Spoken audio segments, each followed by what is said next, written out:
and Chairman of COA, Chairman Mike Aguinaldo. The committee will resume today the deliberation on House Resolution number 882, introduced by Representatives Rodolfo C. Fariñas, Juan Pablo Bondoc, and Aurelio Don Gonzalez Jr.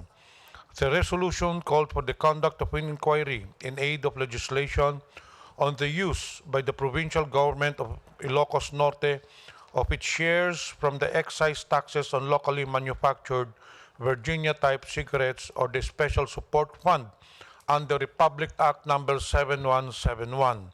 It also alleged irregularities on the utilization of the fund to purchase motor vehicles through cash advances and not through public bidding as prescribed by law.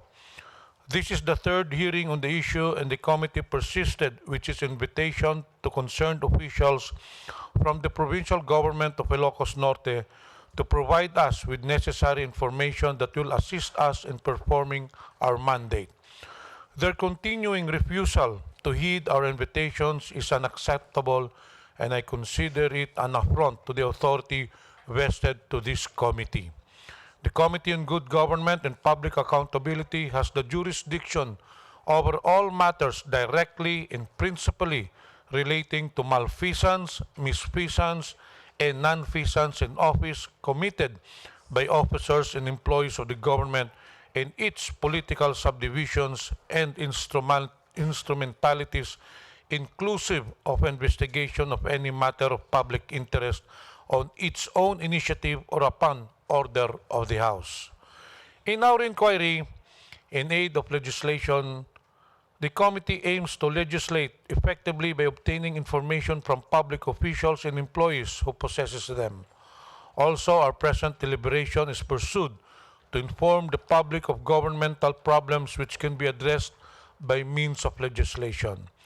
Our proceeding is also a good venue for those public officials and employees involved in the alleged irregularities to clarify the issues clouding their integrity and to remove any negative public opinion that may have formed by their refusal to attend the committee deliberation.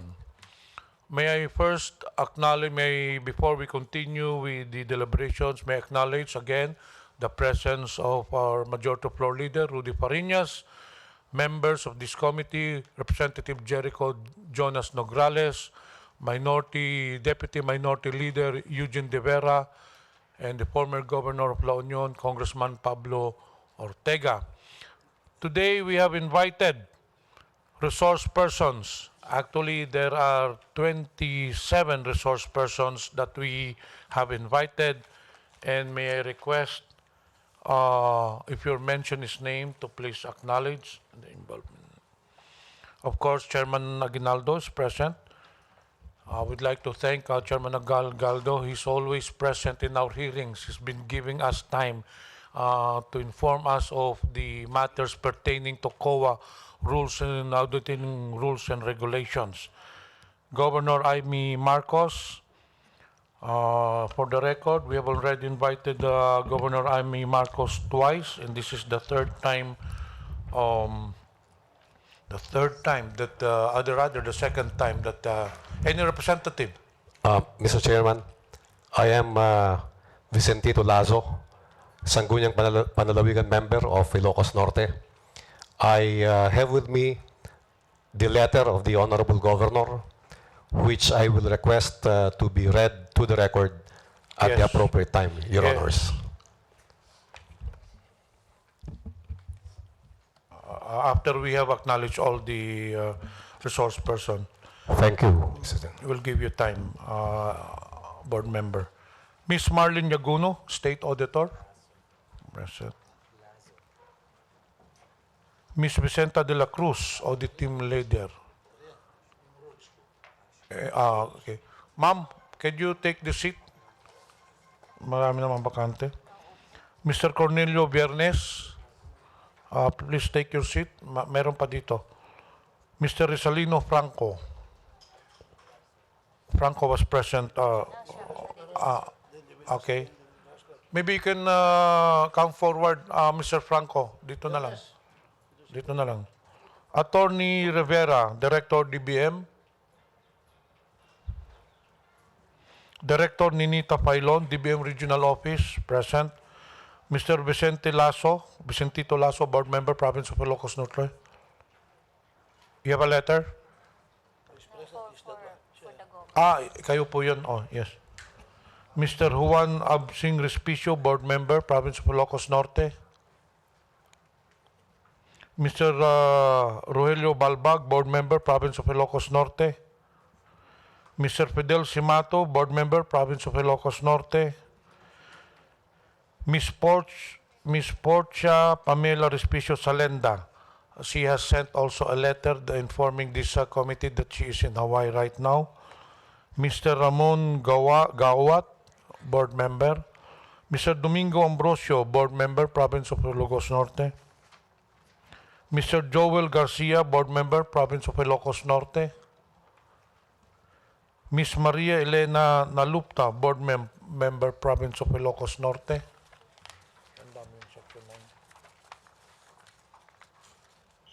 Mr. Anyano Velez Marcos II. Miss Mildred Nirmia Lamoste, Board Secretary.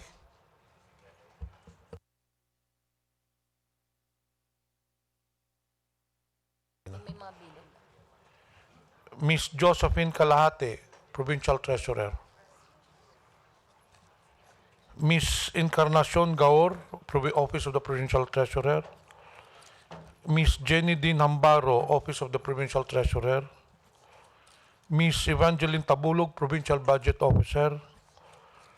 Engineer Pedro Agkawili, Back Chairman.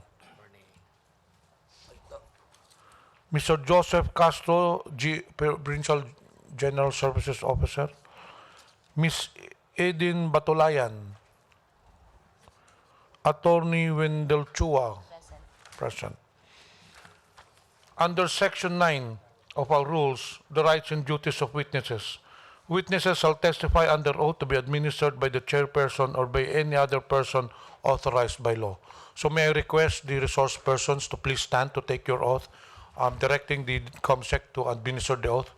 Mr. Chairman, I move that those who have previously taken an oath will be dispensed with and that they'll be testifying under the same oath. Okay. Please raise your right hand. Do you swear to tell the truth, the whole truth, and nothing but the truth before this congressional inquiry? Thank you. May it be placed on record that the following resource person has taken their oath: Ms. Josephine P. Kalahate, Ms. Encarnacion Gaor, Ms. Henedine Hambaro, Ms. Evangeline Tabulog, Engineer Pedro S. Agkawili, Mr. Joseph L. Castro, Ms. Eden Batulayan, and Attorney Wendell D. Chua. Your honors. Before I recognize the author, may I acknowledge the presence of Deputy Majority Floor Leader Arthur Defensor and Senior Deputy Majority Floor Leader Kong Rimpi Bondok, and I saw Manny Subiri, Representative Manny Subiri. I'll now give the floor to Majority Floor Leader Rudy Parinas. Thank you, Mr. Chairman. Some administrative matters. Were all those issued subpoenaed present already today? Yes, Thank Majority you. Floor Leader. Thank you that they have finally showed up. Anyway, most of these people are known to me.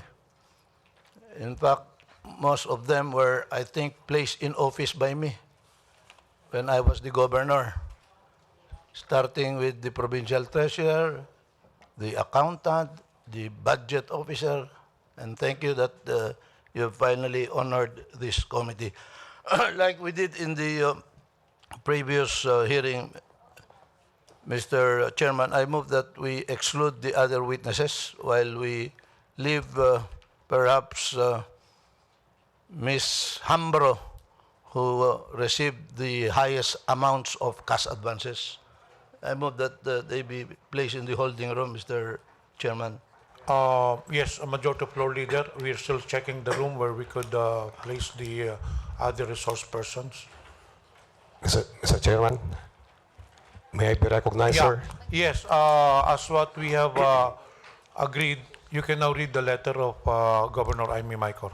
Yeah, but before that, Your Honors, may I manifest that I am acting as counsel for Ma'am Josephine Calahate, Henidin Hambaro, Encarnacion Gaor, Eden Batulayan, and Engineer Pedro Agkawili Jr. So, in which case, yeah, Evangeline Tabulog also, Your Honors. In which case, I need not be excluded from this session hall, Your Honors. No, the problem is the resource person is himself a resource person.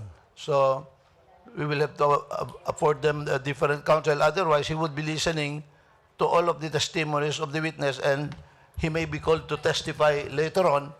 So there's a conflict of interest here, being a lawyer for some of the resource persons while he himself is a resource person. So the idea, as you know, compañero, of exclusion of witnesses is so that they will not be able to jibe their testimonies and to test their credibility of the resource persons. Now, if you are a resource person yourself and you will be appearing as counsel, that will now make you be present in all the examination or questioning of the other resource persons.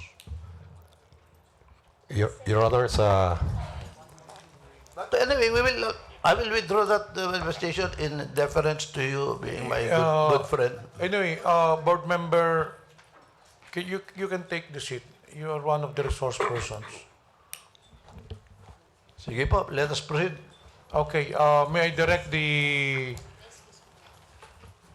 committee secretary and please direct them to the place where they will be held for the meantime while we are deliberating other matters.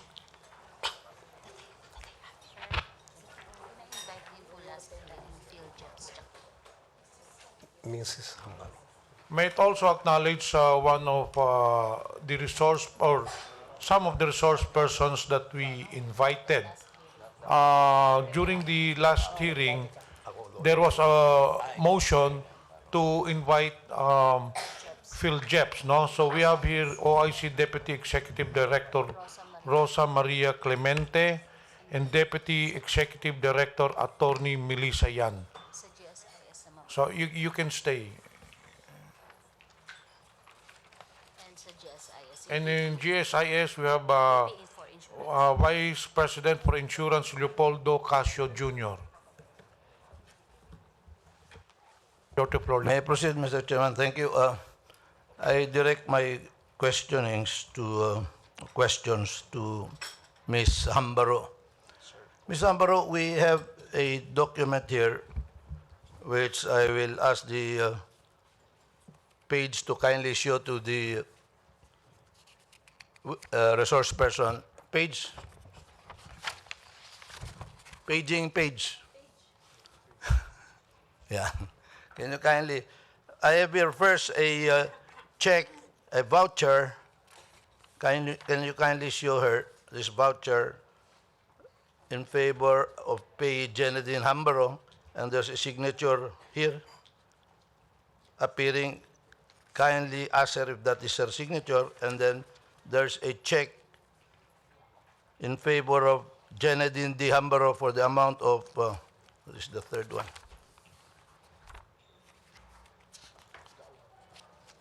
Amount of 15,300,000 pesos. Ito, pakita mo.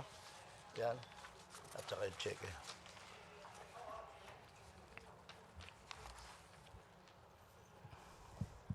To facilitate it, Ms. Ambaro, did you ever receive a cash advance amounting to 15,300,000 pesos? Good morning, Your Honors. I'm Jenadine Domingo Hambaro. I am the Administrative Officer 5 of the Provincial Treasurer's Office of the Province of Ilocos Norte. Regarding po sa tanong po natin, Your Honor, na if I was granted a cash advance, sa dami po ng mga transaction po namin sa Ilocos Norte, sir, Hindi ko po masasabi o masasabi na may cash advance po, sir. Ibig sabihin, madalas ka tumanggap ng milyon-milyon na cash advances? Sa akin po, sir, as a cashier, it is my duty to cash advance the amount needed for the various claims of the province of Ilocos Norte, sir. Okay, I'll help you out. Do you want me to ask in English or Tagalog? Kahit ano, but I preferably can answer in Tagalog. Okay. Now, were you ever granted a cash advance for the purchase of minicabs? Your Honor, I really cannot recall sa dami po ng transaction namin sa office po. You want to impress upon this honorable committee that marami kang transaksyon tungkol sa minicab? No, Your Honor. Oh, I'm now asking you about minicabs. Eh, sabi mo, marami kayong transaksyon sa opisina mo. Tinatanong ko sa iyo, may natanggap ka bang cash advance para bumili ng minicab? Very clear yun. Now, if you will say you cannot remember, you will be very evasive and that will be contemptuous. Hindi naman pambihira. You're trying to give the impression to this committee that it's usual and regular for you to accept a cash advance of 15.3 million pesos. Specific ito para ibili ng 5 buses na second hand. Ito na. Let's start with the buses. 5 buses. Have you ever, para madali na, have you ever received a cash advance to buy buses? No, Your Honor. So may I show you now this document? A voucher which says it's cash advance for the payment of 5 buses, and your name appears there. Are you saying that this document is not correct? Your Honor, ang pangalan ko po is Jenedine Hambaro po. Ito pong pinapakita sa akin, Your Honor, ay Xerox po. Nangyari po, mas maganda po makita ko po yung original para masabi ko po.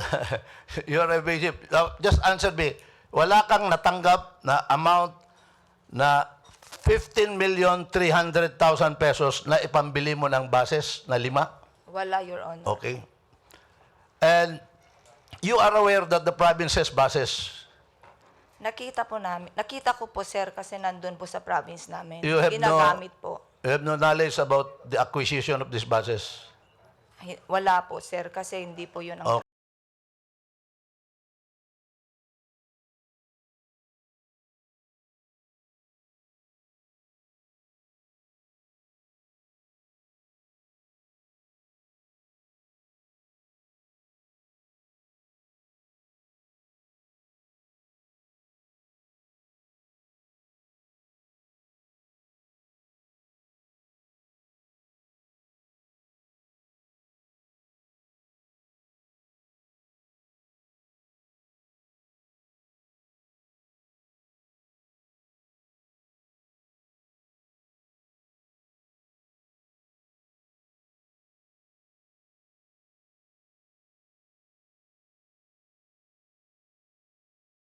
Exact. Have you received a cash advance amounting to 10 million? Your Honor, ang trabaho ko po ay mag-cash advance. Kadalasan po, mga sweldo po, Your Honor. Okay. Kadalasan. Opo, Your Honor. O Diyan yung po ang hindi mga madalas, malala- anong natatanggap mo na cash advance? Hindi po kasi pare-pareho, Your Honor. Depende po sa mga payroll na dumadaan. I'm not asking about the payrolls. Other than payrolls, what cash advances have you received? Wala na po, So sir. strictly for payrolls. Payrolls. So this document that now shows that you received, and can you kindly show the document to her first, please? Because, you know, what is happening now to the committee, Mr. Chairman, is that these documents are missing from the original custodian of the COA, and then your name appears in 2 of these sets of documents as having received the total of 47 million pesos. And you deny that you received any cash advance, yet these documents are missing. So kindly look at the document. I have to remind you, Ms. Ambaro, that you're under oath. Pagka ikaw ay nagsinungaling po dito, pwede po kayong makulong and that would be perjury. So pakitignan po ninyo. May signature po dyan. Hindi po ninyo pirma yan. Mangyari po, Your Honor, ulit-ulitin ko po sa inyo. Gusto ko pong makita ang original. Nawawala nga yung original eh. That- baka hindi naman, sa papel. ikaw kumuha ng original. Dito po sa papel, sir, ay hindi ko po masasabing perma ko yan, sir. No, ma'am. Malapakalaking halaga ito eh.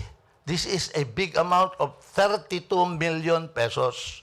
Now, categorically, you are denying that you received a cash advance of 32.55 million pesos. Di ko talaga maalala, Your Honor. No. I'm warning the witness, Mr. Chairman, if she insists that she cannot remember, hindi mo maalala, nakatanggap ka ng 32 at kalahating million pesos, you are evasive and I'll move that you will be cited for contempt and be detained here because you are evasive. You're under oath. Even you ask anybody, kung makatanggap ka ng 1 million lang, hindi mo pwede makalimutan yan. Ito, 32 million and you tell the committee, hindi ko po maalala kung nakatanggap ka ng 32 million. You will be lying or very evasive. So I'm warning you, I am now about to move you. Answer me categorically. Did you receive a cash advance of 30? But before that, may I ask you, before coming to testify here, did you talk to anyone? No, Your Honor. You did not even talk to the governor and ask permission that you will come here? No, Your Honor. So you traveled here without authority of the governor? I traveled on my own as for my personal, and I applied for a leave, sir. This is you're being subpoenaed in your capacity. First, ma'am, let me trace your actuations before this committee to refresh your memory. First, you were invited on May 2nd. You received the invitation second week of April. You chose not to come, and you cited as a reason because the governor is not there and you cannot get her instructions. Is that correct? Yes, Your Honor. Oh, yun ang dahilan mo na hindi makapunta dahil walang instruction si governor sa'yo. Second, you were already subpoenaed under penalty of law. Natanggap mo yung subpoena to appear here on May 16, hindi ka na naman pumunta. At ang dahilan mo, hindi ka pa rin nakakuha ng instructions kay governor. Is that correct? Ang sagot ko po, Your Honor, is kailangan, naghanap na po ako ng counsel ko at nag-request po No. ako. Answer my question. Your reason for not coming or appearing in spite of being subpoenaed is that wala pang instructions ang governor sa'yo. Di ba? You want me to show you your affidavit? Yes, sir. Oh. Do you remember issuing an affidavit about your failure to appear here, which was presented by Attorney Labayog? Do you remember the affidavit? May kopya ka ba ng affidavit mo? Yes, Your Honor. O anong dinahilan mo dyan?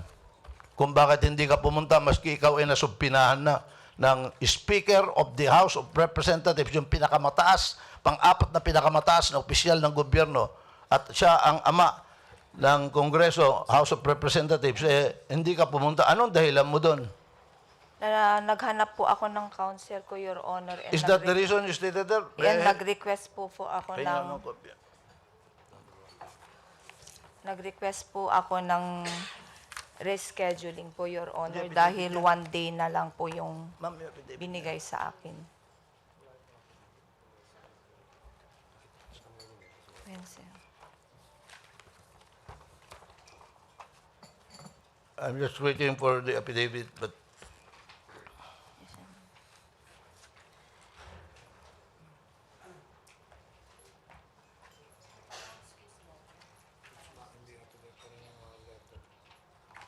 yeah, yung first affidavit.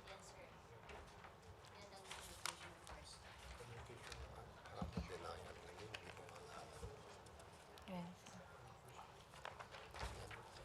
Ganda, sir. You stated here, and your sign. In this regard, kindly excuse this inability to comply with your letter. This was the first. While awaiting for an official instruction from the Honorable Governor being the head of the agency. That was your reason given, right? That was the first answer, Your Honor. Precisely. So you did not get, that was your reason for not coming here in spite of being legally invited by the committee that you are awaiting for an official instruction of the governor. Why did you not go and ask for an instruction?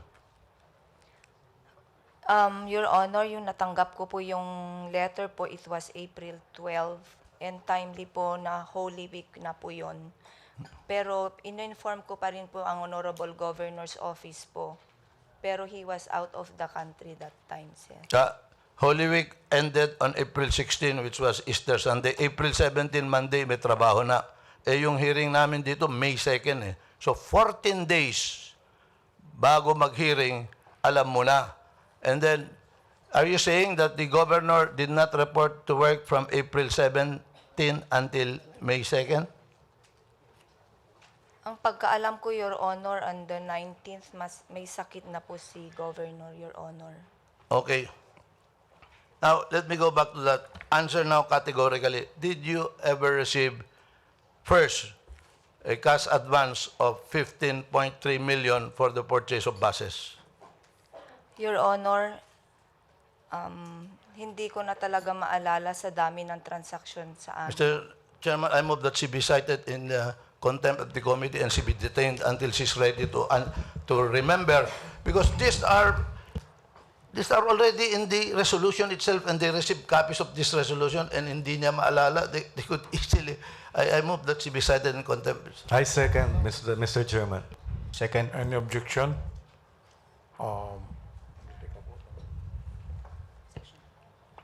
Section 11, the committee may punish any person for contempt by a vote of 2/3 of the members present, there being a quorum. Since there being a quorum, those in favor of the motion, please rise.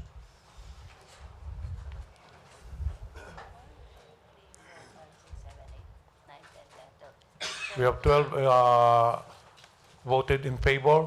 Therefore, the motion is hereby approved. I'm directing now the committee secretary to call the sergeant at arms for her to be detained under the motion that was just approved. Mr. Chairman, may I be recognized, Your Honors? Yes, you are recognized. Your Honor, as counsel for the resources speaker, may I respectfully move for a reconsideration, because even in our receipt of the invitation to us, that was way back more than 5 years, Your Honor. Mr. Speaker, Mr. Chairman, point of order. A council cannot move for reconsideration under our rules.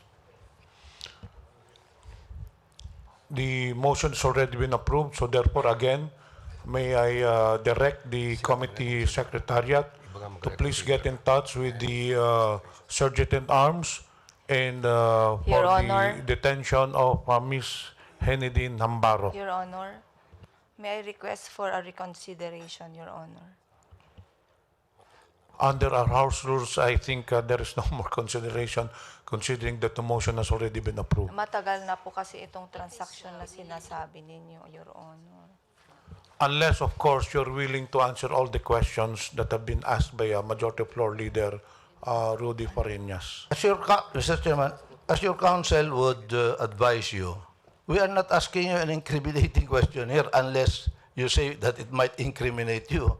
But we are just asking you if you ever received a cash advance, and you said a while ago under oath that it's usual for you to be receiving cash advances. Now, we have a very clear question. Kung nakatanggap ka, pinakita pa namin yung document to refresh your memory. And then, sasabihin mo sa amin, sana makita ko yung original. Alam mo nang nawawala yung original eh. So, hindi ganito kadali yan, ma'am. You cannot fool this committee and you will rot there.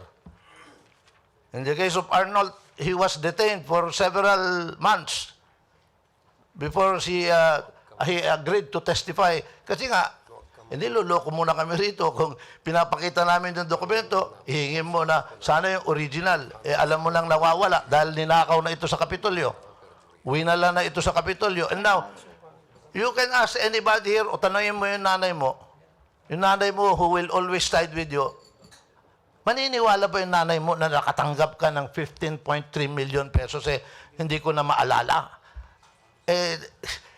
Either you're incompetent or a liar and you should not stay any minute longer in government if you cannot remember having received. So, Mr.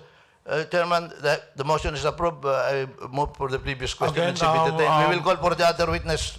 May I Your direct, Honor, may lahat I po naman po direct ng the mga committee tinatanong ninyo ay secretary sinasagot ko sa to abot please, ng aking andito na bang masakay. Sergeant at Arms? Yes, can you... Office of Sergeant at Arms? Okay, so please take the resource person. Paki-escort, please escort to our detention.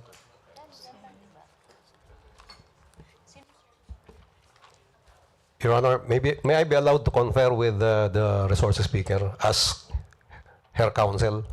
They can confer in the holding detentions and You'll be we given can proceed. 5 minutes to confer in the holding room, and while we will be inviting the other resource persons. Mr. Chairman, not in the holding room, in the holding. Okay, in the detention center. yes, the detention room, rather. She has the right to consult Okay. with the lawyer so that we can proceed. We cannot delay. This committee has The been delayed representative of the for Sergeant 3 at Arms meetings is due hereby to the directed non-appearance of these people. to escort the resource person, Ms. Hambaro, and if you would like, the council would like to confer with her, you can have your, you can confer with her in the detention room, I please. move that the council be granted full access, the Sergeant at Arms be Any advised that second? she has full access to the There client. being no objection, the council is given full access to the resource person. Your Honor, magsalita man ako ng oo o hindi, mali pa rin po ang sagot ko. I want to invoke my right against self-incrimination, Your Honor. Wala nga po yung original. Hindi nga, ang tinatanong namin sa iyo, umiyak ka ng gusto. You cannot even invoke the right against self-incrimination. We're only asking you, kung tinatanong ko, ninakaw mo ba yung pera? Yun. It is your duty to be receiving cash advances and we're asking you if you receive a cash advance of 15.3 million pesos, showed you a document, and I will even give you the date. It was on December 1, 2011.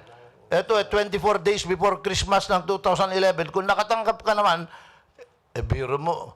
Your Honor, 15. palagi Dali. pong sasabihin Let me finish. Makakatanggap ka ng 15.3 million pesos. Tatanungin kita, saan mo tinala yung pera? Now, you will say, hindi mo maalala.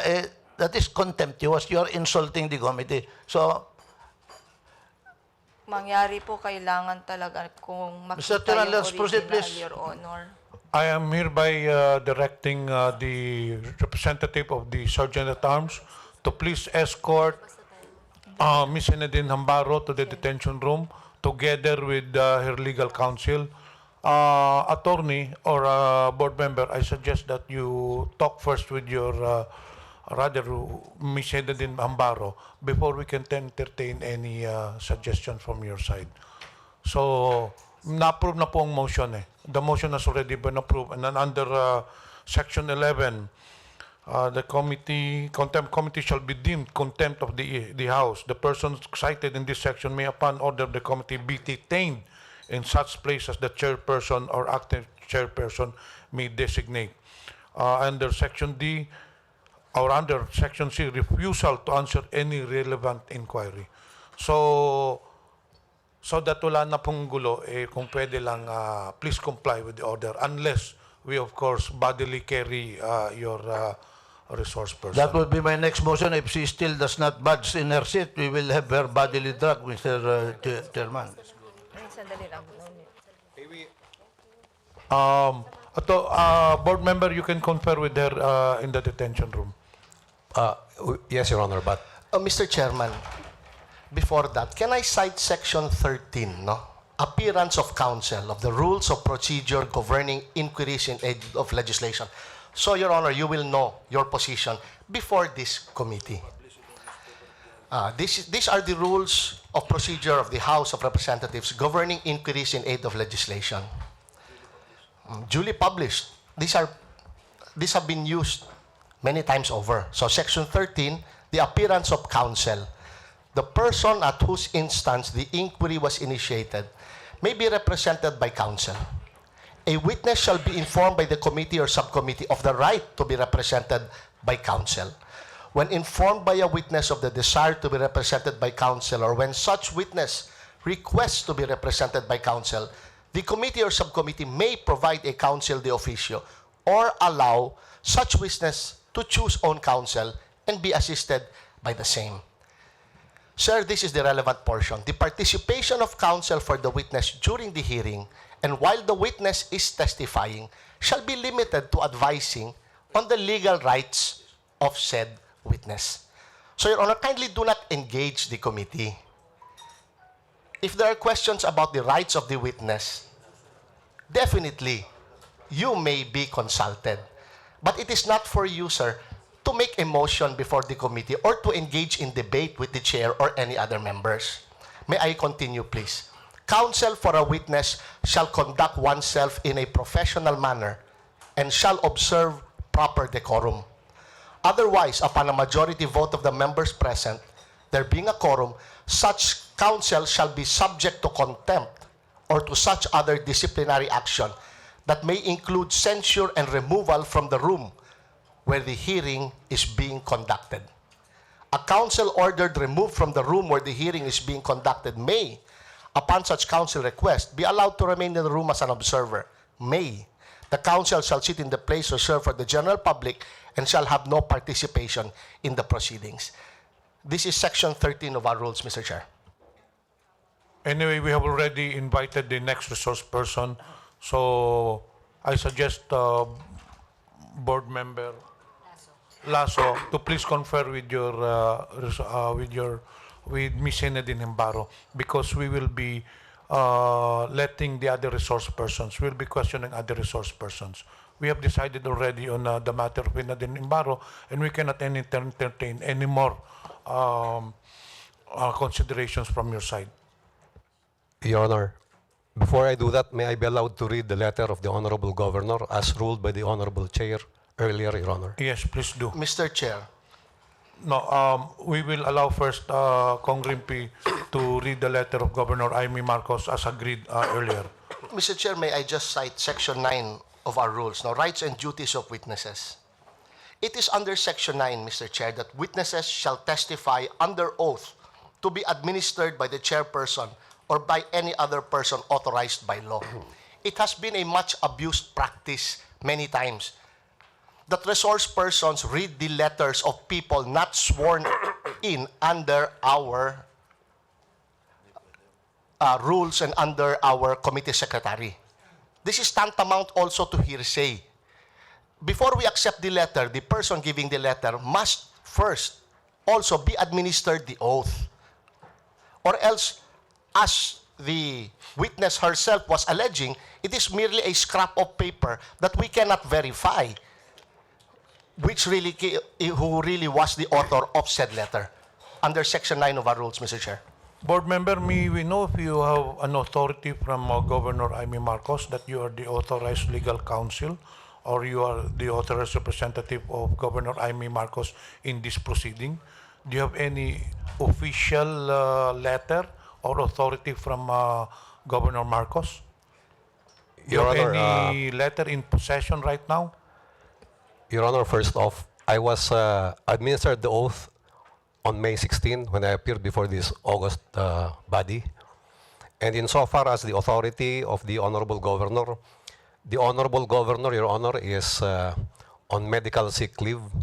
And this letter will explain Yes, but board her member, absence. you took your oath as a resource person in your capacity as board member, but you did not take your oath as your capacity as legal counsel or representative of Governor Amy Marcos.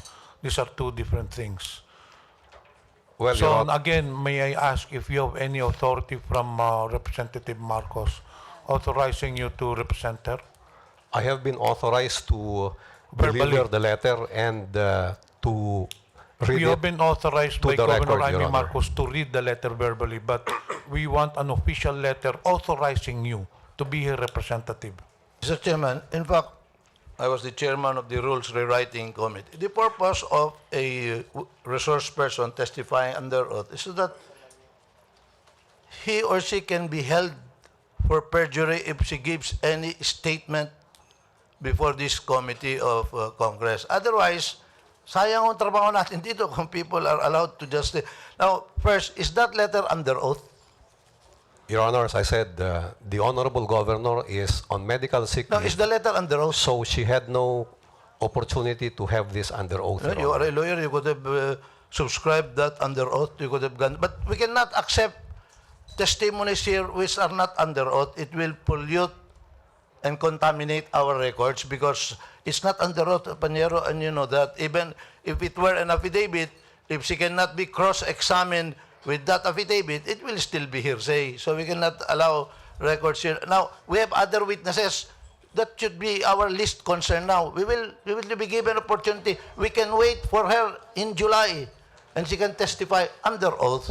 So that I agree with the majority floor leader, Thank you. so we will not entertain anymore any reading of the letter. Instead, before we will now concentrate our proceedings to the next resource person, but before we interpolate the next resource person, may I acknowledge the presence of Deputy Majority Leader Don Gonzales, Representative Jose Panganiban Jr., Representative Carlito Marquez, Vice Chairman, Representative Napoleon D., Deputy Minority Leader Anthony Bravo, Deputy Minority Leader Alfredo Garbin, Representative Orestes Salon, Representative Aurora Ciriles, and Representative Harry Roque.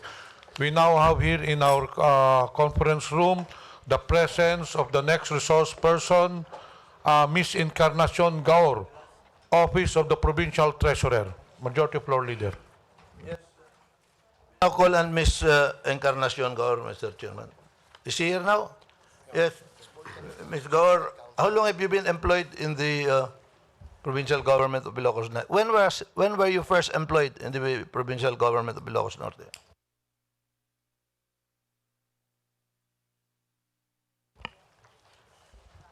In the year 1990, sir.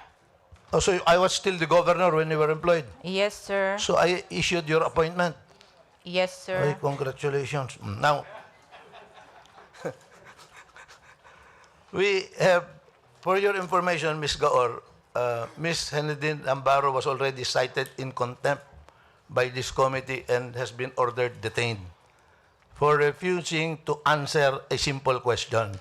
Now, you are my province mate. Like you said, I was the one who employed you in the government. I'm advising you, you took an oath that you shall tell the truth, the whole truth, and nothing but the truth. So God will help you. Now, I will ask you the same question that I asked Ms. Hambro. Did you ever receive a cash advance amounting to 18,600,000 pesos for the purchase of 40 units minicab?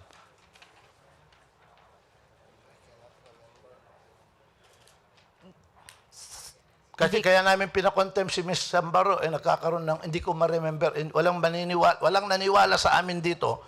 At maski tanongin mo yung, even if you will ask your mother or your own sister or brother, if they will believe you that you cannot remember if you received a cash advance of 18.6 million, wala maniniwala talaga sa'yo. So this is, we're just asking you, it's not generally illegal to receive a cash advance. So we were only asking you, did you ever receive, because we have documents here showing that your name, your signature appears there. Now, so I repeat, did you ever receive the amount of 18,600,000 pesos or so from the Treasurer's Office for the purchase of 40 units of minicab on or about December 1, 2011? Sorry, Your Honor. Sa katagalan na ng panahon, di ko na po maalala. Again, last chance. That was the same exact testimony given by, alam mo, Encarnacion, Ms. Gaor, you were first invited I will repeat, for as the same manner I stated to the members here are laughing dahil walang maniniwala sa'yo. We will know that you're evading. Ayaw mong magsabi ng totoo. Anong pa ka rito?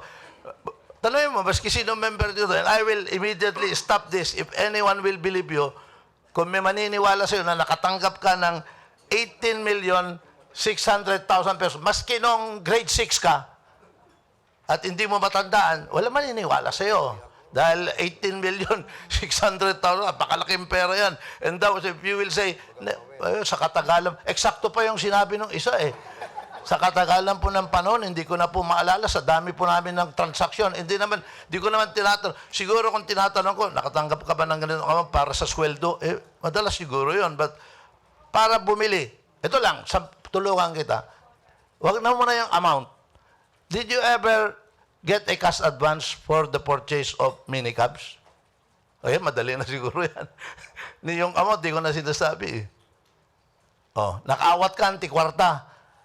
Nga aggapo iti probinsya, tapno inka gumatang kano iti minicab. If you don't answer, then I will show you later the photographs of your houses in Mangato and with swimming pool and everything. Si Jenny din yun. Si Jenny din yun. Okay, now, answer the question. Nakatanggap ka na ba ng cash advance para bumili ng minicab from the province of Ilocos Norte? Hindi mo rin malala. Yes, Your Honor. Okay, I move that he be cited in contempt because they are giving us here. Alam po ninyo, I am warning you, Ms. Gaor, na imbita ka dito ng May 2nd, hindi kayo pumunta, pare-pareho yung sagot ng letter na binigay nyo sa amin. Inulit namin, nasubpinahan ka na, dumating ka dito ng May 16, pare-pareho rin yung sagot nyo. Yung abogado ng probinsya ang pumunta rito para sabihin, hindi kayo pwedeng pumunta. Kaya may Ilocos order na dapat, doon pa lang contempt na kayo eh. Doon pa lang na-arresto, but the committee has been liberal. Kaya hindi pa namin kayo pinapakontempt. Finally, you are here, and then sasabihin mo, hindi mo maalala na nakatanggap ka ng 18.6 million pesos para bumili ng minicab. Hindi mo maalala. I'm helping you. Gawin na lang natin. How about buying a minicab? Ganon pa rin. Hindi mo pa rin maalala. Nasubpinahan ka na and everything. Magbre-break na ho kami sa Wednesday. Hindi na mag-meet itong committee. Nakakulong ka doon. Hanggang July na. Hanggang July 24. Sa SONA kami babalik dito. So I'm warning you. Sabagay, air condition naman dyan. Maganda naman dyan. But you can go to the court, ask for the writ of habeas corpus, the privilege to avail of the writ of habeas corpus. Pero maniwala ka sa akin, hindi ka bibigyan ng korte dahil na-contempt ka rito. Napakasimple, madam, yung tanong eh. Unang tanong pa lang, nakatanggap ka ba ng 18 million eh? Sa katagalan po ng panon, hindi mo na maalala. So, I now move, Mr. Chairman, that she also be cited in contempt of the committee. Second motion. Any objection? We will take a vote. Those in favor of the motion, please rise.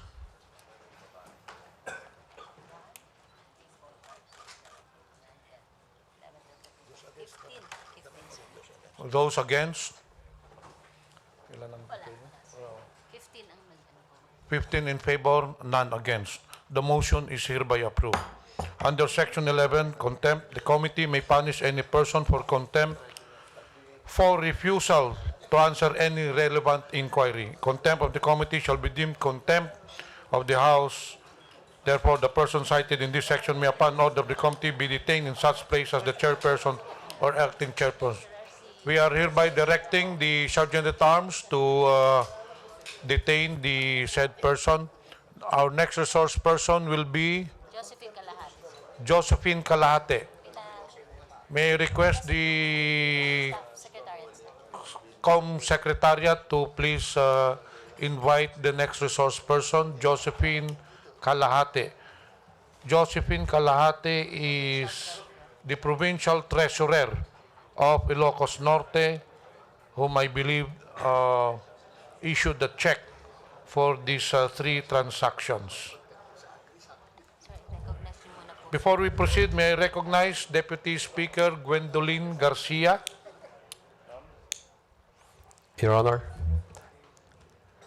Mr. Chairman, Yes, Attorney. just for the record, Your Honor, we submitted, since we were not allowed to read the letter of the Honorable Governor, we submitted a copy of the same to the COMSEC, Your Honor. Yes, Just for the noted. record. Attorney Lasso, it's noted. Thank you, Your Honor. The COMSEC, please receive the letter. Yes, we have already done that, Your Honor. In fact, just as a simple question to the council. During the last meeting, when was that the same letter? Yeah, it's another letter explaining her absence today, Your Honor, but also reiterating the issues raised in her first letter. Yes, which Your you Honor. read in the media room, correct? It was read After- by the acting governor, Your Honor. After you came from this committee hearing, you went to the media room, and the acting governor read the letter of the honorable governor. Yes, Your Honor. For the information of all the members, this is the second time, Majority Leader, this is the second time that Governor Amy Marcos has not attended to our invitation. So under our House rules, for the second time, if our invitation is not answered, we can move to issue a subpoena for Governor Amy Marcos for her to be present in the next hearing.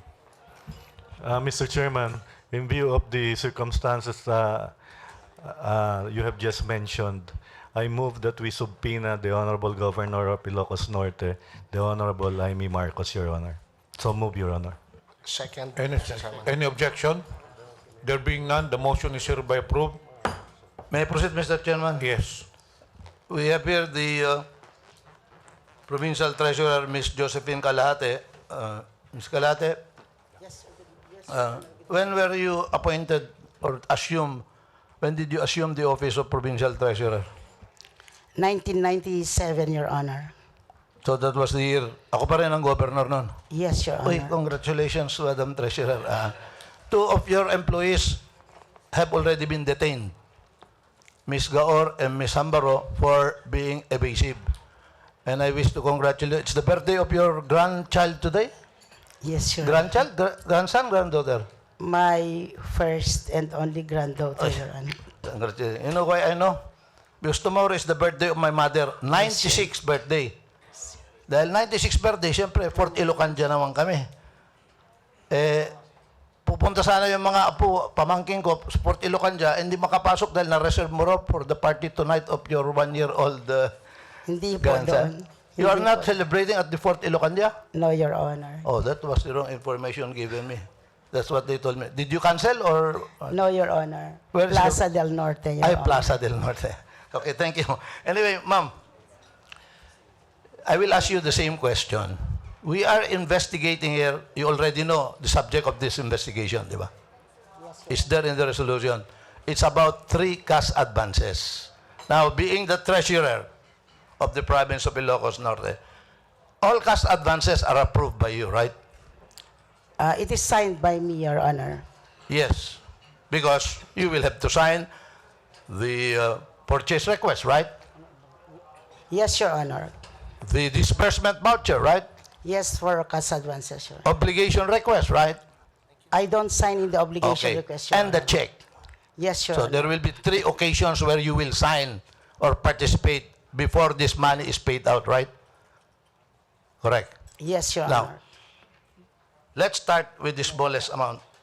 Was there any instance that the amount of 15,300,000 pesos were paid in advance or cash advance to any employee of the province for the purpose of buying 5 buses?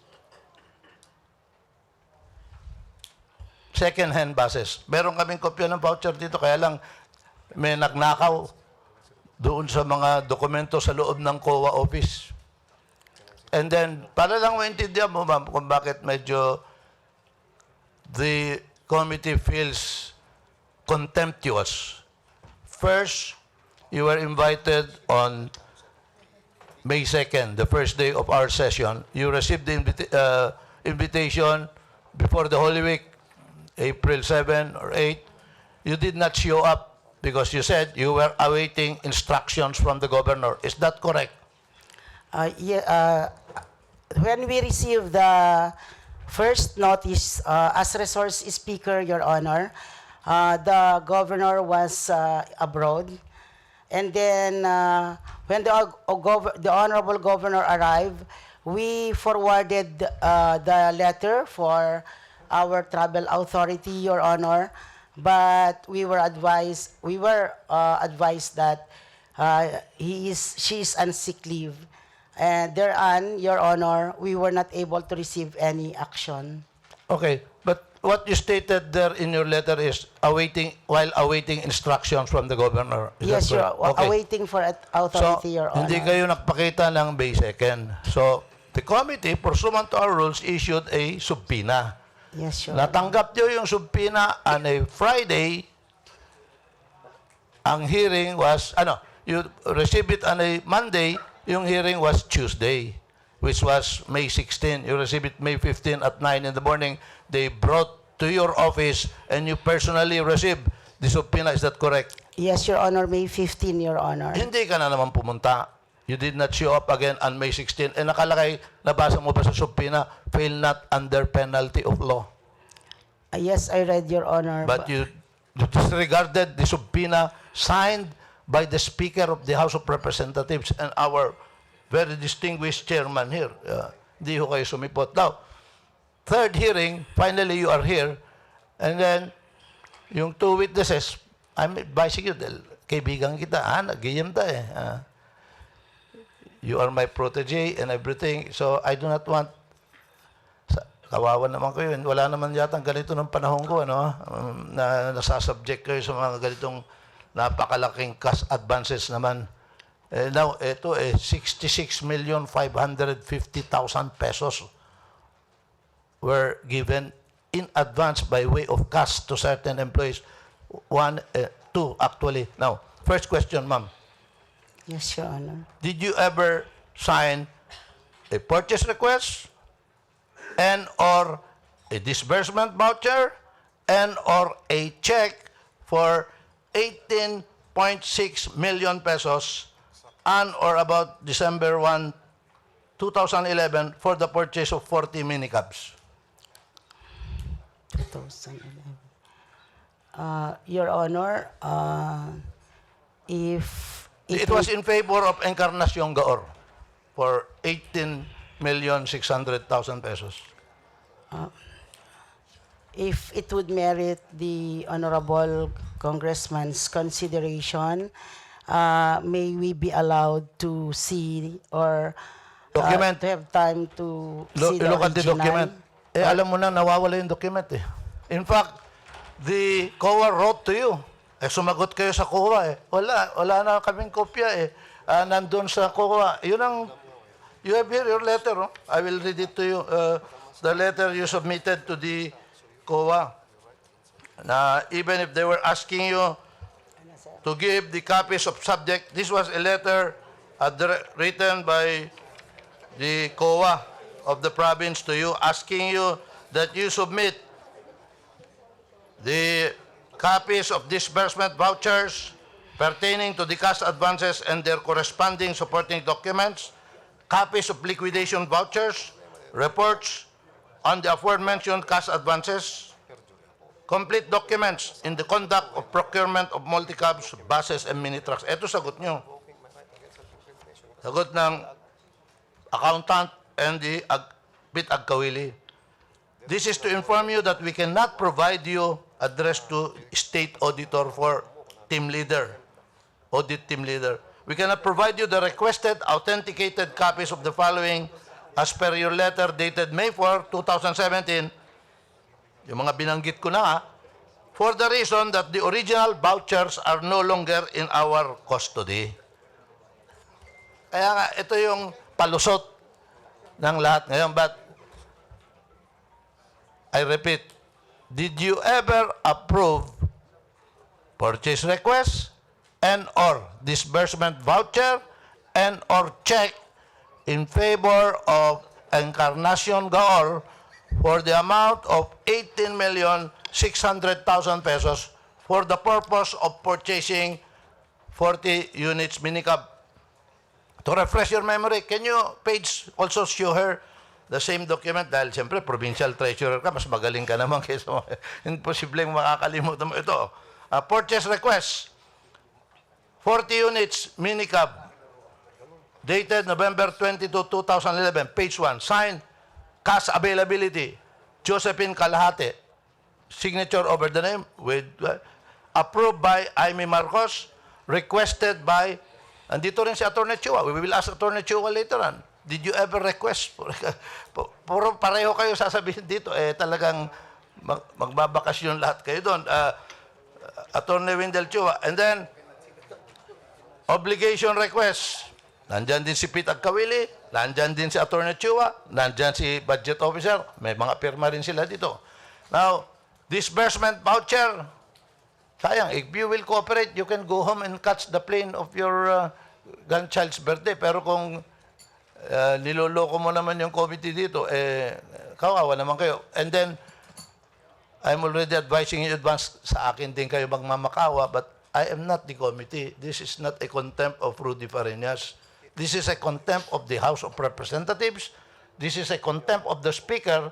This is a contempt of this honorable committee, which is the only committee of Congress na nag-iimbestiga ng malfeasance, non-feasance, or misfeasance in government. Hindi po kailangan in aid of legislation ito. We can investigate. Now, disbursement voucher, it says here, to cash advance the amount needed for the purchase of 40 units minicab. Alam mo naman, nandiyan yung mga minicab. They are there.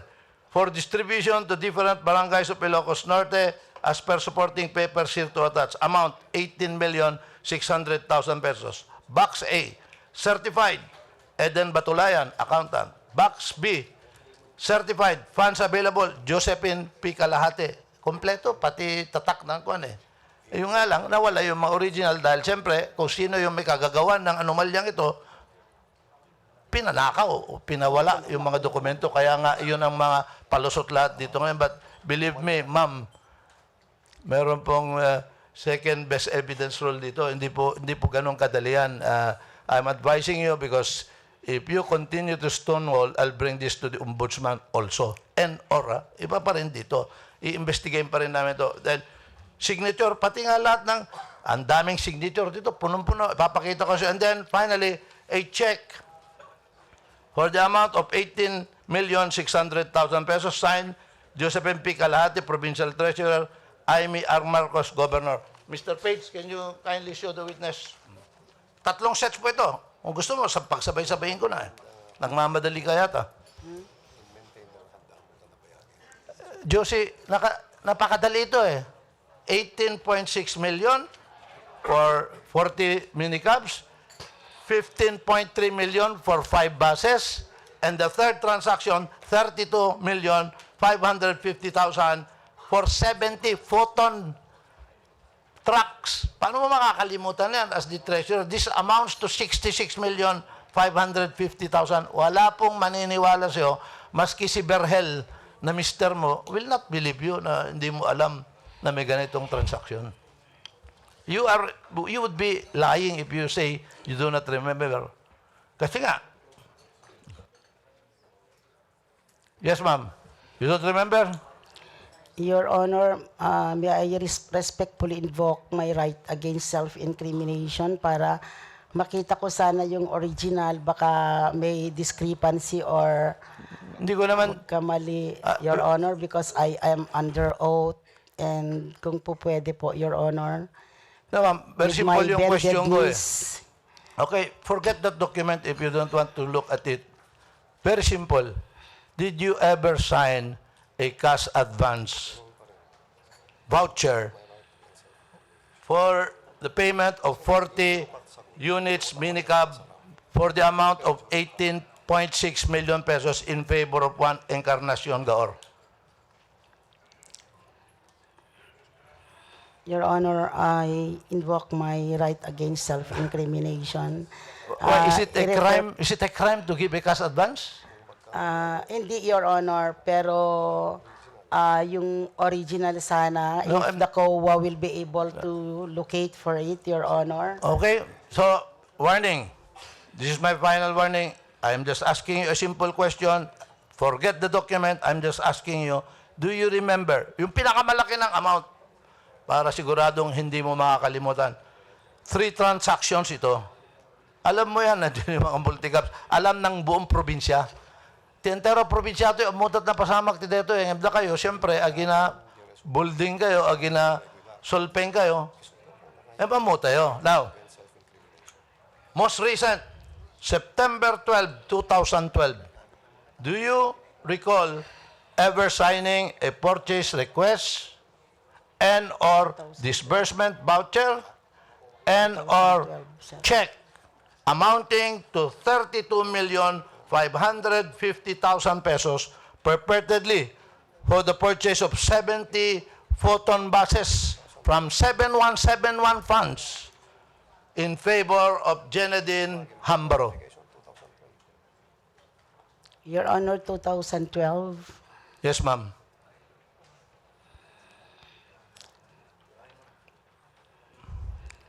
$32 million. Meron na ba cash advance sa'yo ng ganyang kalaki? What was the biggest cash advance that you ever granted as a provincial treasurer? I'm sorry, Your Honor, I cannot recall kung ano yung biggest kasi Pupustahan mga natin ang dalawa dito advances, sa sagot mo. Alam na nila yung sagot mo eh. Makas advances kasi ng salaries, No nga, wages. ma'am, pambili ng sasakyan ito. Ma'am, kasi ganyan din ang sagot ng dalawa. I'm not asking you. It would be unfair of me or for me to ask you for salaries. Hindi, ito alam mo, you know the photon, you know the minicabs, right? You have minicabs there? You're aware that the province distributed minicabs Yes, Your Honor. sometime in 2012? I don't exactly remember the I didn't year, ask you Your Honor. exactly. Okay. But there are. What year, Your Honor? So you do not recall granting a cash advance in favor of Jenedine Hambaro for 32,550,000 pesos? For that, Your Honor, may I invoke my right against Mr. Chairman, self-incrimination? again, before that, Chairman Mike, can we do due diligence here? Dahil tingnan nyo just I give you a brief overview of these transactions. Tatlo. First was 18.6 million. Round na natin. Magkano round na? 19 million. Ang sunod, 15 million. So, 19 plus 15, mga 33, di ba? O, 14 eh. Yung pangatlong cash advance, 32 million. Equivalence nung dalawa. So, yung pangatlong 32 million, ginamit yung para maliquidate siguro yung unang. Tignan nyo, madaling makita ito. When we can see when, for example, yung 18.6 million, your auditor, Mr. Franco, is here and really mark that as red flag na at the end of the year, hindi ito na-liquidate. When was it finally liquidated? According to them, all the liquidation papers are missing. Kasi, ma'am, I'm telling you how I will proceed to this. Magpapalusot kayo, maglalabas kayo ng mga dokumento, dadami kaso nyo. Because 110 multicabs cannot just arise from nowhere except if you dealt with God Himself. So si Diyos, may kapal pwede, galing sa buhangin, igaganon niya, magkakaroon ka. Photon already testified here that they never transacted with the province of Ilocos Norte. Lahat ng dokumento niyo, nag-produce kayo dyan ng Granville, ng kung ano-ano, sarado na. Wala yon. And then, we will look and we will call for all of these people. Hindi po ganun kadalian, ma'am. Hindi ganun kadalian. They will have to show where they got these units. Saan ang tax payments niyan? May mga serial numbers ito eh. Wala naman tayong gumagawa ng sasakyan dito eh. All of our vehicles are imported. Pag mag-import mo ng vehicle, dapat may informal entry yan na nakalagay ang mga engine number at serial numbers. Dahil bawal po magpasok ng motor vehicle sa Pilipinas na hindi dadaan sa customs. Ang susunod yan, baka in-smuggle ito. Lalo na may port dun sa tabing bayan mo, di ba? Sa Corimao, katabi mo ng Badok, di ba? May mga dumadaong na barko dyan. Yes, Your Honor. Oh. Now, kung hindi natin makita at nawala, hindi ganun kadali yan, ma'am. Bibigat at lalalim ang kaso dito. Napakasimple ito eh. Una, nag-umpisa lang ito sa cash advance and everything. But if you keep on producing documents here, and we will see the liquidation. Unfortunately, I read and was shown a copy of the transcript of the letter of the governor. I am sure it will state there na legal naman lahat ito. Dumaan lahat sa COA. Now, what do you... I will help you para naman. What documents do you have?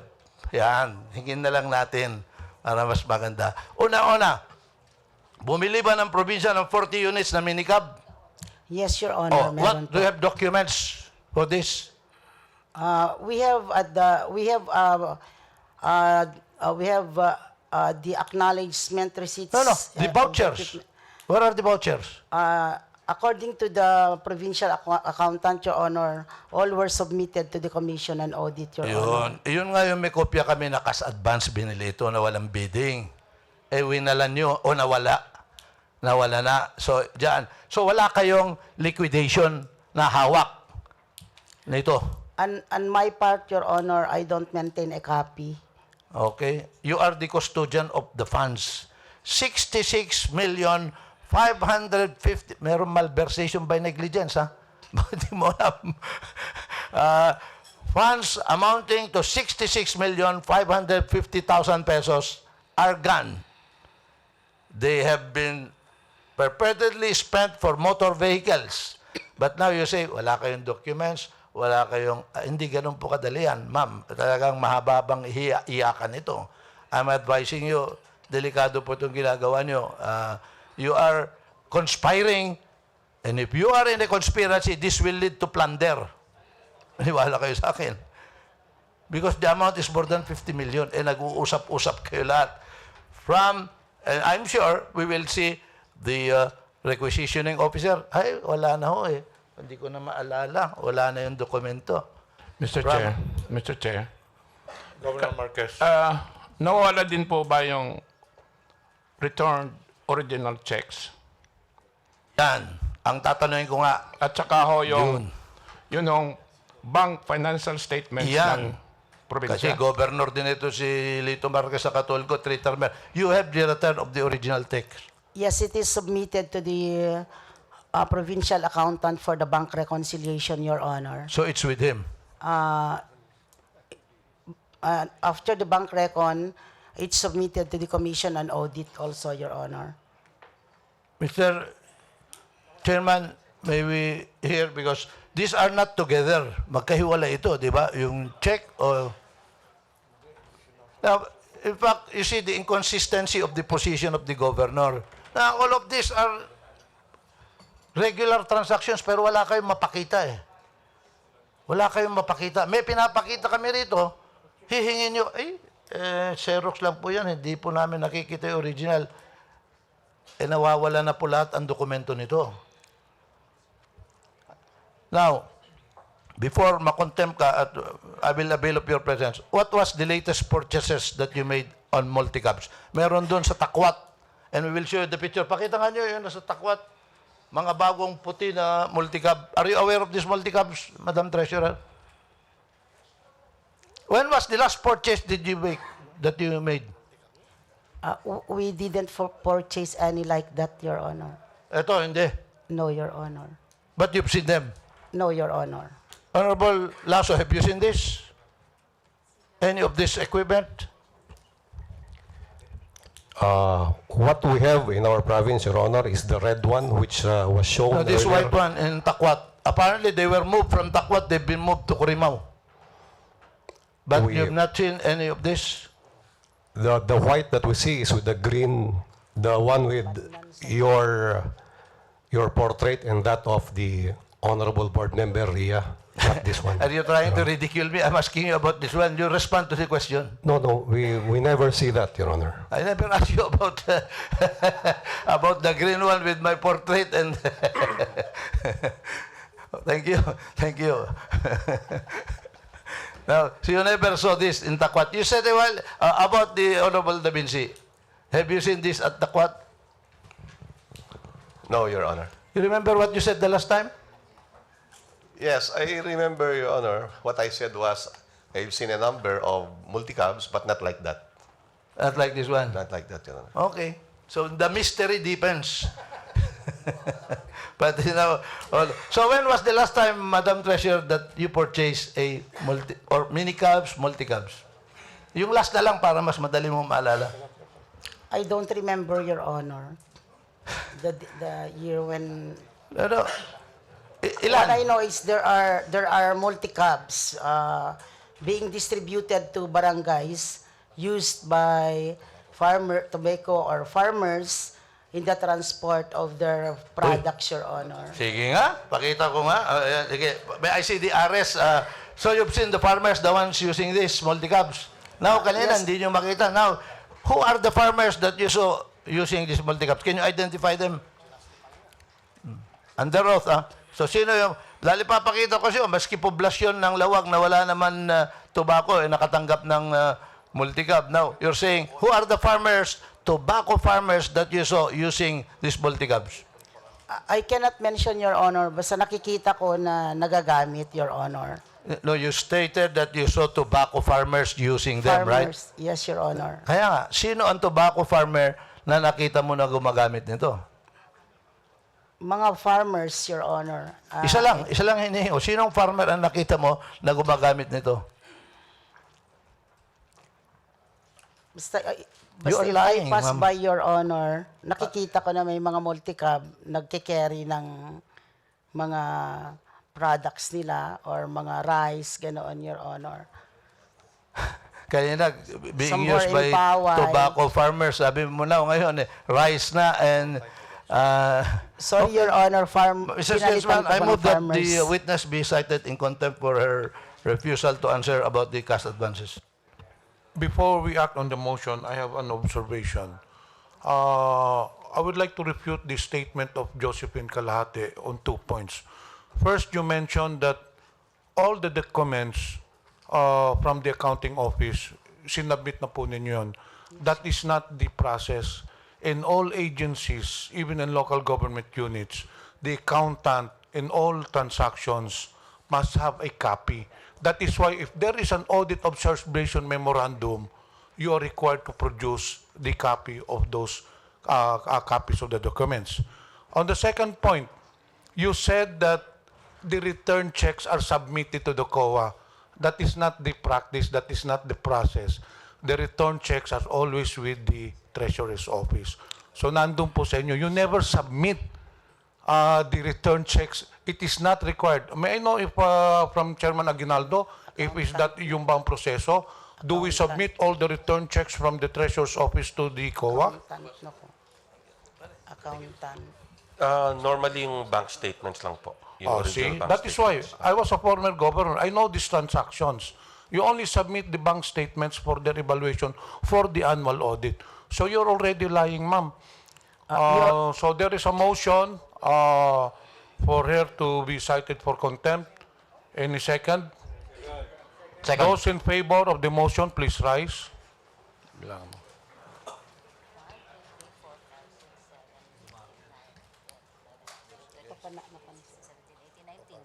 Those against? 19 in favor, none against. The motion is hereby approved. May I direct the representative from Sergeant at Arms to escort her to the detention room?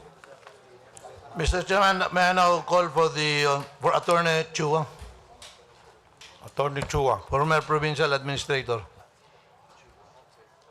And for the information also of everyone, on the Hold it.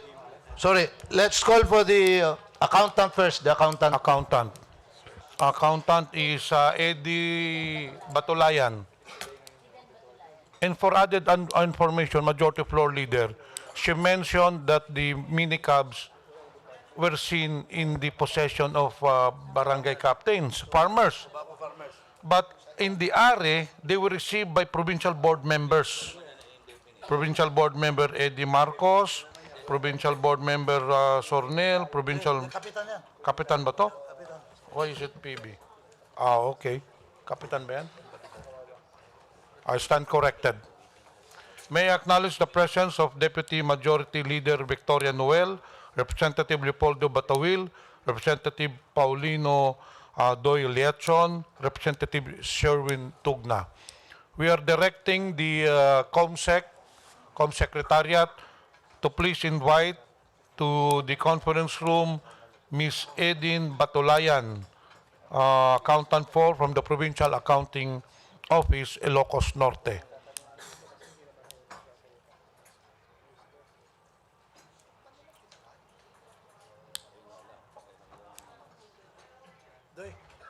In your life, not to incriminate you.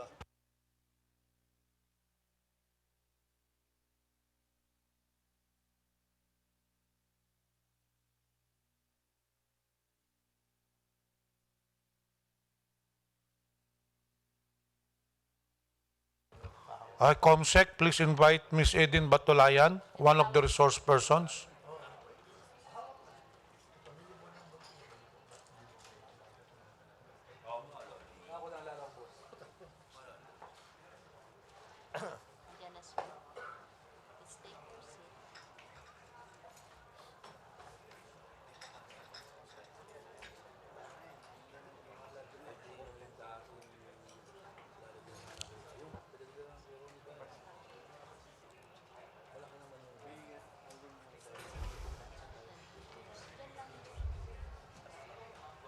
Oh, Eden.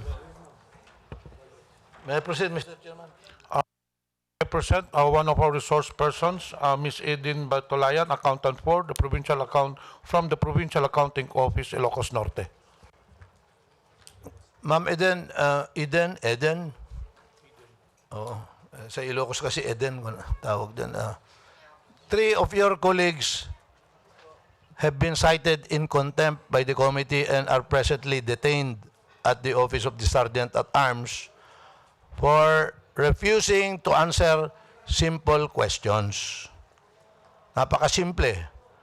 They are giving uniform answers. Ganito po kasi ang situation. This committee is investigating the alleged misuse of funds amounting to 66,550,000 pesos of tobacco funds na ginamit ipinamili ng mga sasakyan. We have here 3 sets of documents with your name appearing in the voucher. So, first, ma'am, did you ever sign any document, voucher, authorizing where you stated that you are certifying that the attachment obligated for the purpose as indicated therein and that supporting documents are complete for the cash advance to the amount of 18,600,000 pesos for the purchase of 40 units minicab in favor of Encarnacion Gaor.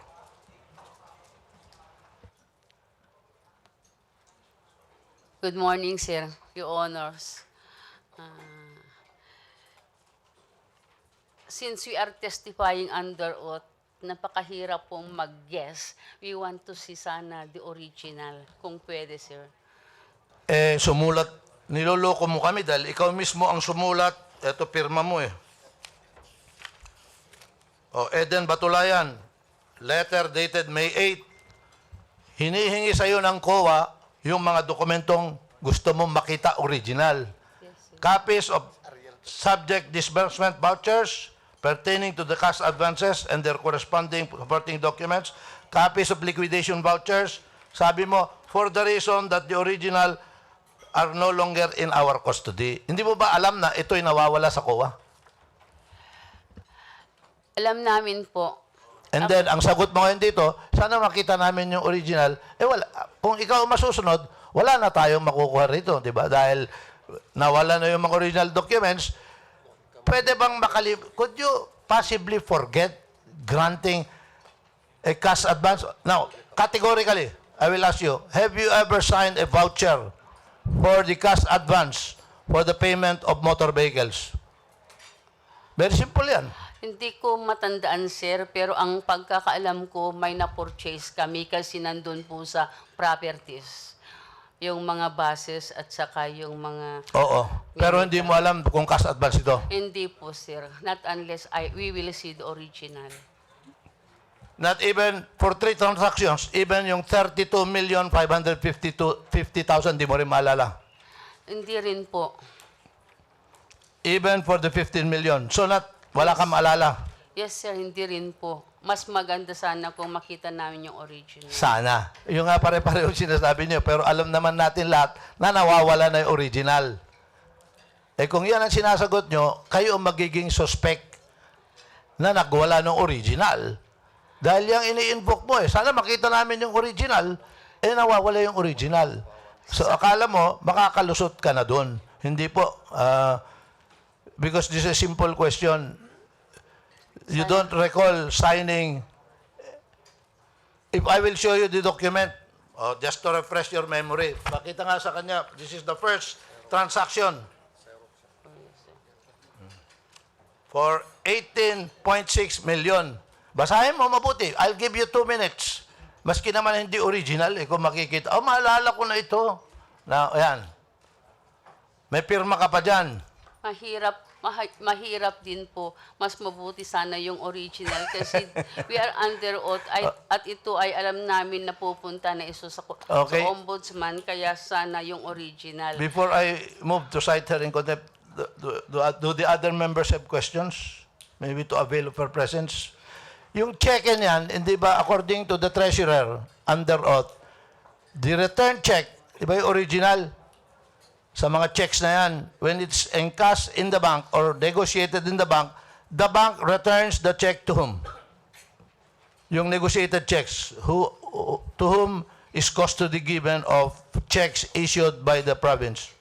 Bibigay ng bangko sa accounting, sir, and then isasabit namin sa COA, sir. So, bumalik sa'yo yung check Yes, sir. Do you recall seeing a check for 32,550,000 pesos? Wala akong matandaan, sir. Masyadong matagal na. Aba. Alam mo na nga ang investigasyon namin ito. You did not bother to refresh. Ma'am, you were first invited to appear here May 2nd. You did not come because you said you were awaiting instructions from the governor. Is that correct? Yes, sir. Have you received instructions from the governor? Hindi po. Or why did you not get instructions from her if that was your excuse for not coming here? Nakalib naman po siya. Nakalib siya? Yes, sir. So, in your coming here, were you given a travel authority? Nag-leave na po kami, sir, kasi mako-contempt na po kami. Who approved your leave? The supervising administrative officer, sir, Miriam Damo. Can she do that? On behalf of the governor, can Miriam Damo approve a leave of absence? Yun ang naging practice na namin, sir. That it's not the local chief executive that approves leaves of absence, it's your supervising, what do you call her? What's the... Mr. Chair, Yeah. under the local government code, after 3 days of the absence of the governor, the governor takes over. In fact, we were already have testimony here made by acting Governor Barba that the governor filed an indefinite sick leave absence. So why did you not seek? And the vice governor was even notified here to send you.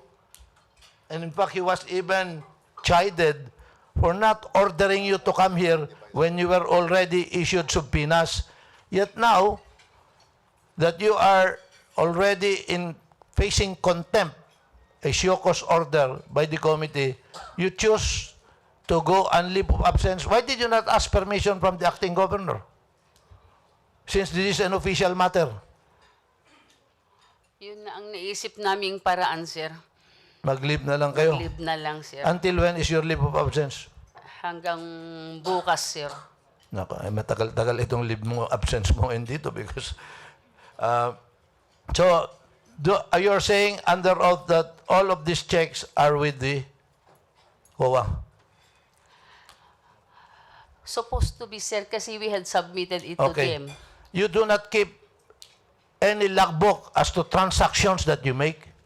We have, sir. So, well, in your logbook, these transactions appear there.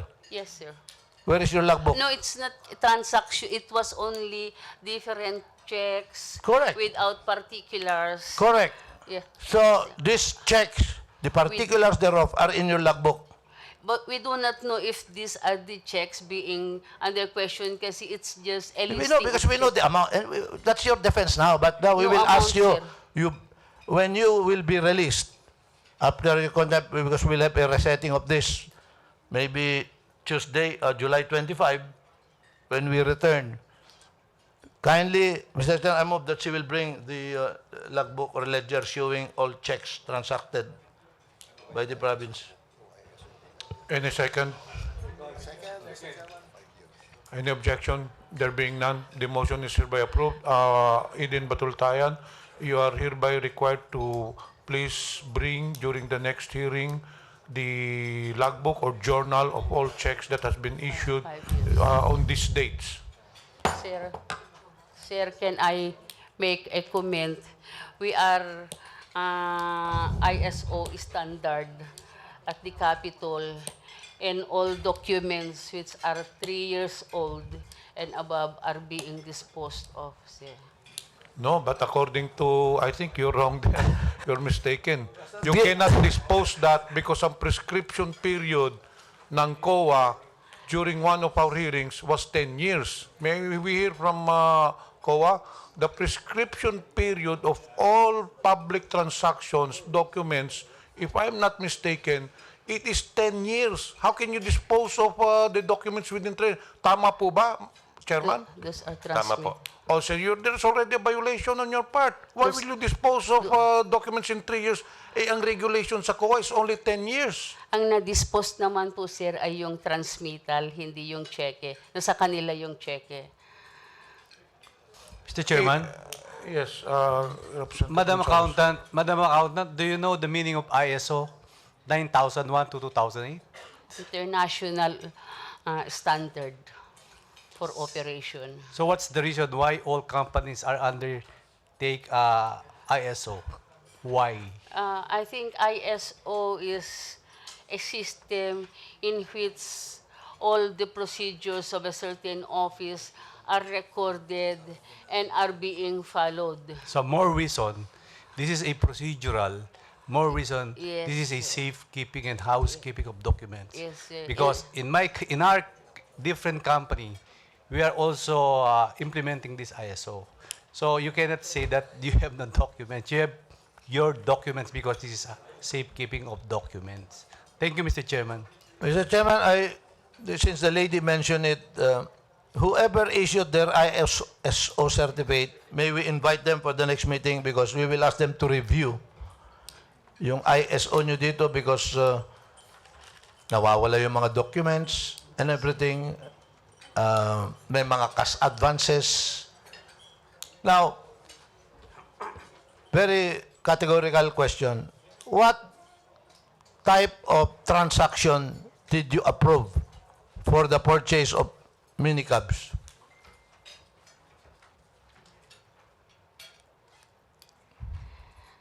Hindi ko na ma-recall, sir, Your Honor. That's why 5 years ISO ago. eh. That's 5 years ago, sir. Baka ISO dito, I surely omitted. Yun ang ISO pala dito, I surely omit. Now, you do not recall any single transaction of multicab. I know that there were purchases, sir, because it appears in our inventory. But So- the manner it was purchased, hindi na po, sir. Yun ang hindi mo alam. Yes, sir. Okay, so what appears in your inventory? You have an inventory? Yes, sir. Under the PPU of the GSO, they had included all those vehicles. Okay. And it tallies with our record also, sir. Mr. Chairman, the LTO said, we will ask the GSO. I also move that this witness be cited in contempt for refusing, being evasive to answer questions directly as of her, Mr. Chairman. Second.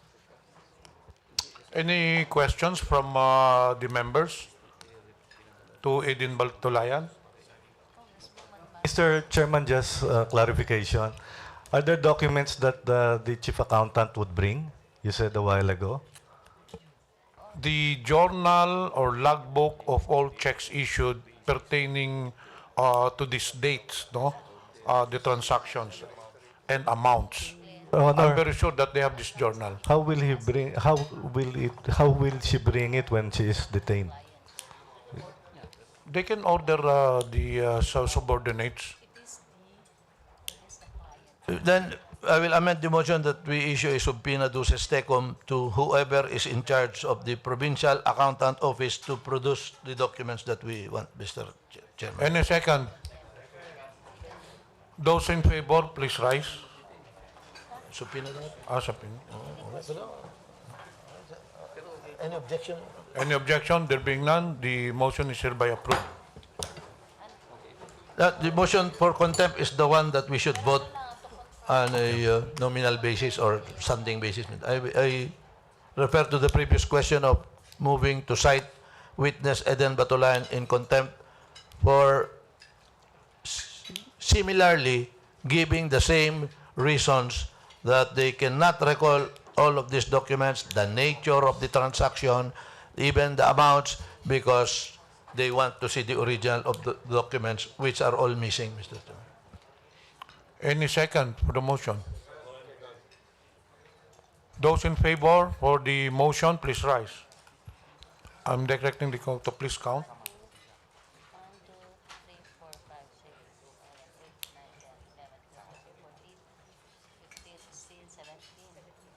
18. Those against? 17 in favor, none against. The motion is hereby approved. May I direct the Sergeant at Arms to please escort Eden Batulayan to the detention room? Mr. Chairman, I've been informed also, may I refer to the Secretary Comsec. During the last hearing, we issued subpoena duces tecum for these documents. Were there I issued? know from the COMSEC if we issued a subpoena desus tecum to the during the last hearing. Or I think it was the acting governor who stated that he will bring them, cause them to be brought here. We will look into it, Majority Floor Leader. Because The chair would like to call for a 1-minute recess.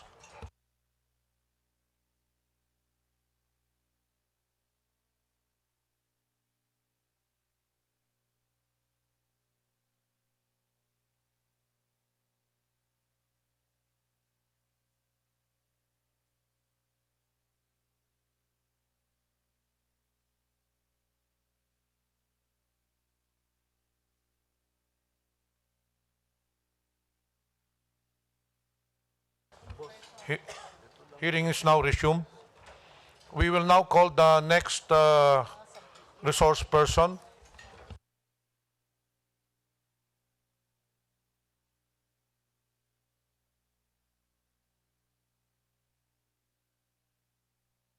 Joseph Castro. May I direct the COMSEC to please invite Mr. Joseph Castro, the Provincial General Services Officer of the Province of Ilocos Norte.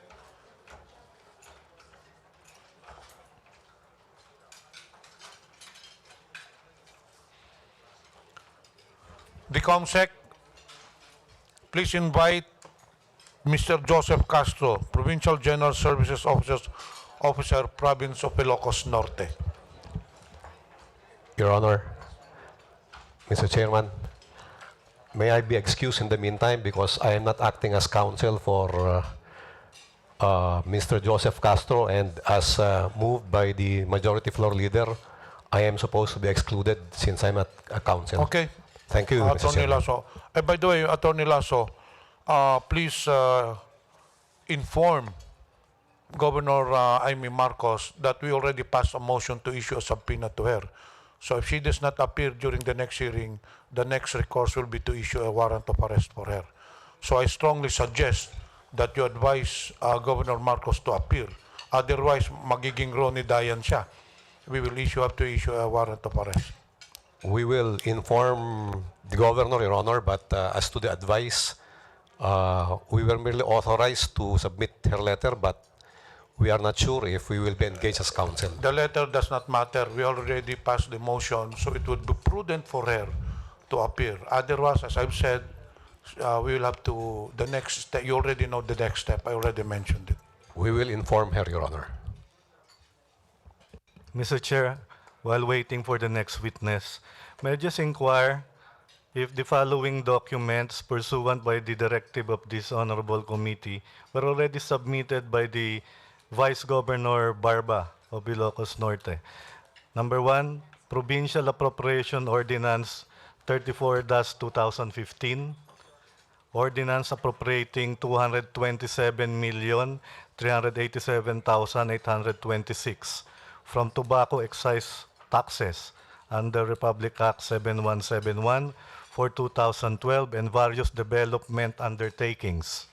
Number two, Ordinance 004-2013 involving 78,579,352 from excise tax dated September 3, 2013 for PIME. And number three, all documents and ordinances for appropriation of share of excise taxes under RA 7171, Mr. Chairman, as espoused during the time by the Honorable Representative De Vera, Majority Leader. unfortunately, Governor Barba has reneged on his promise. He had not submitted any document that he committed to submit.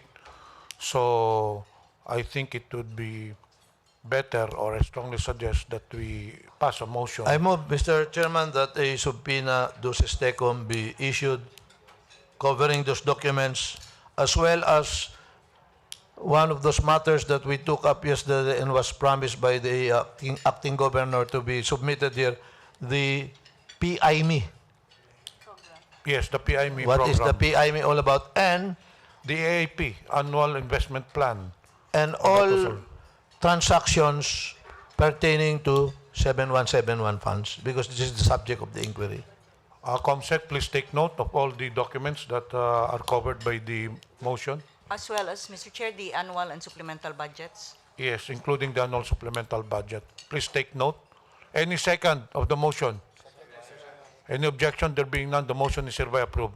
We now have here the presence of Mr. Joseph Castro, the Provincial General Services Officer of the Province of Ilocos Norte. May I proceed, Mr. Chairman? Please proceed.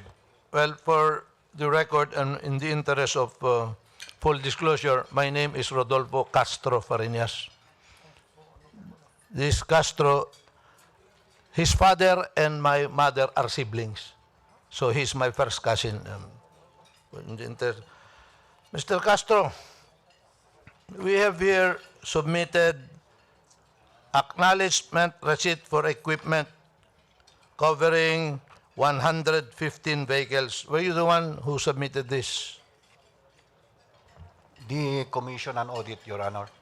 No, you were the one who submitted them to the Commission on Audit. Yes, Your Honor. I noticed that in all your ARE or RS, not any of them are dated. Is this your practice? Why not? You have a copy of the RS? Yes, Your Honor. Can you look at them and show me if any of them has a date under your signature? Because this acknowledgement receipt for equipment, yet there are no dates. I remembered, Your Honor, there's no date in just below my signature. Why? I'm sorry, Your Honor, that will be my... Even in those received column, there are no dates, except for one or two with dates. But most of them have do not have dates. I'll show you one. Mabuti na lang may isang nagpetsa dito because we will not know anymore when were this received. Now, first, do you remember the subject of this inquiry are three sets of transactions. First transaction happened as per documents that we have for the purchase of 40 units of minicab sometime on or about rather on December 1, 2011. Are you aware of these 40 units? Yes, Your Honor, but may I be allowed to read my affidavit? You have an affidavit prepared to stand? Yes, Your Honor. Please do. I, Joseph Castro, of legal age Filipino citizen, married and with office address at the provincial capital, JP Rizal Street, Lawag City, under oath, Hold hereby it, hold it. Were we given advance copies? Because under our rules, you should have submitted us. Well, anyway, go ahead. Anyway, after reading the affidavit, please submit a copy to the COMSEC. I think we have already submitted a copy, and I also send a copy of mine through LBC, sir. According to the COMSEC, sandali. Meron ba? May copy na kayo ng affidavit? Do you have a copy of the affidavit? We already have a copy of the affidavit in possession. Please proceed. Thank you, Your Honor. I am the officer in charge of the General Services Office of the Province of Ilocos Norte, commencing on 5 July 2007. Sometime on May 15, 2017, I received a subpoena ad testificandum to appear before the Committee on Good Government and Public Accountability of the House of Representatives on 16 May 2017 to testify in relation to a legislative inquiry pursuant to House Resolution Number 882. Owing to time constraint to seek the approval of the Honorable Governor Jaime R. Marcos for my official travel pursuant to civil service rules, I was unable to appear before the aforesaid committee of the scheduled date. Accordingly, I sincerely apologize to the Committee on Good Government and Public Accountability of the House of Representatives for my absence. The subject matter of the House Resolution Number 882 is the cash advances the provincial government of Ilocos Norte from its share of the excise taxes under RA 771 as follows. Check dated 1 December 2011 to cash advance the amount needed for the purchase of 40 units minica for distribution to different barangays of Ilocos Norte as per supporting paper surplus in the amount of 18,600,000. Check dated 25 May 2012 to cash advance the amount needed for the purchase of 5 units buses as per supporting paper surplus in the amount of 15,300,000. Check dated 12 September 2012 to cash advance payment of 70 units photon mini truck for distribution to different municipalities of Ilocos Norte as per supporting paper surplus in the amount of 32,550,000. At the outset, it should be emphasized that as officers in charge of the General Services Office, I was not the personnel authorized to request for said cash advances and to purchase the subject motor vehicles. Reason thereof that I have no participation in whatever capacity in the preparation of purchase requests, obligation requests, and disbursement vouchers relative to the purchased motor vehicles.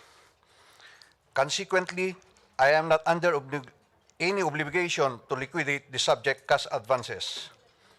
Nonetheless, I am privy that the subject motor vehicles were delivered to the provincial government of Ilocos Norte and distributed to its end users, considering that my office is responsible in verifying the delivery and ascertaining that the beneficiaries received the units. It should be emphasized, however, that I did not personally inspect the deliveries to determine if the specifications are complied with, inasmuch as the responsibility rests on the requesting party being the person aware of the details of the purchases made. Furthermore, the distribution of the motor vehicles was simultaneously with its delivery, reason thereof that the motor vehicles were never deposited in my office for a complete inspection. In fact, no registration documents were surrendered to my office involving the motor vehicles.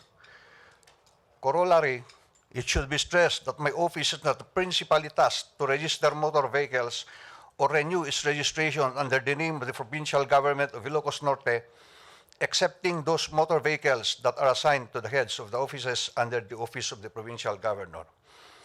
With all the foregoing, it is apparent that my participation in the liquidation of the cash advances is merely incidental and ministerial, to verify the delivery and to prepare the acknowledgement or memorandum receipt, a supporting document in the liquidation of cash advances. In fact, I have no personal knowledge that the cash advances for the purchase of the subject motor vehicles were sourced from the share of the provincial government of Ilocos Norte from the excise taxes under RA 7171 until the same became a public issue. Also, I cannot affirm or deny if the purchase underwent bidding procedures, considering that I am not a member of the Bid and Awards Committee, nor my office was the requesting party. Consequently, I am not accountable on the subject cash advances and the purpose the same were utilized. I attest to the veracity and truthfulness of the foregoing statements with my voluntary act indeed to disclose my limited participation in relation to the liquidation of cash advances made to purchase 5 unit buses, 40 minicabs, and 70 mini trucks. Fayan, yours truly, Your Honor. Before we proceed, may I acknowledge the presence of Representative Virginel Biron, and we also have COA Commissioner Mario Lipana, and of course our Sergeant at Arms, Lieutenant General Roland Datubale. May I request the Sergeant at Arms to please assign personnel here, because we might have still some resource persons to be cited in contempt. Majority Floor Leader. Thank you, Mr. Chairman. Now, I reiterate my earlier observation. How come you do not or did not attach dates on all of these arrests? It's systematic, not one. And arrests, in fact, Mr. Chairman of the COA, aren't these supposed to be renewed every year? I recall before with the MRs that they should be, I get an answer that memorandum receipts should be renewed yearly so that they can examine if this equipment are still in the possession of the receiving officer. Chairman, you're recognized. Every 3 years po. It's renewed Every 3 years. Okay. But now, Mr. Castro, if these are undated, how will we know if they have to be renewed or not? Why did you date them? I'm sorry, Your Honor, but it's a practice on my part that I didn't affix any, mostly, I didn't affix any dates. These That are official documents where it is required, received from, there is a date, your name is there, and received by, there is a date. Now, okay, when were these distributed now? Since you have a copy of the document, how will you now refresh your memory if they do not have any dates? For example, the buses, when were they distributed? Simultaneous to the deliveries, Your When Honor. was that? The documents perpetually showing for the purchase of buses, the check was dated May 25, 2012. Yes, Could Your it be around that period?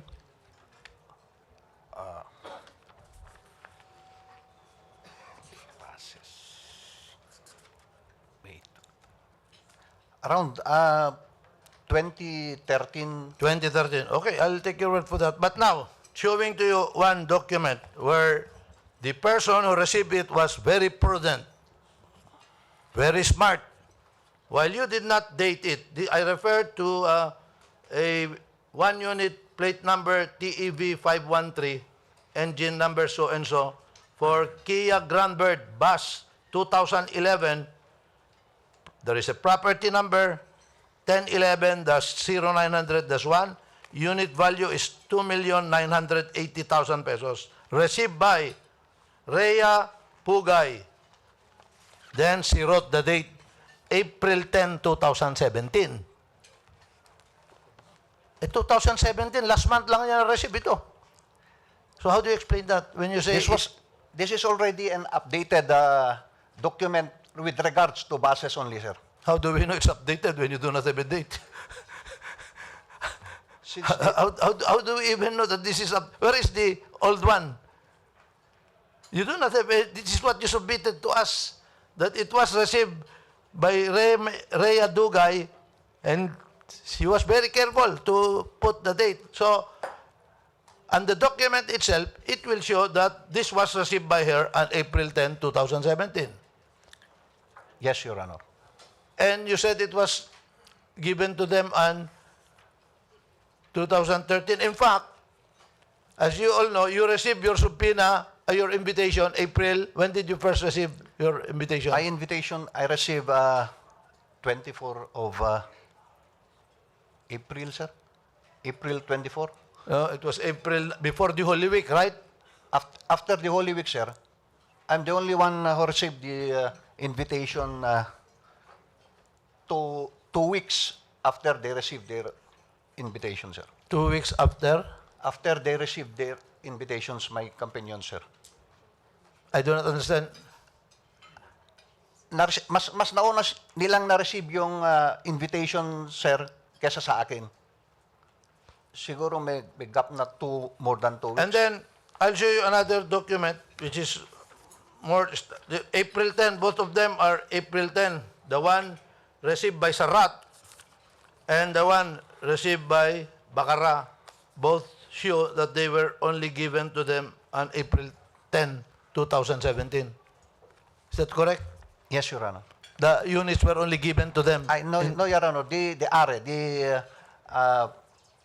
Because previously, there was no are.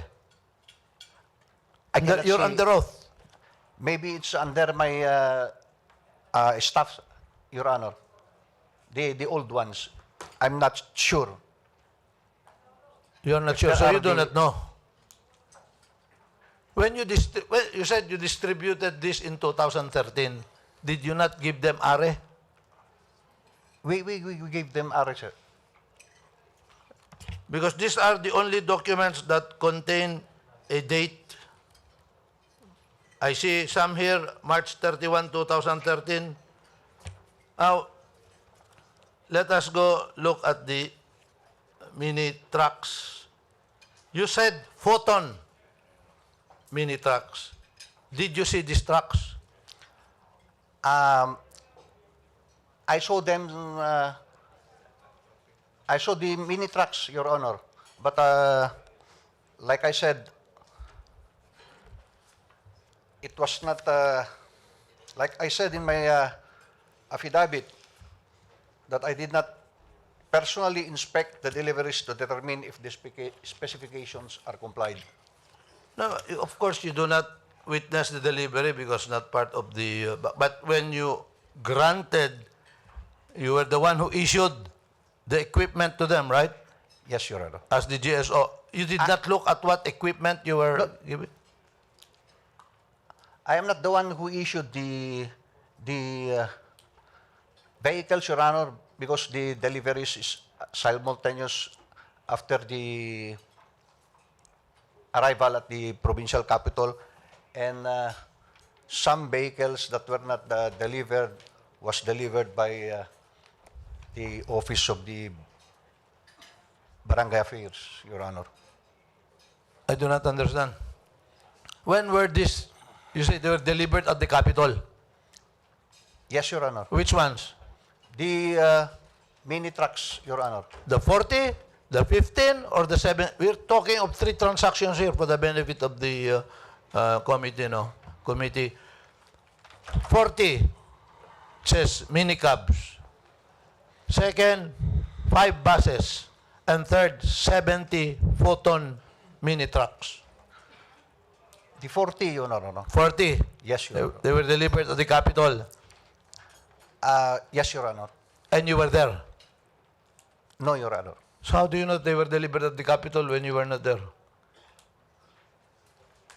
Andun po ako sa Capitol pero hindi na ako po lumabas sa office namin para tingnan. Nakita ko lang siguro yung mga naiwan, sir, 2 days after yung simultaneous delivery. So when you issue an arrest, it's as if you are who filled the description up? You, di ba? The photon came from them, Your Honor, since we don't have any available documents to para matignan yung talagang ano ang nangyari diyan is somebody asked them what will be the description, and they said photon mini trucks. Then we print the photon mini trucks in our array Without looking at the mini trucks. nakita ko na yung ano yung parang na ano ko lang. No. You are a General Services Officer. You are the custodian of all equipment of the province. You are issuing ARE for 70 photon mini trucks and you do not go and see if these are photon mini trucks? What if they are not photon mini trucks but photo mini trucks? Actually, Your Honor, I saw some of the mini trucks and mini cabs, but I don't have the technical capability with regards to the description of the vehicle. No, do not embarrass me as your cousin. You do not see, even a high school student, you go and ask, can you tell me, yung kamang kita, no, not marka DJ Lugan eject, han na makita, no, photon, no, ana? Wala pong mark kasi, sir. Oh, so, Pintado na ng red nung dumating. ha? Nakapaint na ng red nung dumating, sir. Oh, but you did not see any photon markings. No, sir. So why did you write photon marking in your ARE? Since we don't have any more description with regards to the unit, sir, and it's parang requirement ata ng accounting noon na dapat ilagay na yung brand. Kaya nagtanong-tanong na lang kami, sir, kung anong brand dahil wala naman kaming document as a basis. Kasi iyon ang nasa dokumento. Oo, sir. Yun ang nasa purchase request, yun ang nasa disbursement voucher na photon. Kaya ilinagay na lang na photon, pero tinignan mo, hindi naman, wala naman markang photon. Wala namang mark na photon, sir. How about the 40 minicabs? Anong marka nun? Wala rin, sir. Nakapaint lang ng red. Ito ba yun? Yan. Oh, Your Honor. Oh. By the diligence of the chair, I will refer it to the chair because due diligence, he made his own inquiry. Mr. Castro, upon verification, the unit that is portrayed in the picture is not a photon brand, but rather it is Forland. Ang pangalan po ng minicab niyan is Forland. So there is now discrepancy in your ARI. In your ARI, nakalagay po doon photon. However, those that has been delivered is not photon, but rather Forland. So we have to inform Chairman Aguinaldo or maybe ask from him if this is proper sa ARI po and sa purchase request photon, pero ang nandun po sa Ilocos Norte is Forland. So there is already a big discrepancy. So for your information, those are not photon brands. We also invited the Vice President of Photon. We showed the pictures, and according to them, that is not a vehicle made by Photon. Yes, sir. We have the testimony under oath of the Photon people that they never transacted with the provincial government of Ilocos Norte, and they are the exclusive distributors of Photon in the province. Now, who were the chairman of the BAC during this time? Chairman and members, pwede bang sabihin mo sa amin? Dahil sila tinuturo mo eh. Ang Pete Agkawili. up to now, sir, at present, Mr. Pete Agkawili, being the BAC chairman, Is the chairman of the BAC who is there in the other room? Okay. Members, Mrs. Josephine Kalahate, who is in the holding cell? Because Mrs. Eden Batulayan, he is already in the holding cell, the accountant, the Mrs. treasurer, Tabulog, Tabulog, budget officer, is there in the other room.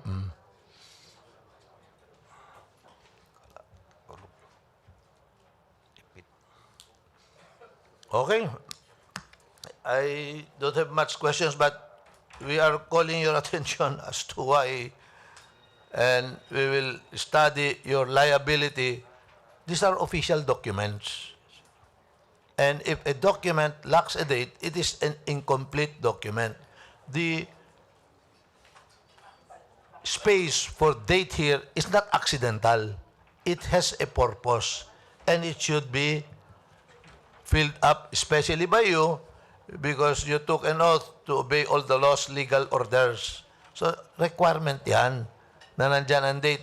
Because without the dates, there's no way we will know. Now, how come these units were never registered? Isn't it your responsibility as the General Services Officer to have these vehicles registered before issuing them? With regards to the mini cab and the mini truck, sir, we're still waiting from the supplier the OR and CR since they are brand new. They cleared as brand new, sir. So, since 2011, when these first checks were made, almost 6 years or more than 5 years already dahil, no, 2017 na wala pang ORCR itong mga to. As per records from our officer, none. That's why they cannot be registered or have not been registered. Yes, sir. How about insuring this vehicle as the GSO? Is it not your function to insure them with the GSIS? Because in case something happens to them, it will be a loss, and you expose liability and loss to the provincial government without your... Who has the duty to insure these vehicles? As far as I can recall, Your Honor, upon talking to my to the person directly in charge with the registration of the vehicles, he told me that there was a payment made from the GSIS with regards to the 40 units mini cab long before, but I don't know what had happened already with the... You said, but the GSIS what? Did not accept it? No information anymore, Your Okay, Honor. but whose duty is it to insure these vehicles? With regards to us, sir, we are only registering the vehicles of the heads of offices of the Office of the Provincial Governor. The other vehicles that was issued from other departments, they are the one who are registering their own vehicles, Your Honor. No, but these vehicles are with you because you're the one who signed for them. And in fact, you were the one who issued them based on these documents. You were the one who issued them to the recipients. Isn't that correct? Yes, Your Honor. So why did you issue them without insuring them? Why will the recipient now insure this when they do not own it? Who owns these vehicles? As far as I recall, Your Honor, it's parang... I will answer you. It's owned by the provincial government. Yes, yes. That's why you issued an RA because these are accountable properties of the provincial government of Ilocos Norte. Yes, Your Honor. So why did you not insure them? As I said, Your Honor, there was a document or a payment. Please show us the document. Please show us the document next hearing. I'll try, Your Honor. And now, Mr. Chairman, may I ask the GSIS if they have any in their records showing insurance coverage for 40 minicabs, 70 photon mini trucks, and 5 second-hand buses of the province of Ilocos Norte. Good morning, Your Honor. The GSIS received the invitation from the House last Friday at 3:30 p.m. And Mr. Chairman, for the record, I ask the person to identify himself and his position. I'm sorry, sir. Please do. My name is Leopoldo Casio Jr. I'm the Vice President of Marketing, Underwriting, and Claims of the Insurance Group of the GSIS. Okay, sir. Immediately after receipt of the invitation from the House, we requested information technology to generate all the vehicles under the PGO Ilocos Norte. What we have right now, sir, is a list of all comprehensive insurance. And from that list, sir, we have identified 6 entries of buses. And amounting to, the first one is TOV 512, amounting to 2.9 million. 012401, 2.6 million. TOV 513 of 2.7 million. TQC 751 of 2.7 million. And SHY 770 of amounting to 2.8 million. May we request that we be given copies of these documents, Mr. Chairman? Mr. Casio, please submit a copy of that document to the Yes, sir. COMSEC. We'll formalize, sir, and then we'll provide, kasi what I have right now is just the sum insured and plate number. So we will provide the motor number, serial number, and chassis number. In the Thank next- you. We will wait for that document. Yes, sir. And to add, sir, because I cannot see any insured multi-cabs and mini trucks, so I have to generate another list of all insured under a compulsory third-party liability, if that is an existing vehicle, sir. Mr. Casio, you mentioned the plate numbers. I observed some of the plate numbers are still private plate numbers, TOV. Hindi ho yan government plate. Government TOV, plate. sir. TOV. Yes, that's still a private plate number. Government plate numbers starts with S. The red Yes, sir. plate starts with S. You have one. You mentioned SHY. So, paano ma-insure yun? Private plate number that. Can they insure that? Di ba dapat when you insure it at the GSIs, you accept also even private plate numbers? If that is assigned under, say, a green plate from the officer of, yes, we can insure under the... So meaning if it's owned by, but I know existing regulations, if it is owned by a government agency or government unit, whether national or local, it should be transferred to a red plate. Alam natin yun, di ba lahat? Alam natin yan. Na kahit na anong ahensya, basta government owned, government property, it should be red plate. Bakit? That is highly questionable. Why is it na it is owned, it is a property of the provincial government, but it's still wearing private plate numbers, green plate yan? Yes, sir. May mga ibang ahensya po ng gobyerno, may mga security plates. So, nakapatong po dun sa red plate, and that is the declaration coming from the agency. And we do accept for as long as the list and the register is coming from the GOCC, the GFI, the national or the local, we do insure. If there is a government interest, the GSIS is mandated to insure all those properties, sir. Okay, thank you, Mr. Casio. Anyway, please submit the requested documents. May I remind this body that we also invited Phil Jeps, the agency assigned for the biddings of different government agencies. So if you have any... Yes. Okay. I have no further questions with this witness, but I am chiding him for his neglect in properly accomplishing arrest, Mr. A question to Mr. Castro. Yes, Mr. Chairman. Representative De Vera. Just one question. Mr. Castro, you mentioned a while ago that you were awaiting official receipts and other documents of the vehicles which were not registered. In your own knowledge, who are the suppliers of these vehicles? I'm sorry, Your Honor, I do not know. That's why we even asked them to give us the description, since we don't have any documents in our possession, Your Honor, with regards to the purchases. Even the names of the suppliers, Mr. Witness? Kasi sabi mo, hinihintay mo sa mga suppliers yung documents. May kilala kang supplier kung sino nag-supply nung mga sasakyan. I do not know, Your Honor, since we call them supplier, then I'll use the term supplier. Okay, thank you, Mr. Castro. We still have 3 resource persons from the province of Ilocos Norte. Mr. Chairman. Mis- Mr. Chair.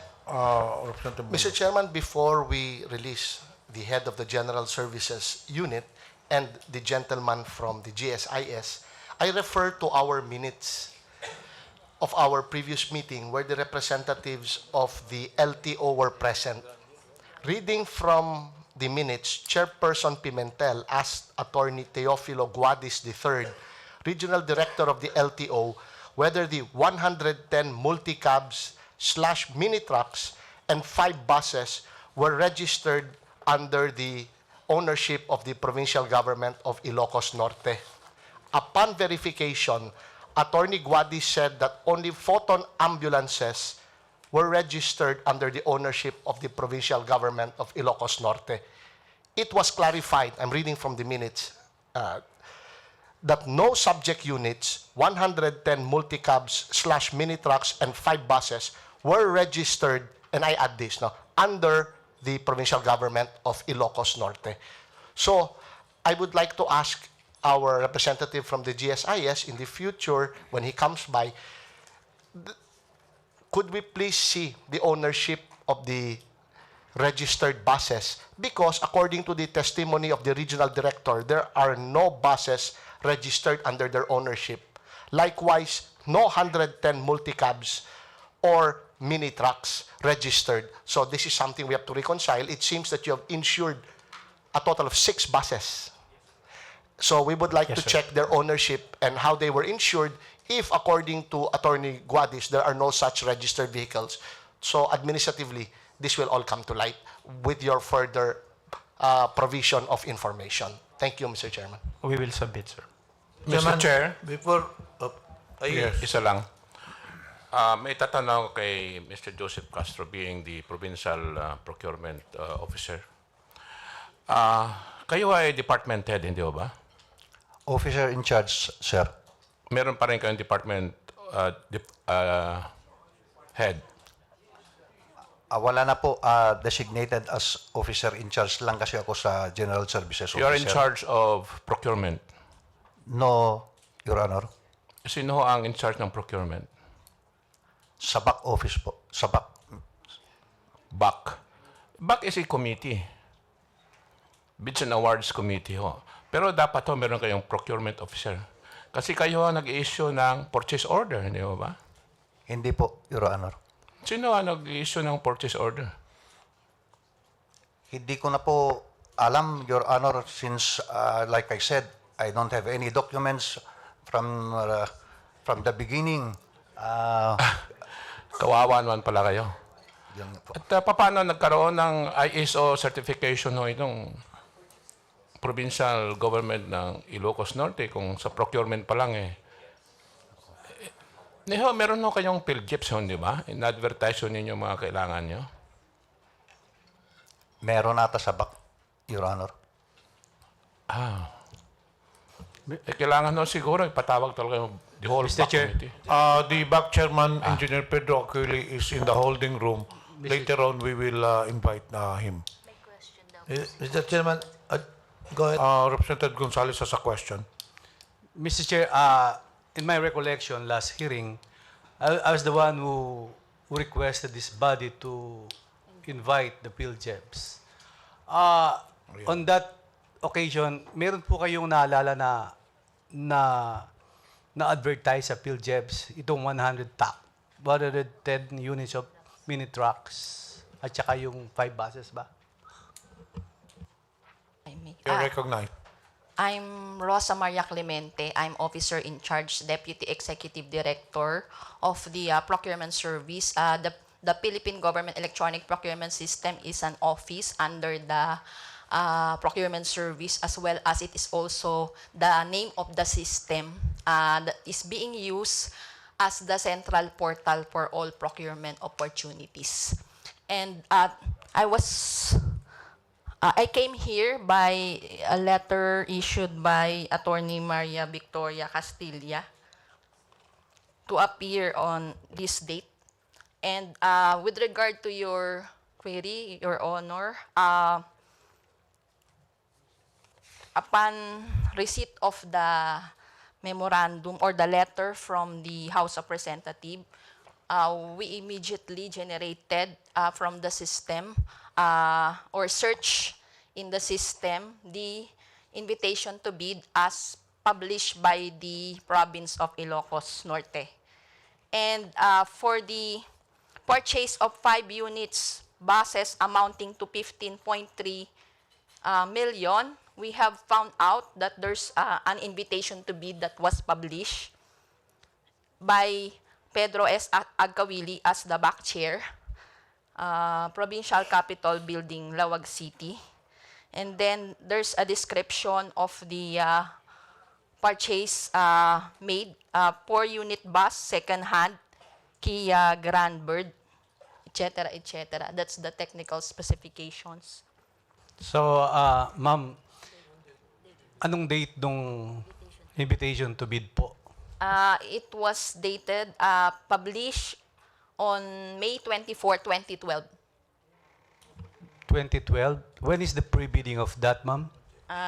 There's an attachment in the document, the invitation to bid for the procurement of bus for the province of Ilocos Norte.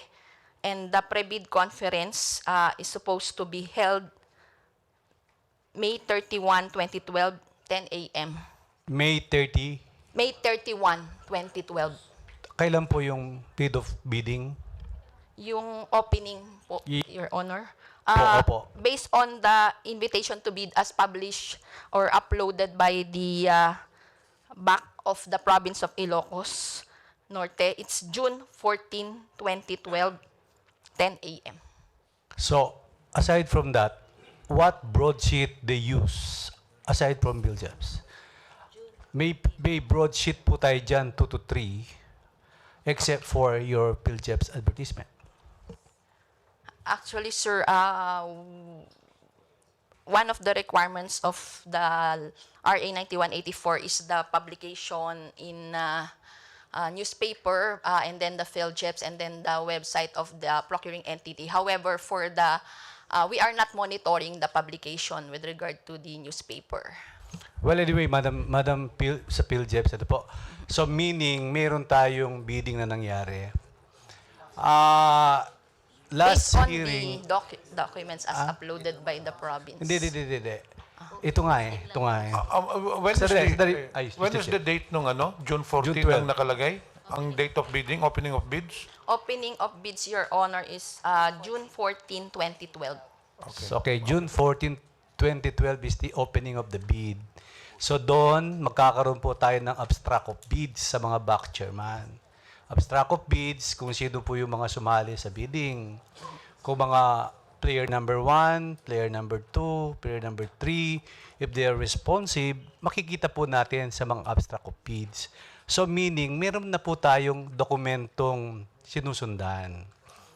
Sa bidding, meron pong mananalo at meron po tayong notice of award. Yung notice of award na yun, i-inform natin yung panalong player kung siya ay sangayon at kinukuha niya yung mga bid na panapanulan niya. So, pagkatapos dun po, magkakaroon tayo ng contract agreement. So, meaning to say, Mr. Chair, meron po tayong dokumentong masusundan na dito. Ano po? Malinaw na malinaw po yan. Sa LTO, sabi niya, nakapangalan po yan, kaya ako po kayo in-invite, na sabi niya, nakapangalan na po yan sa Provincial Government of Ilocos Norte.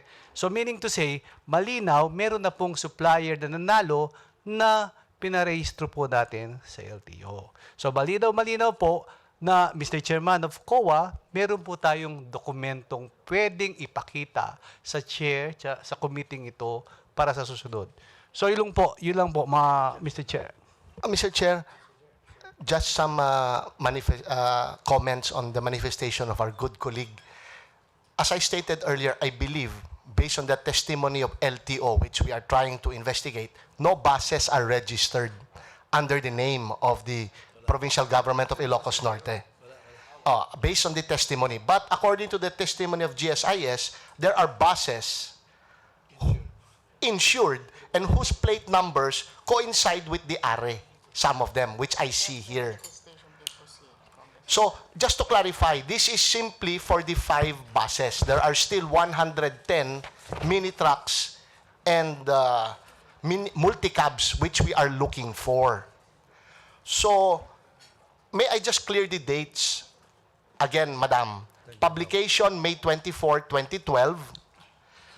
Pre-bid, May 31, 2012. Publication is May 24, 2012. Pre-bid is May 31.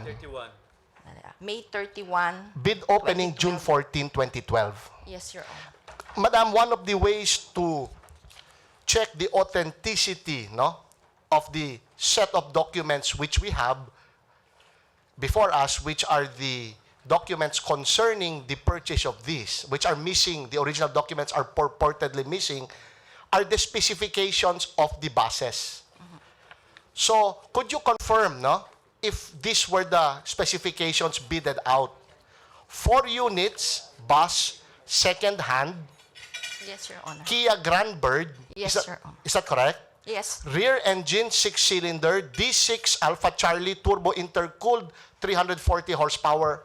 Is that correct, ma'am? Yes, it's indicated here. Model 2011, full air brake, air suspension, roof mounted. Is that correct, ma'am?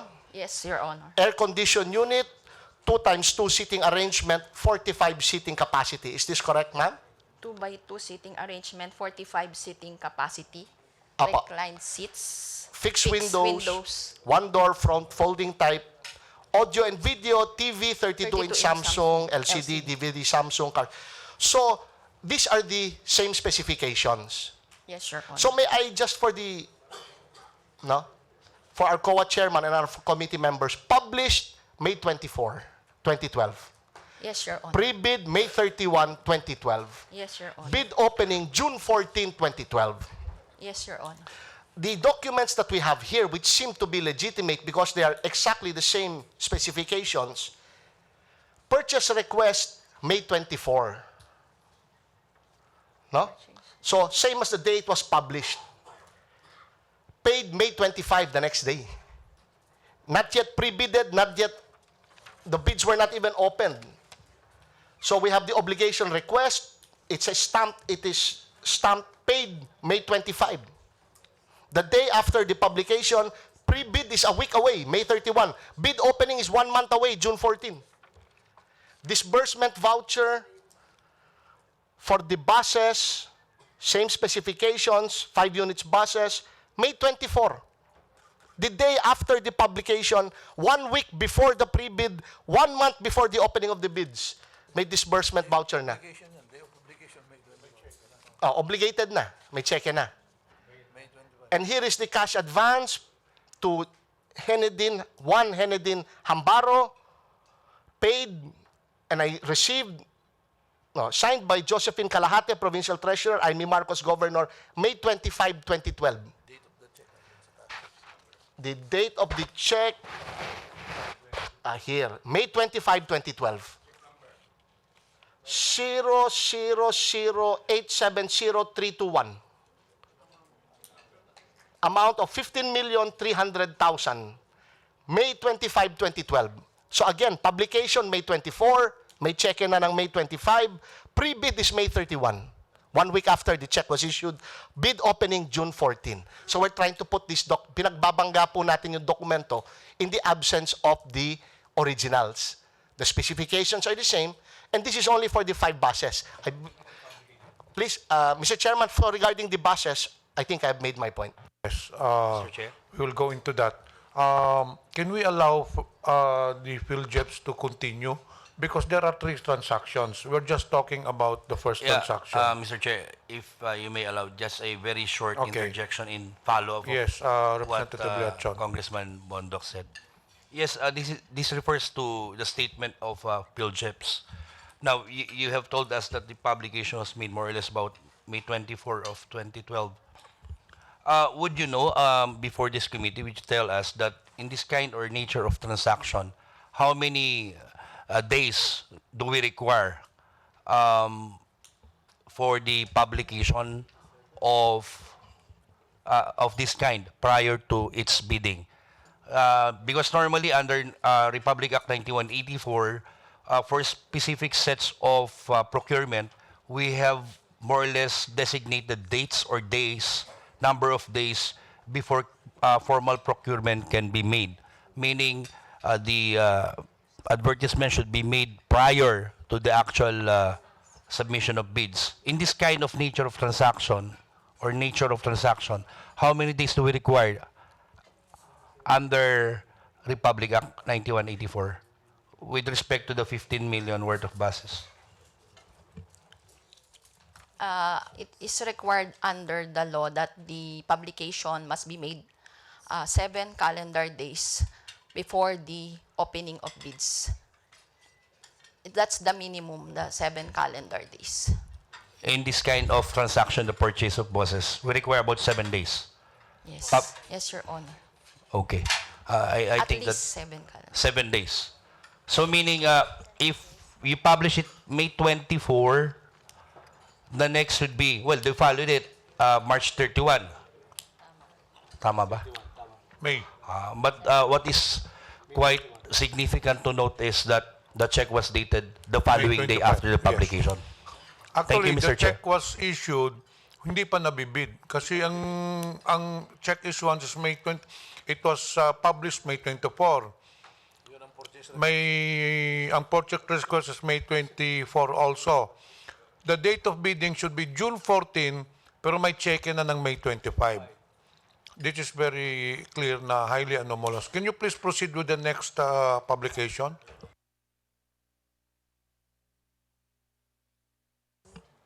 Another bid notice published by the province of Ilocos Norte is the notice for direct contracting for the procurement of mini truck for the province of Ilocos Norte, amounting to, with an approved budget for the contract of 32,550,000.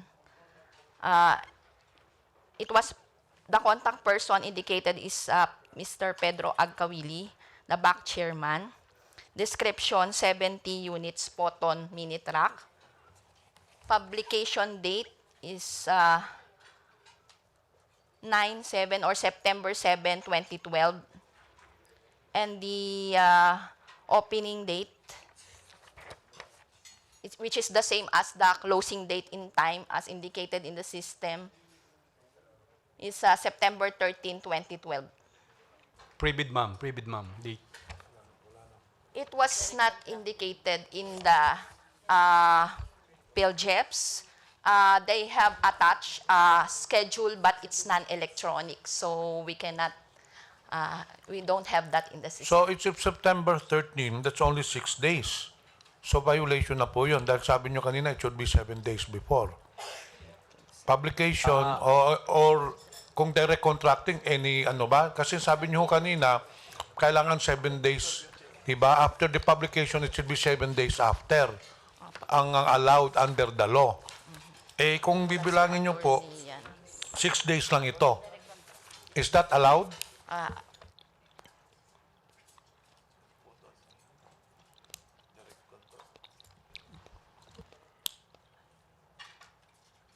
Mr. Chair? Yes. Mr. Chairman, while we are talking to the field judge, maybe we can call Mr. Agkawili here para marinig niya yung mga sinasabi ng field Majority judge. probably there, tapusin na lang natin sa transaction so that we can get our facts right.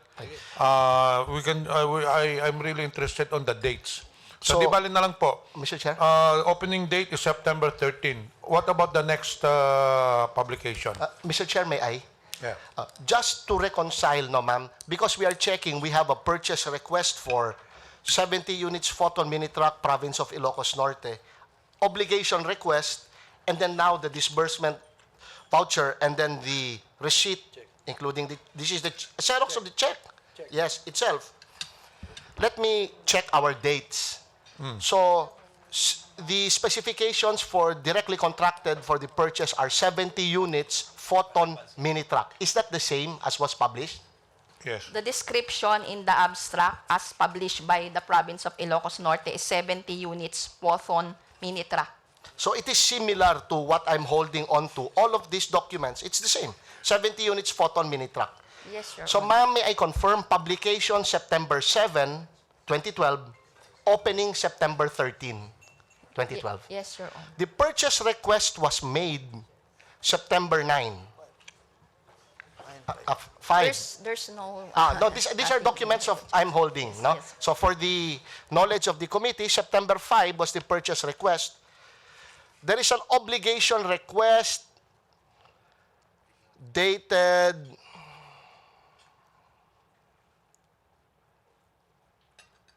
this is the number. I'm looking for the date. We go straight to the disbursement voucher, which is dated already September 12.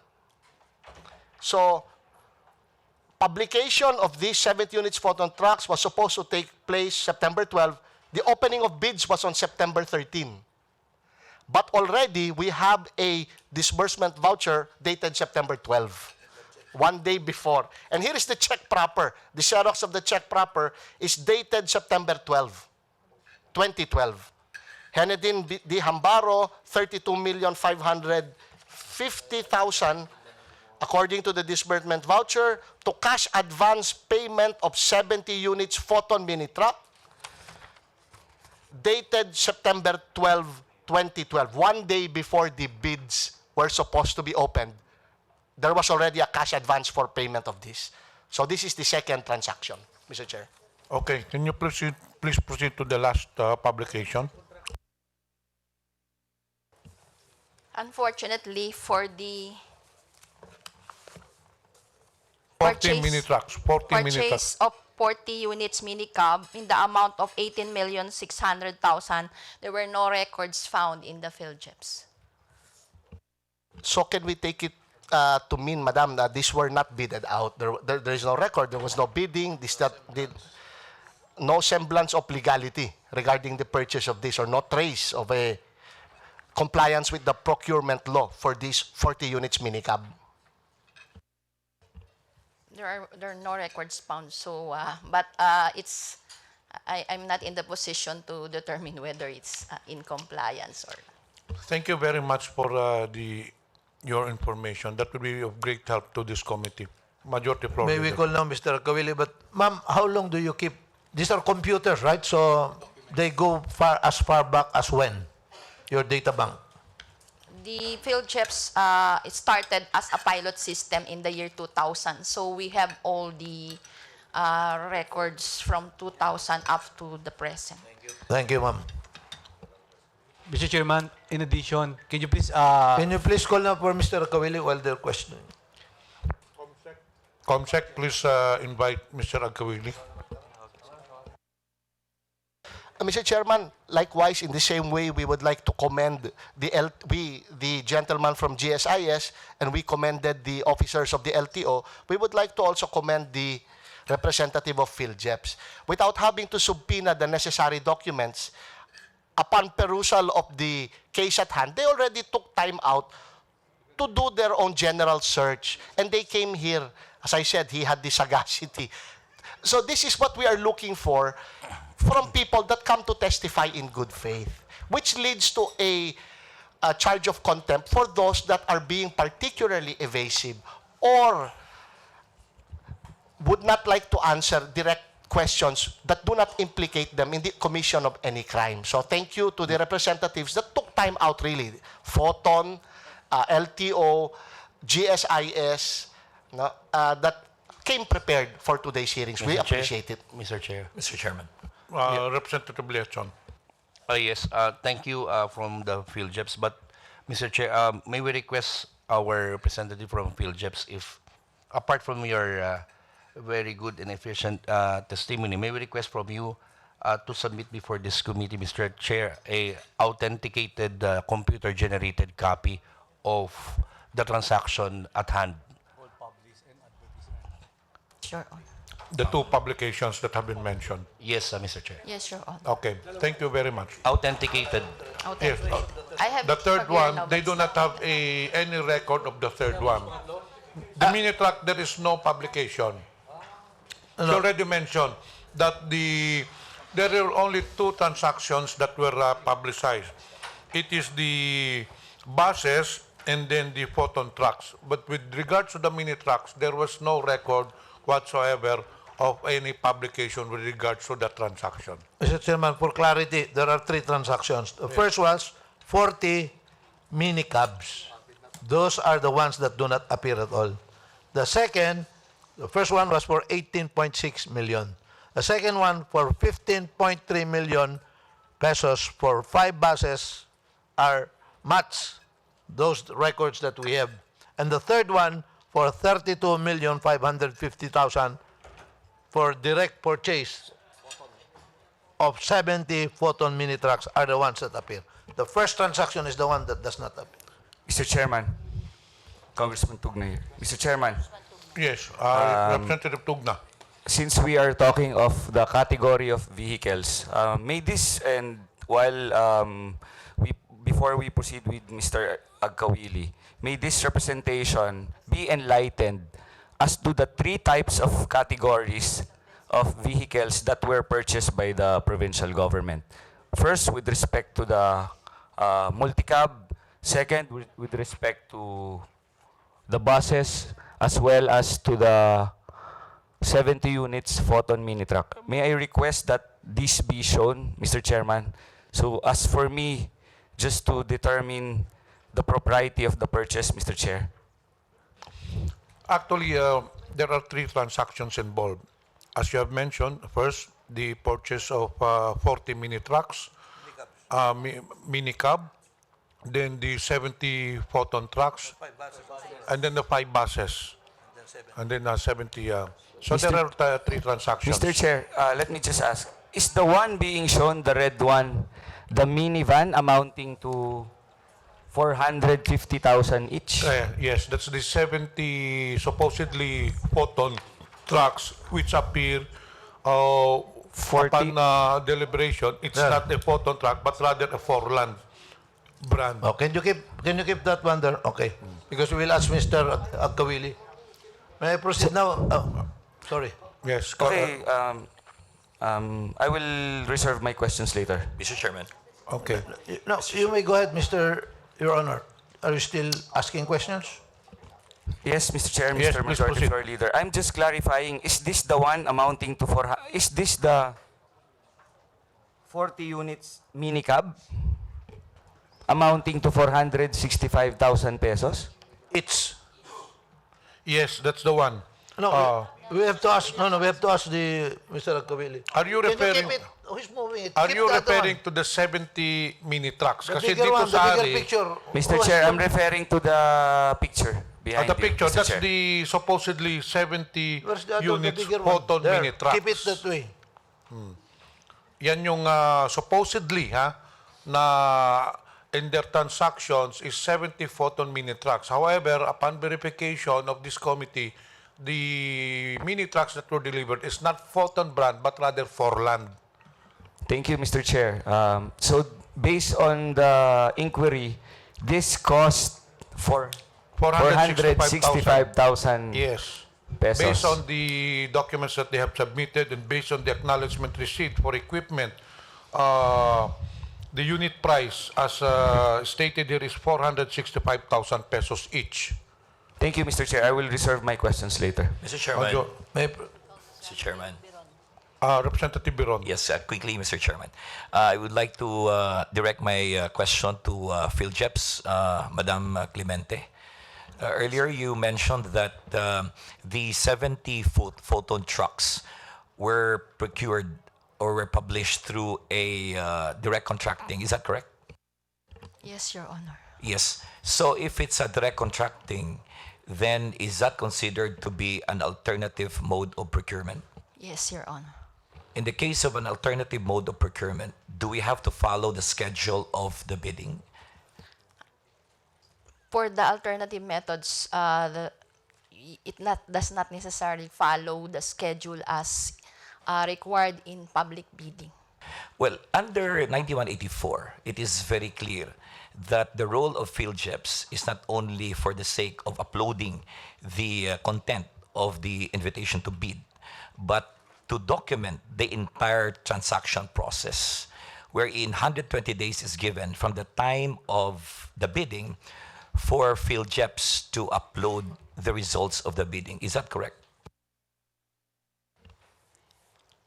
Currently, what we have in the system is the facility for the publication of the invitation to bid, as well as the publication of the notice of award. For cases like direct contracting, alternative methods of procurement, there are alternative methods of procurement that are only required to publish the notice of award. Yes. So within 120 days from the time of bidding or the opening of bids, PhilJeps has to document the award released by the procuring entity. In this particular case, for the direct contracting for 70 units of the photon trucks, have you documented who won this bid and who was given the award? Unfortunately, sir, Your Honor, based on the records that we have, because it's not us who upload the document, it's the procuring entity, which is in this case the province of Ilocos Norte.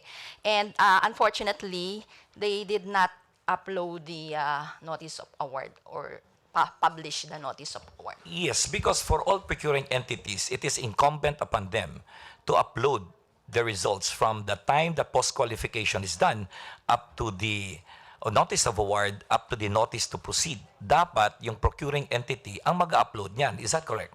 Yes, Your Honor. Now, my last question, Mr. Chairman. For direct procurement, under the law, there are only certain cases where alternative procurement is allowed. And what are those?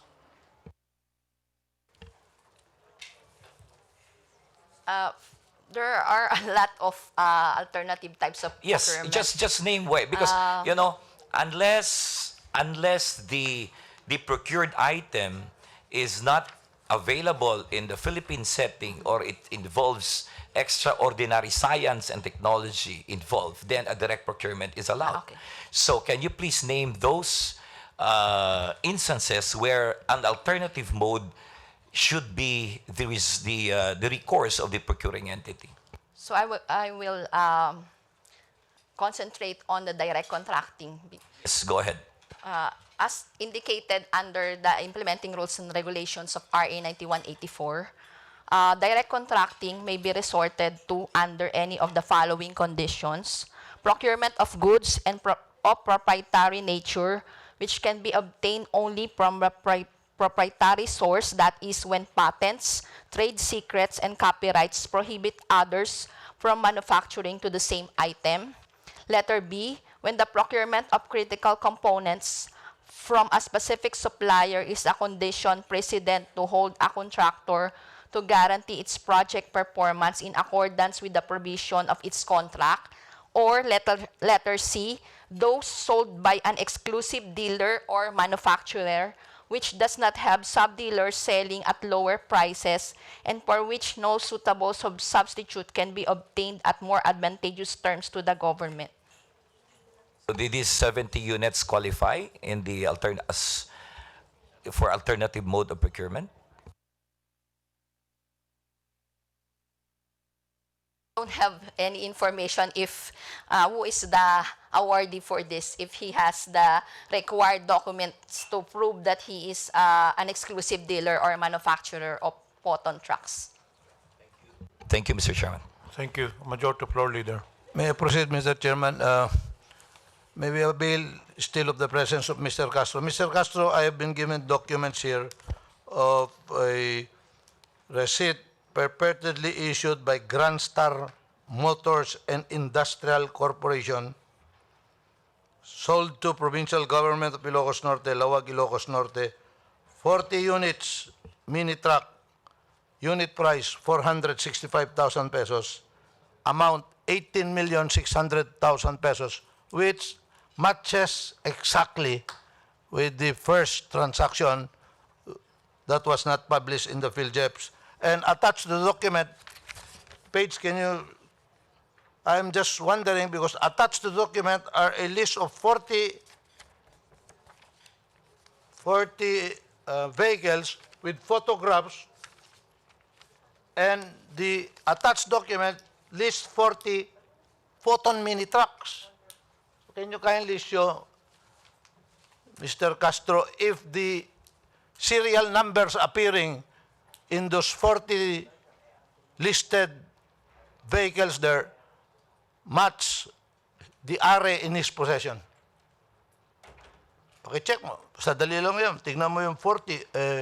Tignan mo yung serial number. Sa arena 40 minicabs, sir, there's no serial number or chassis number or motor number indicated. Precisely as the custodian of all equipments of the provincial government, wala kang listahan ng mga vehicles na yan with their serial number and engine numbers?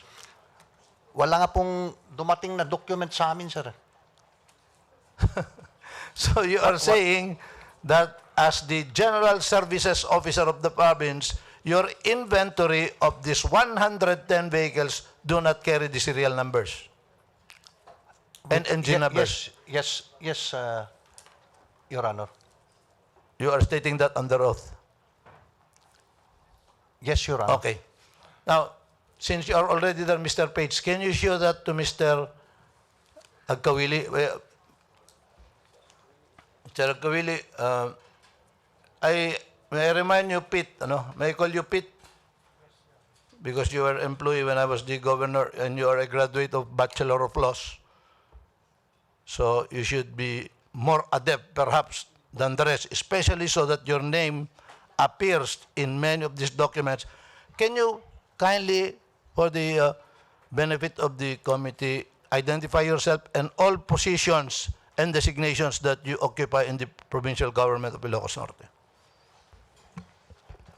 Good morning, Your Honors. I'm Pedro S. Akawili Jr., the Provincial Planning and Development Coordinator of Ilocos Norte and the BAC Chairman. So you are the Bids and Awards Committee Chairman. Okay. Can you review that document there? Have you ever seen a document similar to that? No, Your Honor, it's my first time to see this paper. Okay. You are aware of a transaction for 40 units minicab, and the purchase request appears in this document that I have in my possession, requested by Pedro S. Agkawili Jr. Page, can you kindly show him to refresh his memory if sometime on November 22, 2011, you requested for the purchase of 40 mini trucks. And there is a document there which carries, perpetually carries, it's colored even, shows your signature. It's not an original copy, Your Honor. May I see the original copy, please? You know that the originals are missing, right? Are you aware that the originals of these documents are already missing from the custody of the Commission on Audit? I have no personal knowledge, Your Honor. You are not aware? I have heard, but... So you are aware that they're missing? You've heard that they're missing? I'm not sure, Your Honor. It's not my personal knowledge. No, but you heard that they're missing. I heard. Yes. And now you want to invoke that you want to see missing documents. Now, do you recall requesting for the purchase of minicabs? Ever? It's been a long time, Your Honor. I don't remember. Well, for your information, Mr. Agkawili, 3 of your colleagues, namely, no, 4, Gaor, Hambaro, the provincial treasurer, are already under detention because of the same deportment that you are giving to us here. It's not a regular incident, Mr. Agkawili. You are a graduate of a holder of a bachelor's degree, and you say you cannot remember requesting for the purchase of 40 mini cabs? As I said, Your Honor, I cannot remember. Okay, I note that is very evasive. Now, again, I'll give you a more recent document. I have a document here, and you will give the same answer. But it says here, 70 units photon mini truck. Are you aware that you requested for the purchase of 40 units photon mini truck?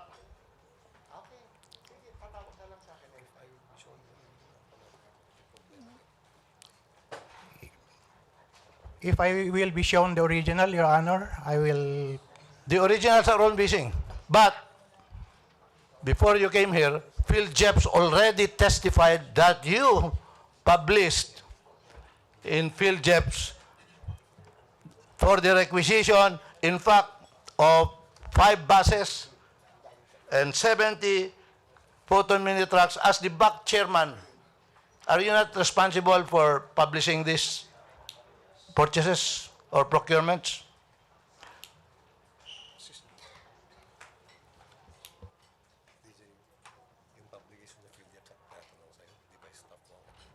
May I just inform that before the resource person answers a simple question like, are you not responsible, he consults with Attorney Lasso.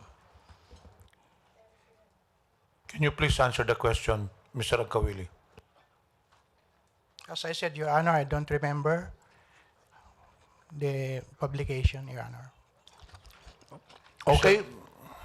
Now, as back, can you tell the committee what are your responsibilities? What are the responsibilities of the Bids and Awards Committee? To handle the procurement process, Your Honor, generally. So, I'm asking you a simple question. You do not remember procuring 40 units of minicabs in 2011? We have thousands of transactions, Your Honor. I don't remember all. You have thousands of minicabs? Thousands of procurement. No, I'm asking about minicabs only. I'm not asking about toilet paper. I'm not asking about paper clips. I'm not asking about bond papers. Now, how many transactions of minicabs have you had? I don't remember, Your Honor, how many. That's a very, very basic answer. Have you had one? Not even one? You don't know if you ever purchased. You know, it's already there in Phil Jeps, and you are the back chairman. You were the one who requested. If you tell this committee that you do not remember the back purchasing 40 minicabs, which is not a regular transaction, then you will be very evasive, and I will move that you be cited in contempt. You do not remember 40 minicabs in 2011? No, Your Honor. Okay. How about the 70 photon mini trucks in 2012?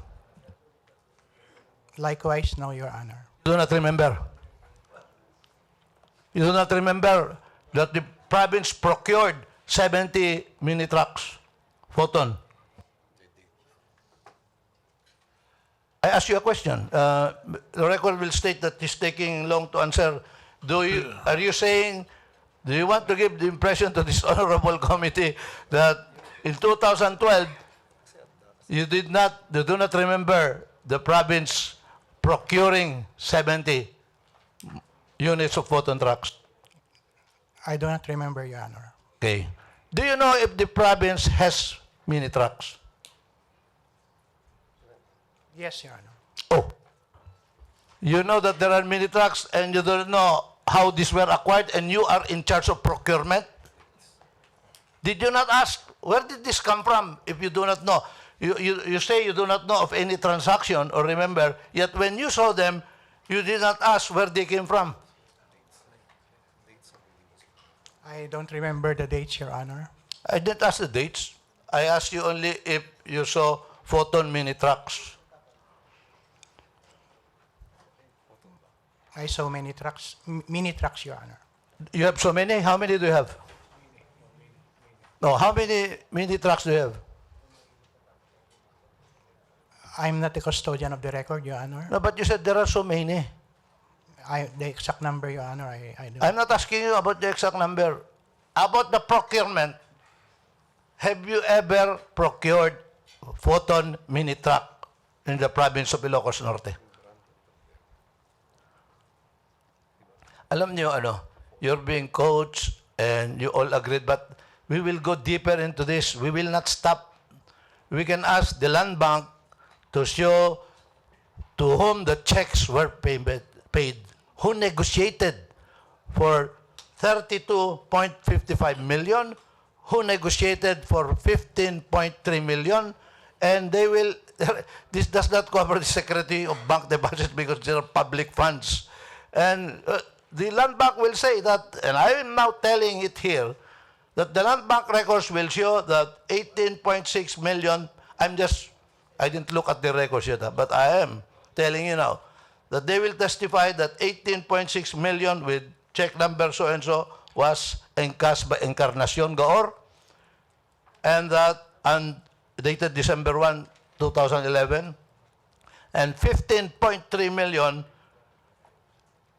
dated May 25, 2012, was encashed by Jenerdin Hambaro. And the third transaction of 32.55 million pesos on September 12, 2012, for 70 mini photon trucks was also encashed by Ms. Gaor.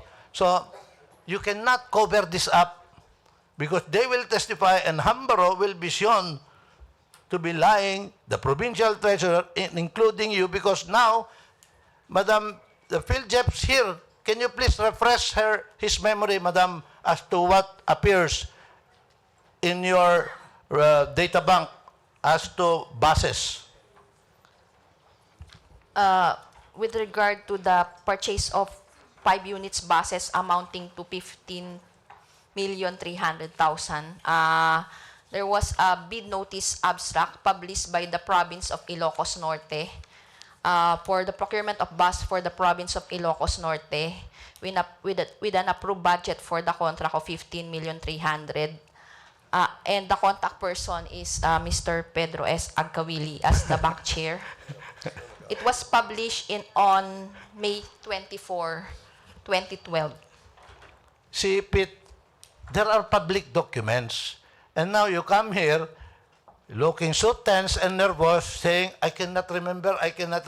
Boss, these are only 5 buses that were purchased and procured by the province of Ilocos Norte, and the PhilJeps executive director testified there that you are the contact person, yet you want to insult the committee and Congress by saying you cannot remember because you have thousands of transactions.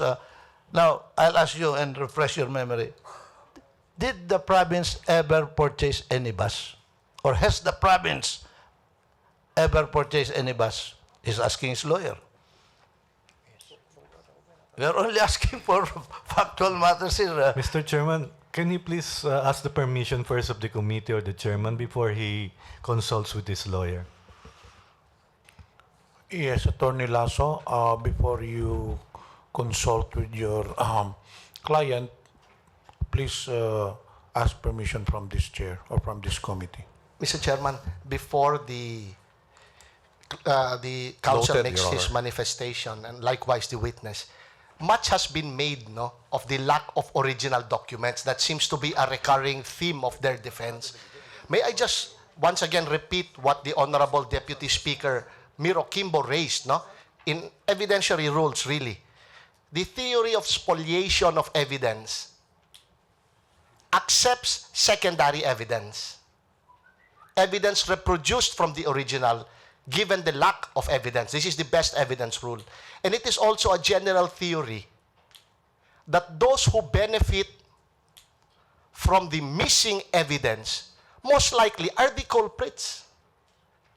So hiding behind the defense of missing original documents, when these documents could be the key to proving your innocence, when actually it seems that this evidence is the damnation, really, that proves what happened here, does not in any way excuse any of our resource persons from their responsibilities. And given the fact that there is secondary evidence available, and given the difference in the testimony between officers of the government willing to testify on matters within their jurisdiction, it is very clear that the witness says, and the witness now, is being evasive. So could I remind him and his counsel of that theory of spoliation of evidence and the acceptance of secondary evidence in any rule or any court of law, Mr. Chairman? Thank you. Before we recognize Majority Floor Leader, may I remind the legal counsel that your role here is only to advise your client on his constitutional rights. However, you cannot provide or coach him on what to answer on our queries. Majority Floor Leader. We are aware of that, Your Honor. Thank you. Okay, because on the record, in fact, it was noticed by members here that even for simple questions, you asked Attorney Lasso for the whatever you're asking him. But now, Pete, you do not recall. I repeat the question. Former question. Has the province of Ilocos Norte ever purchased any bus?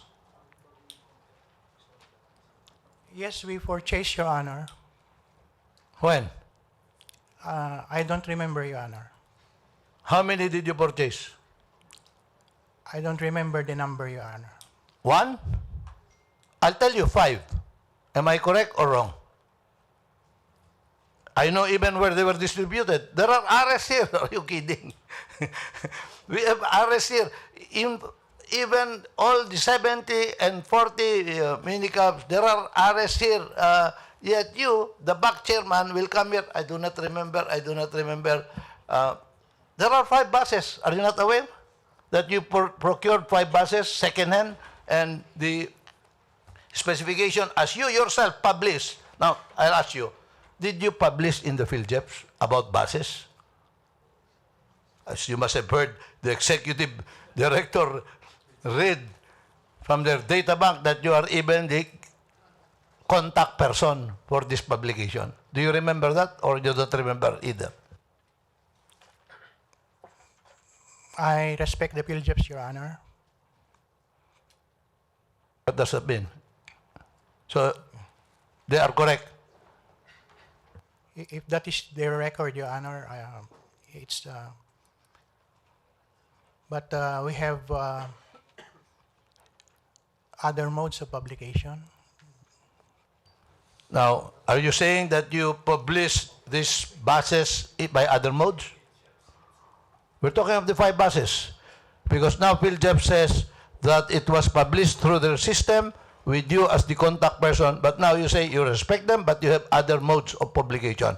So, you are saying now, under oath, that with respect to these 5 other buses, those that testified to by PhilJeps is not, you're again looking at your counsel, it's not, look at me because I'm the one talking to you, it's not the same.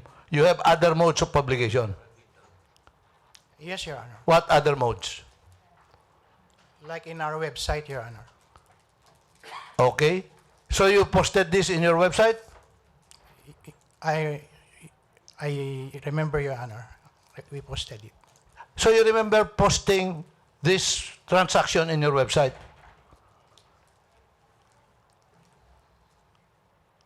One, two, three, 4, 5. I'm counting before you answer. 6, Yes, 7. Your Honor. So you remember now. While ago you said you do not remember purchasing buses or procuring buses. Now, suddenly, you now remember that you published this in your website. Which is which?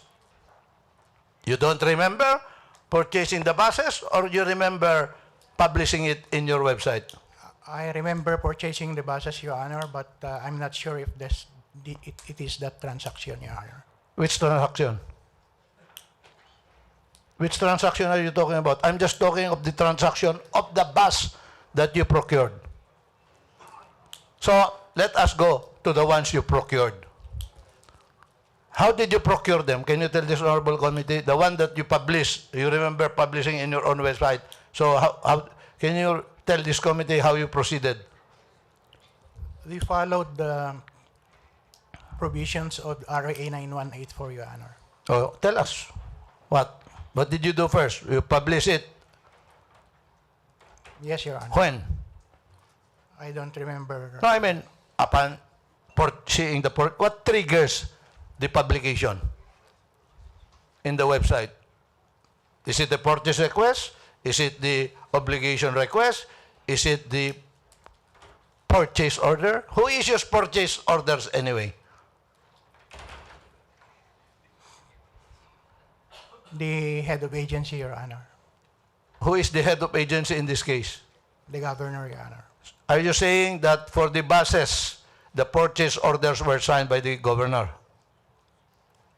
I'm not sure, Your Honor, but normally the governor will issue the purchase order as Okay. head of agency. When does she issue the purchase order?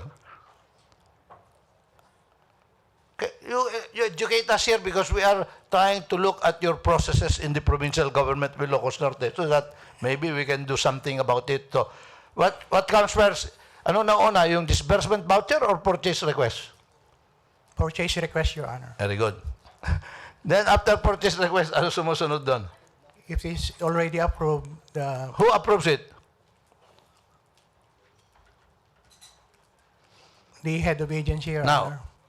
for the 40, hindi naman 40 ito eh.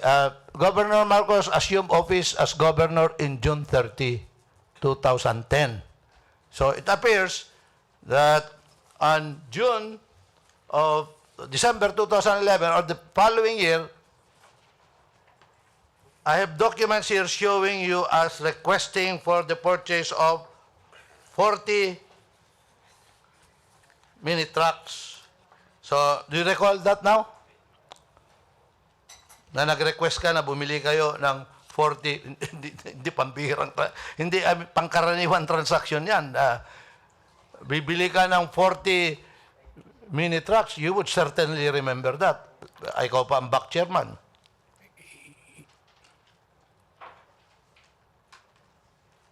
You don't remember?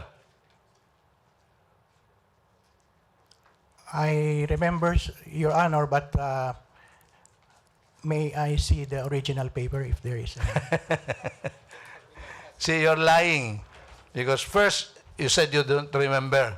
Now, suddenly, you remember, but may you see the original documents which you know are missing. So, kayo ang nagtatago dito sa cover ng missing documents na ginagamit nyo ang depensa dito.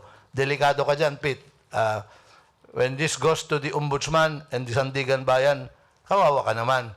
Because this is plunder already. Because there's conspiracy where 66,550,000 pesos funds, public funds, coming from tobacco, excise taxes, shares of the province, have been used. So you want to see the documents, and alam mo na missing yung documents. So you're being very evasive. So you remember now, saan kayo bumili nun? 40 na mini trucks yung, yung una. How did you procure that? Through RA 9184, Your Honor, the Procurement Reform Act. How? What did you do? You publish it where?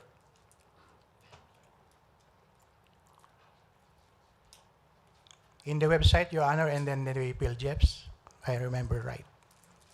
You remember wrong because Phil Jeps has testified that there is nothing in their data bank which shows publication by the province of Ilocos Norte for 40 mini trucks. But in your website, there is.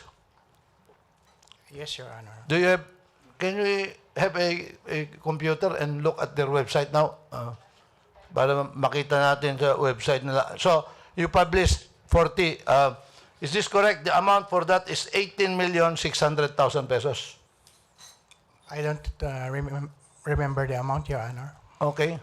So, if I will show you the documents, you will still ask again for the original. Is that correct? Yes, Your Honor. So, I'll save myself the trouble because the documents are already missing. Ano to? You just open your Bids and Awards website. When is the most ancient document in your website? What year? I'm not so sure, Your Honor. There is an office in charge. They just check. Apparently, it's only up to 2015. So, this. Now, Pete, considering that you were the one who signed, even if you now deny it, we will show it later on, you were the one who signed, requested for 70 photon mini trucks. Did you not even look at your records? Ano ba ito? Ag-investigate. And you have to remember, Pete, that you were invited, you did not show up. Your reason was you're awaiting official instructions by the governor. You were subpoenaed for May 16th, you did not show up.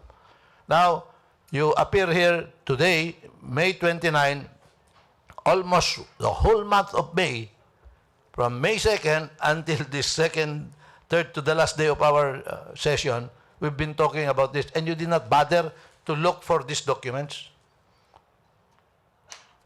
or refresh your memory. In your office, when you sign a purchase request, that is in your logbook, right?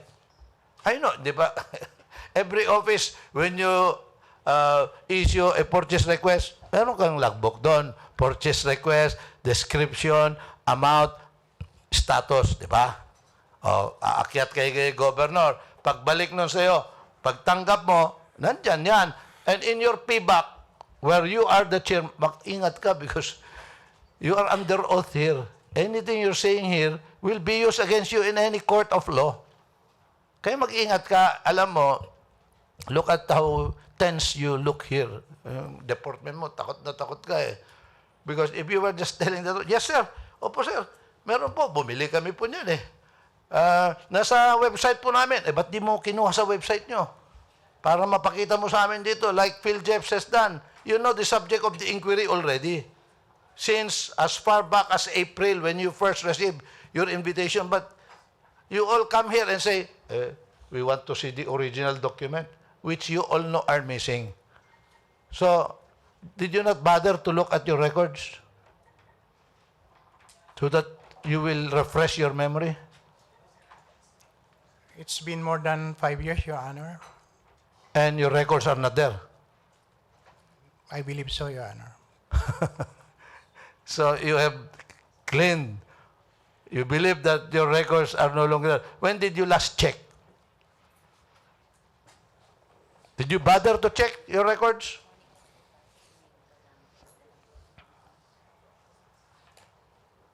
One, 2, 3, 4, 5, 6, 7. I'm just asking if you bothered to check your records. Yes, Your Honor, but there is a back secretariat.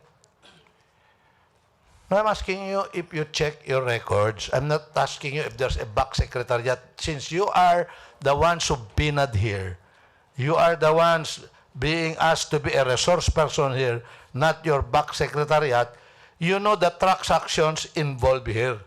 Napag-uusapan na ito. Everybody in the province of Ilocos Norte knows about this. 40 minicabs, 5 second-hand buses, and 70 photon mini trucks. Did you not bother to check kung meron ngang ganyan na transaction? That's my question. 1, 2, 3, 4, 5, 6, 7, 8, 9, 10. 10 seconds, you've not even... Did you bother to check? Mr. I think he's asking to be cited in contempt because he refuses to answer any further. A simple question as, did you not bother to check? Dahil pinag-uusapan na ito at lahat-lahat, he refuses to answer. I move that he be cited in contempt, Mr. Chairman. Any second? Second. Any objection? Those in favor of the motion, please rise. Comsec, please count the votes.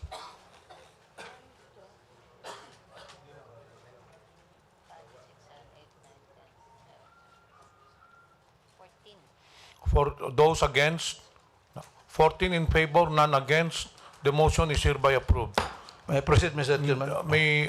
The chair would like to request the Sergeant at Arms to please escort Mr. Agkawili to the detention room. Mr. Chairman, Yes. before the Sergeant at Arms, may I just ask one question to... Yes, of course. Thank you, Mr. Chairman. Mr. Kawili, bago ka po ba pumunta rito, mayroon bang nanakot sa'yo para hindi magsabi ng totoo sa committee ito? Since I'm already cited in contempt, Your Honor, I refuse to answer. Thank you for that, Mr. Chairman. Okay. Sergeant at Arms, please escort the resource person. Mr. Chairman, Mr. Chairman, can I ask the back chairman? She will, May I represent? according to his prior statement, he will not answer any more questions since he's already has been cited for contempt. The next two resource persons are, no, Batulayan. Ay, tapos na to sa Batulayan. Attorney Wendell Chua and Miss Evangeline Tabulog. Okay, Ms. Tabulog, the budget officer. Comsec, please invite Ms. Tabulog, the provincial budget officers of the province of Ilocos Norte.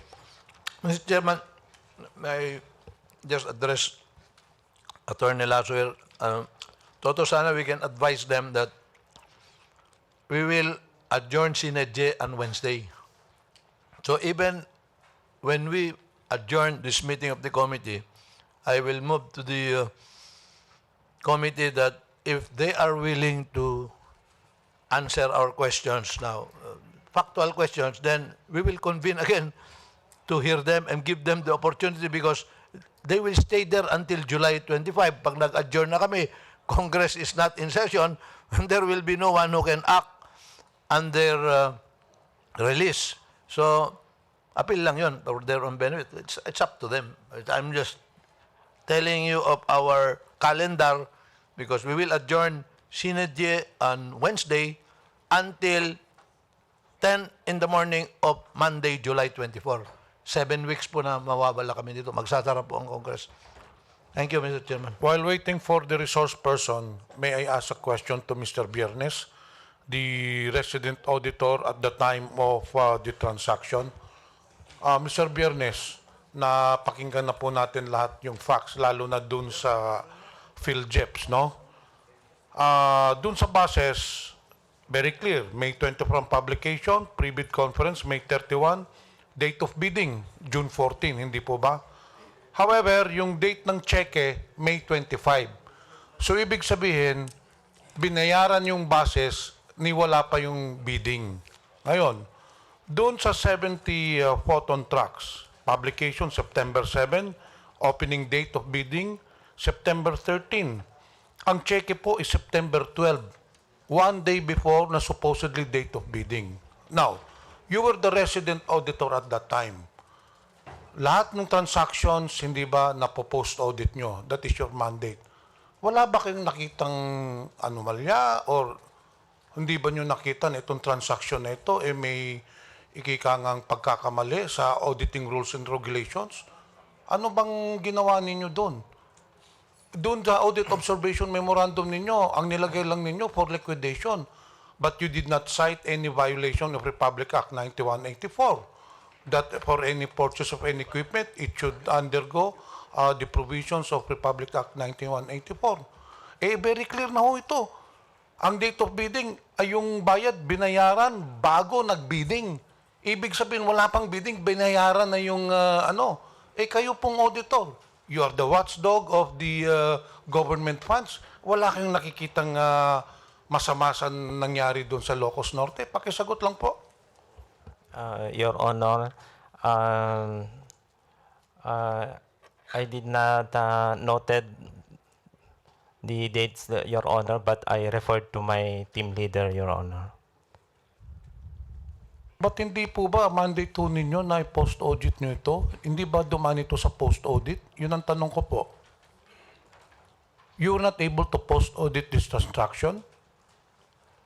We post-audited, Your Honor. That's why I referred to my immediate supervisor. Your immediate supervisor then was Mrs. Liagono. No, Who sir. Sir, Mr. Rosalindo Franco, Franco. pinapasa ho sa inyo yung sagot. Wala ho kayong nakitang red flags dito?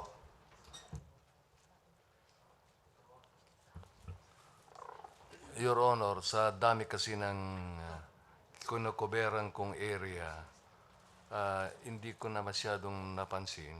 Kasi usually, pag nag-post audit kami, pag may audit action, may ginagawang audit observation, may audit suspension, at saka yung notice of disallowance. Kaya kung walang nailagay na walang nagawa, na binigay sa akin na audit action, hindi ko na ma-actionan kasi hindi ko naman pinopos audit, kundi rini-review ko lang itong mga audit actions po. Ako po hindi auditor, no? Pero sa nakikita ko, ordinaryong tao lang ito. Kahit grade 1, makikitang may pagkakamali po talaga. Wala pang bidding, binayaran na yung mga bases. So, and there was no, based upon your record sa annual audit, there was no notice of suspension, notice of disallowance that was issued. Eh, there could be some lapses on your work. Kung gano'n, hindi ba? Yun ang trabaho ng auditor, to audit the funds, whether they were used properly or not. Walang notice of suspension ito eh. Eh, very clear na ho. Binayaran ng walang bidding. Eh, I don't know, sino pang mga magbabantay ng kaba ng bayan kung gano'n, ganitong, and this does not involve thousands of pesos, it involves tens of millions of pesos, tapos nakaligtaan ninyo dahil maraming transaction. I think that is not the right answer. And then, ngayon, kasi these are government funds. Ang COA are supposed to audit and check whether the funds were used properly. And what is ironic pa, na wala pa yung the COA is the custodian of these transactions, wala pa pati nawala in your possession. Kasi kayo po ang tinutulak ngayon ng mga resource persons. Sinabit po daw yung mga documents sa COA, ngayon walang may produce ang COA.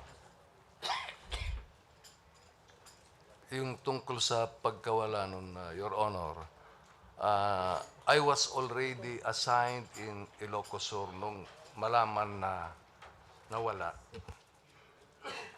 Kasi on January 13, 2013, na-reassign na ako sa Ilocos Norte. Anyway, Chairman Aguinaldo, I'm just trying to make a point that the three transactions are really highly questionable. Now, it is up to COA to evaluate. You already know the facts. Lumalabas naman talaga dito. So, we are very much thankful that Chairman Aguinaldo is here for him to evaluate the transactions. Anyway, the resource person is now here. We acknowledge the presence of Ms. Mr. Evangeline Tabulo. Mr. Chairman, briefly. Yes. Yes. Congressman Beron. Yes. Mr. Chairman, perhaps we can ask the resident auditor on what he did pre-disbursement because post-audit is after the fact. So I'm sure payment should not have been made if the auditor evaluated before disbursement. Can we ask him to respond? Your Honor,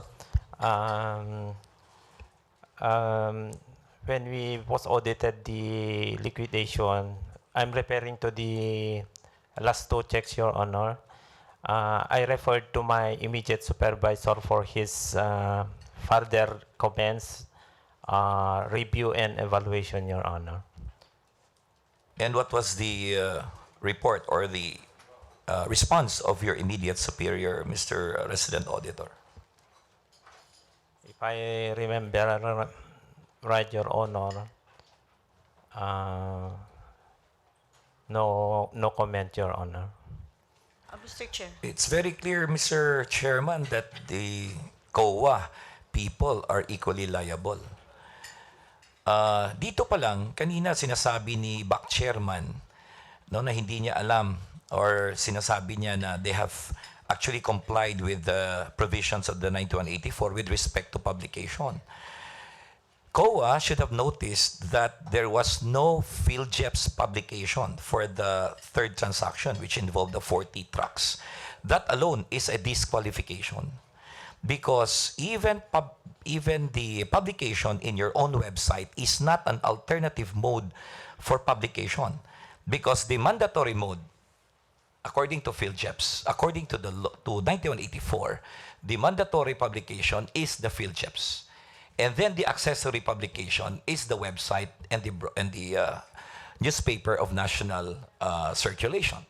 So doon pa lang, very, very clear na alam na nila walang publication, walang PhilJeps, wala lahat, pero tinuloy pa rin yung pagbayad, Mr. Chairman. Mr. Bernes, could you comment on that? Your Honor, I cannot comment the third transaction, Your Honor. Any further questions? Because the Yeah, that's all, Mr. Chairman. Deputy Thank Speaker you. Garcia is recognized. Thank you, Mr. Chair. May I just ask the resident auditor, let us focus on the purchase of 70 units photon mini trucks by using the alternative mode of procurement, particularly direct contracting. Are you aware of this, Mr. Viernes? Were you aware of this? Yung direct contracting, Your Honor. Were you aware of this transaction upon your audit, post-audit, that in fact, 70 units photon mini trucks were purchased by the provincial government of Ilocos Norte through direct contracting? Yes, Your Honor. This passed your audit, your post-audit.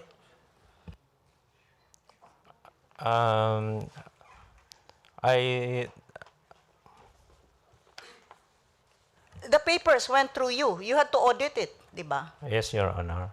And you are aware that direct contracting is only allowed under the conditions that were previously mentioned, when it's proprietary in nature, when these are critical components, and third, by which I believe this particular transaction fitted into would be those that would be sold by an exclusive dealer or manufacturer, which does not have sub-dealers selling at lower prices.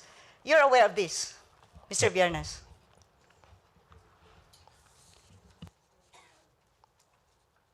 Of course you would be aware of this. This is 9184, an alternative mode of procurement, specifically under the law, Section 50, which is direct contracting. So you are aware of this? Yes, Your Honor.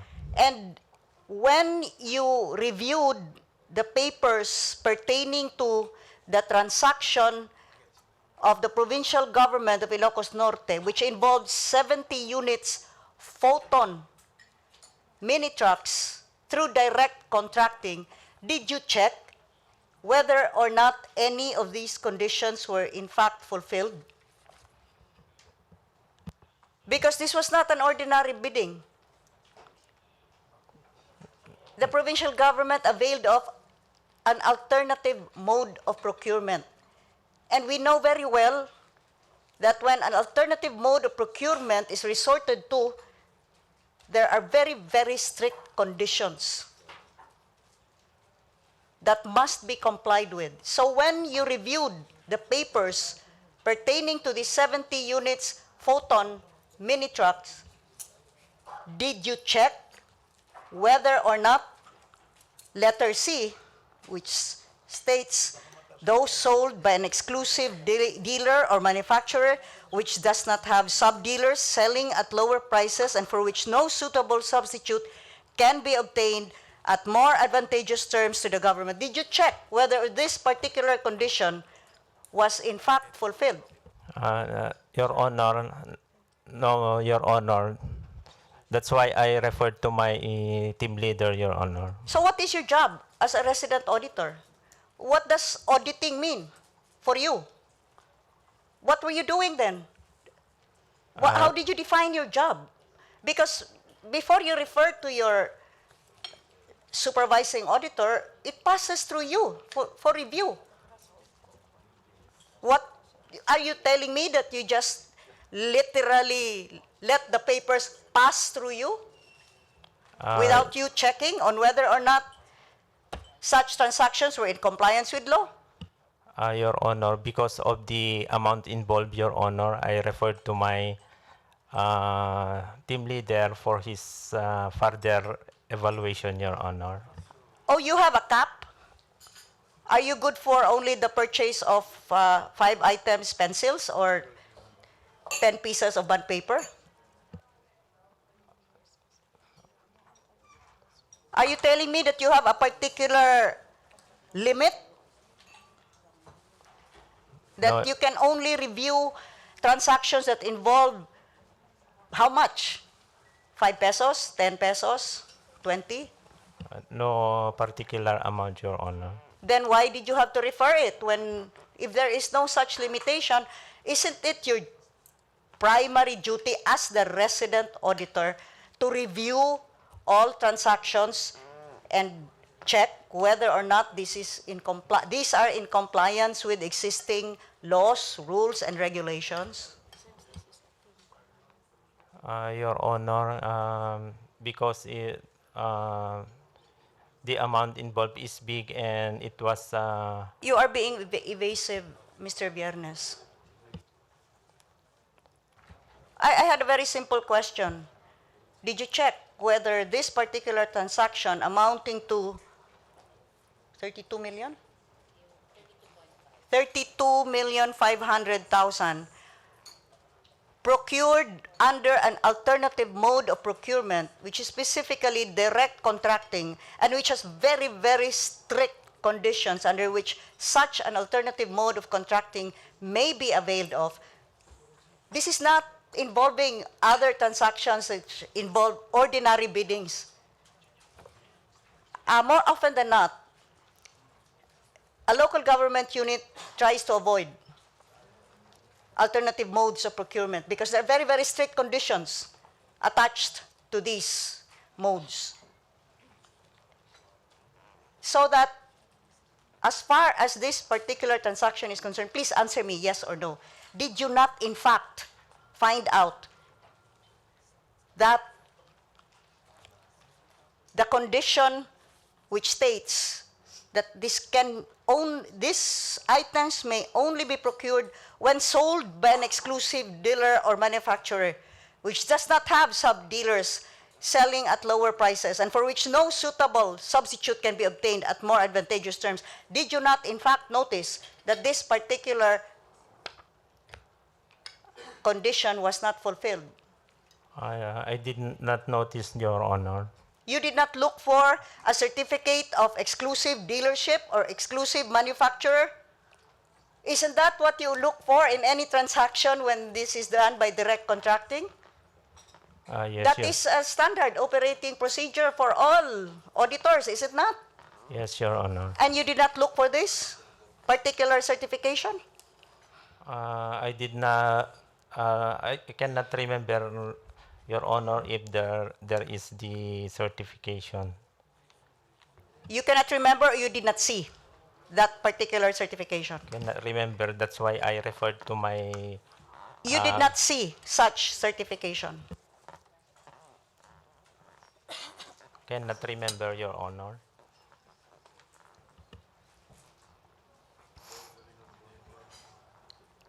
Remember, you are under oath. You're an auditor. You know very well what red flags must be looked for. An auditor is there to nitpick and to criticize and to find fault. In fact, I was a governor myself. I was always careful with the auditor, the resident auditor. So, do you remember? You cannot remember or you never saw such certification, and that is why you had to refer to your supervising auditor, because you already saw that this particular transaction, which was procured through direct contracting, did not follow the law. I cannot remember, Your Honor. I'm only a team member at that time, Your Honor. That's why I referred to my immediate supervisor.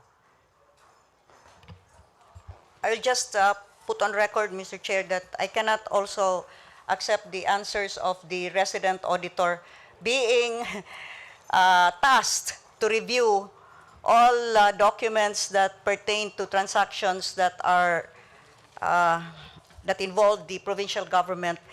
An answer like I cannot remember is very evasive, Mr. Chair. And I believe the resident auditor would have been already aware, particularly what transactions we have been referring to. This is already the third hearing, Mr. Chairman, and I am getting a very evasive answer. Thank you, Mr. Chair. Mr. Chair. Yes, Representative Tugna.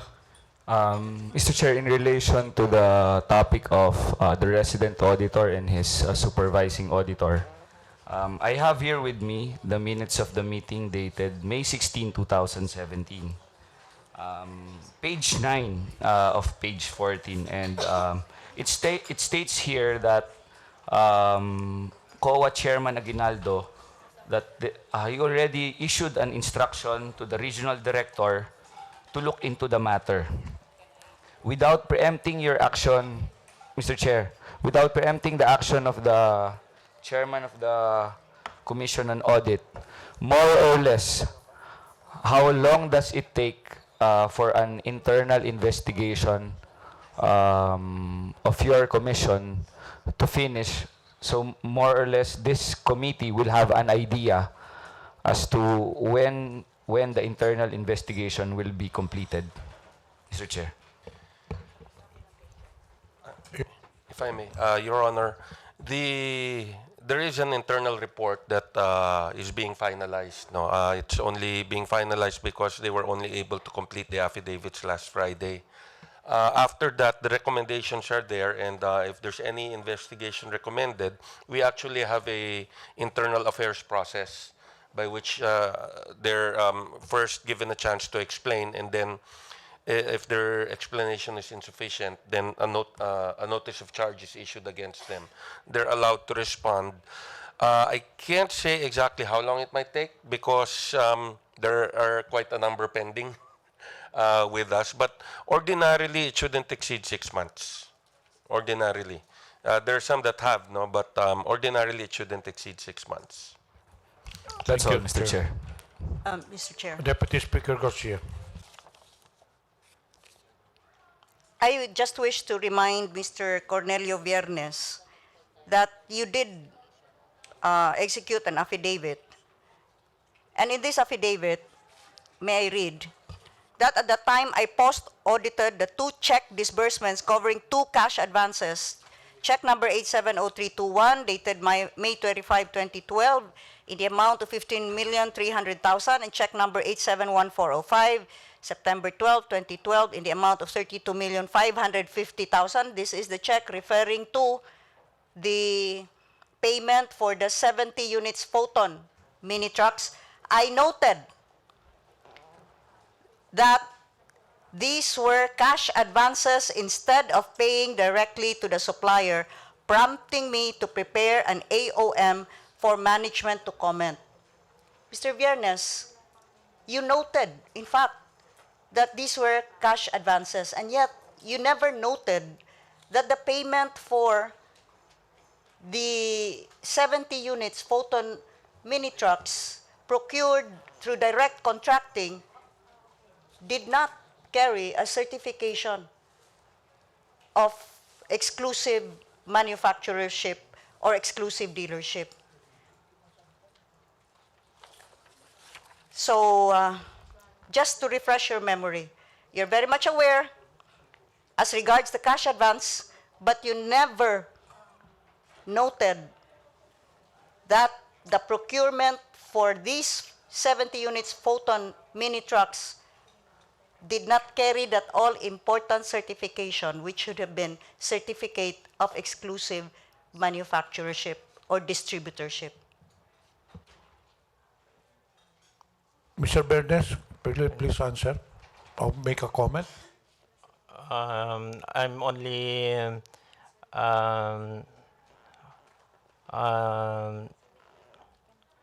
comment on the cash advances, Your Honor. That's why I prepared an AOM.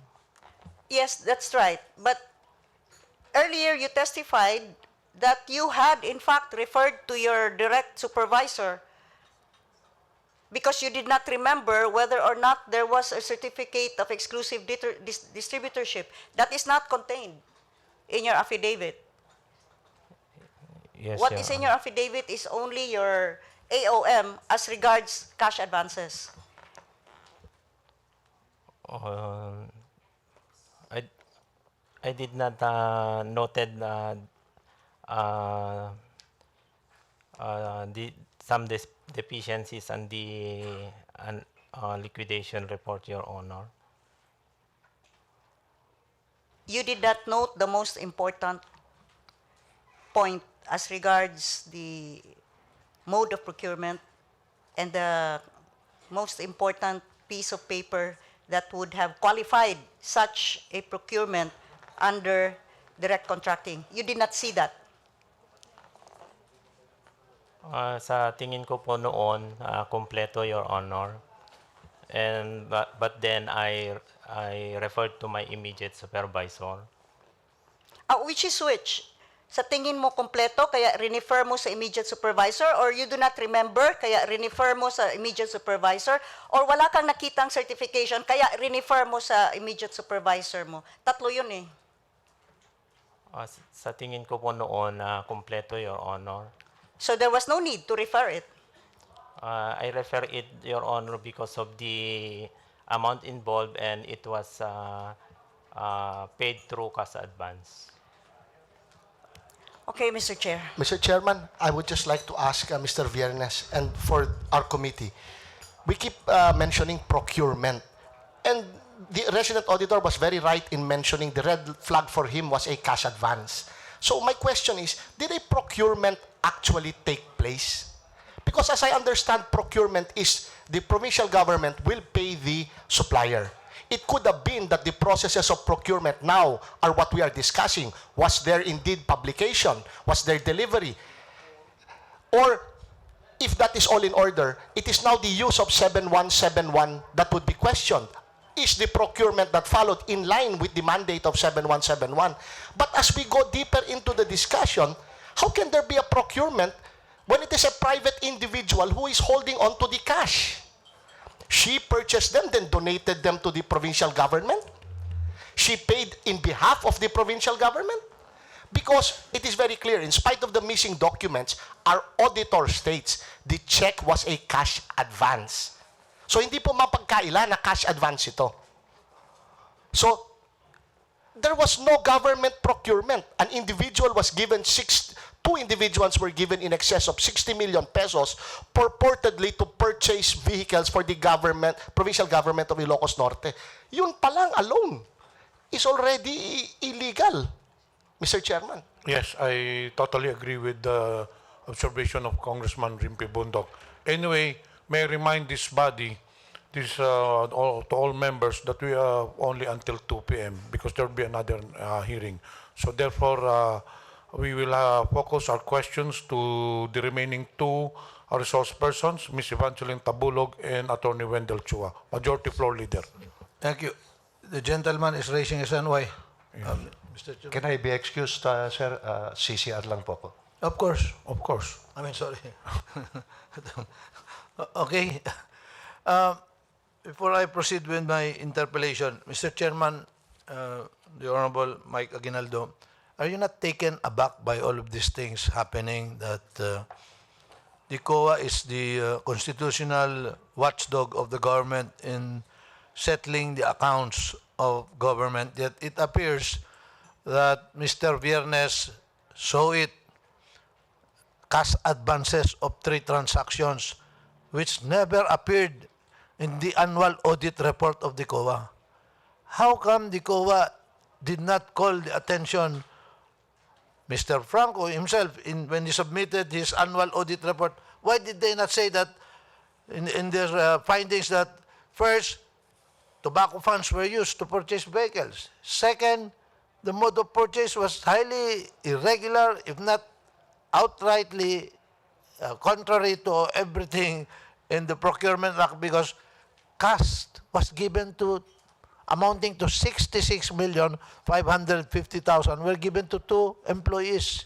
Bakit hindi ho lumabas sa mga reports yan? It's either they are in cahoots or part of a conspiracy to defraud the government of this amount, or serious neglect of duty, Mr. Chairman. Your Honor, I'd rather not comment at the moment because of the ongoing investigation being done internally, and because eventually I might be called upon to make the decision on charging the individuals concerned.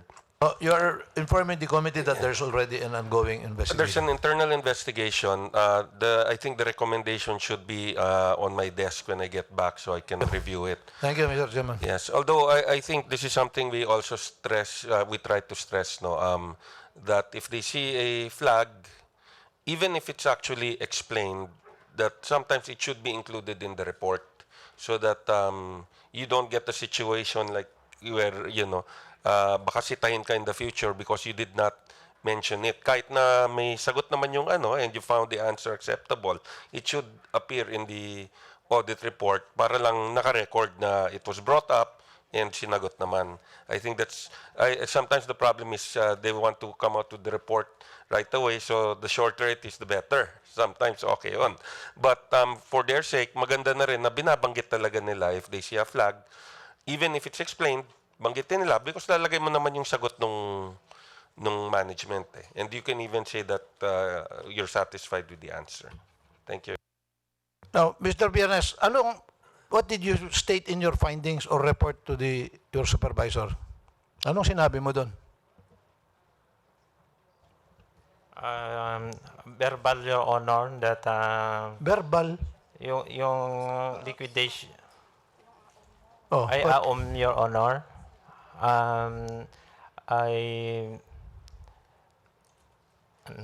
I submit it to my team leader for his review, Your Honor. No, so you categorically state that these two transactions that you reviewed amounting to 15.3 million, one 15.3 million for 5 buses and 32.55 million pesos for 70 photon were through cash advances. Yes, Your Honor. And you heard the treasurer, the budget officer, the budget officer is next. The treasurer, the accountant, the ones who received the cash advances say they could not remember. So what is your impression? Na pinagkita agululbudan. I don't know, Your Honor. If you yourself can remember who merely audited it, you clearly remember that these two transactions were through cash advances, yet those who received this humongous amount of 66.5 million pesos say, I cannot remember anymore. Well, anyway, I will not ask you to be the judge of them. May I proceed to may I proceed, Mr. Chairman? Please proceed. Mr. Franco, you are retired already. Do you have a visa for the United States?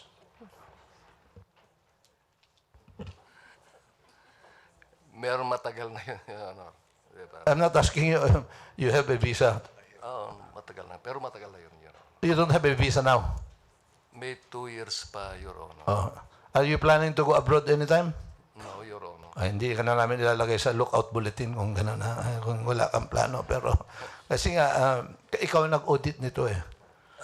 No, Your Honor. I am the supervising auditor of all the municipalities. Yes, but we have testimony from Mr. Biernes here that he called your attention. Now, are you accepting or confirming or denying his statement which you heard? No, Your Honor. Kasi usually, pag merong ganun, Your Honor, gagawa sila ng audit action. Kasi ang ginagawa ko lang is to, pag may audit action for a certain transaction, rini-review ko. Kasi doon lang lumalabas yung, gaya nung ginawa yung sinabi niya na AOM, talagang rineview ko yun. Kasi may audit action siya ng audit, na gumawa siya ng audit observation memorandum. Were you not taken aback that an employee of the provincial government received 32,550,000 pesos as cut advance? Doon ko na lang nalaman sa Your Honor, doon sa AOM ni Mr. Copies of this, have you submitted copies of this AOM to us? Yes, Your Honor. Meron? Okay. Thank you. And what action did you take? Wala. Pinirmahan ko yung ano. Yung AOM? Yung AOM. Okay. Ms. Tabulog, for your information, like the others, you were also under me. When were you appointed as provincial budget officer?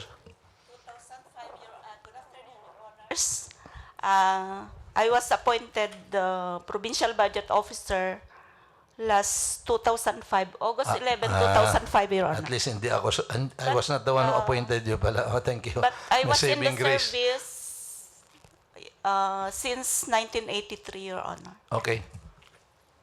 Now, ma'am, your colleagues are presently under detention. Are you aware of that?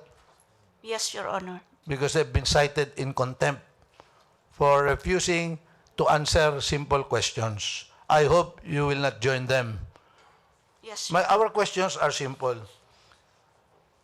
Which every obligation request you sign, right? If I am present, Your Honor. Of course, because if you're absent, you cannot sign. But you are required under rules and regulations as budget officer to affix your signature to every obligation request, right? Yes, Your Honor. Okay. Do you recall having signed an obligation request for the purchase of 40 mini cabs amounting to 18,600,000 pesos? I'm not so sure, Your Honor, unless I see also the Original documents. Yes, Your Honor. Which you know are missing. Yes, because we exerted effort in our office. But Me you and cannot- my staff.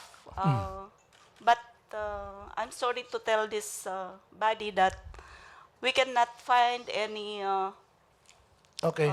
documents pertaining to that transaction, Your Honor. So you cannot Because- recall 40 mini cabs purchased by the province? I'm sorry, sir. I cannot recall, Your Honor. How about 70 photon? I'm not even finished. You're saying no already. 70 what? I'm not even finished. What were you saying no to?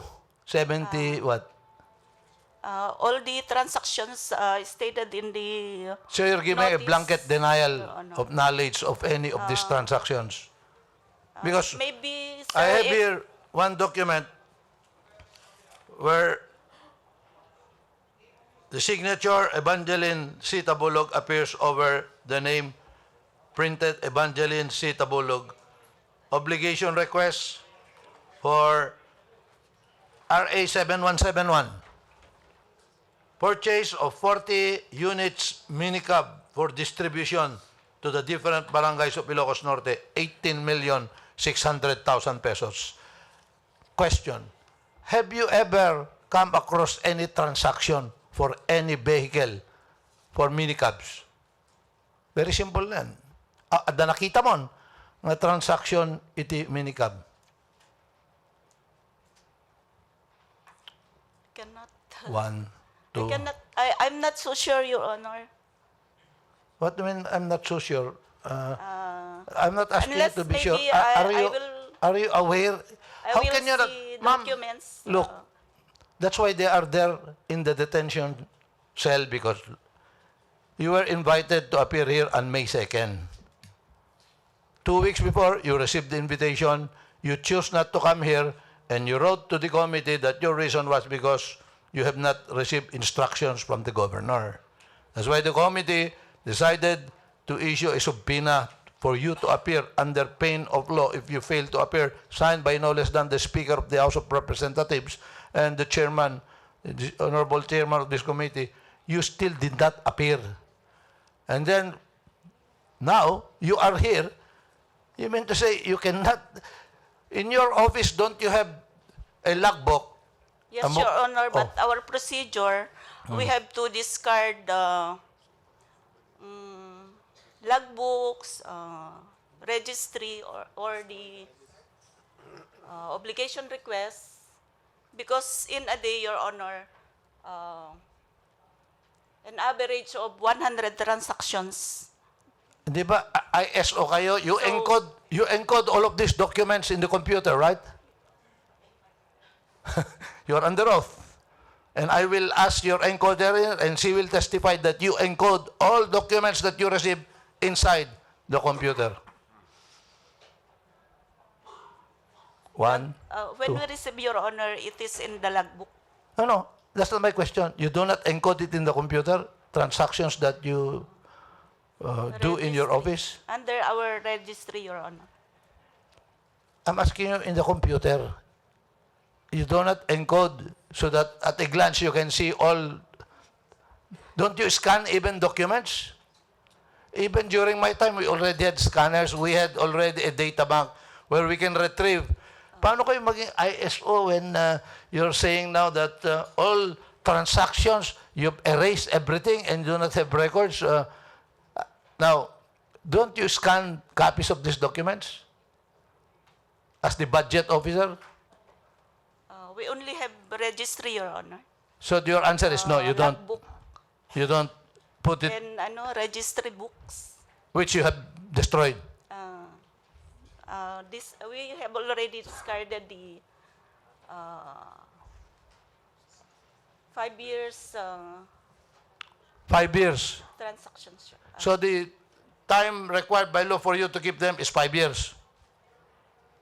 That's what you just mentioned. In our office, Your Honor. And yes, Our in your procedure. office, you're supposed to hold onto documents for a period of 5 years. Because those are only duplicate. Just Your answer me. You are supposed to hold copies of documents of those obligation requests for a period of 5 years. Honor. Yes, Your Honor. Okay. This last transaction was on September 12, 2017. So, magpa 5 years pa lang sa September 2017. Agree? Yes, Your Honor. But we exerted effort. We cannot find really the documents. I don't even have a question yet. You're already answering. You're supposed to keep these documents for 5 years. So you exert, even if under the law, you are supposed to keep copies of this document according to you 5 years. Now you're saying, nawala lahat ito. From the accountant's office, budget office, treasurer's office, back, we will ask the back, but he's already there. COA, talagang conspiracy na ito. Alam mo, may ganitong conspiracy nun involving the highest official of the land. He was removed by the people in office. Hindi naman po pwedeng niloloko ang tao palagi. Napupuno ang tao. Katulad nito, lahat kayo wala nung kopya ng documents. But those are only duplicate, Your Honor. Kaya nga. But which you said under oath that you're supposed to hold on for 5 years. When I showed you that the last transaction is within the 5-year period, even before I could ask the question, pero wala na ho eh. So, how come it's gone when you're supposed to hold on to it? I don't know, Your Honor. Okay. So you do not remember also about a transaction involving 70 mini photon trucks? Yes, Your Honor. What is yes? You don't remember? I don't really remember it. I also move that she be cited for contempt, Mr. Chairman. Second motion. Those in favor of the motion, please rise.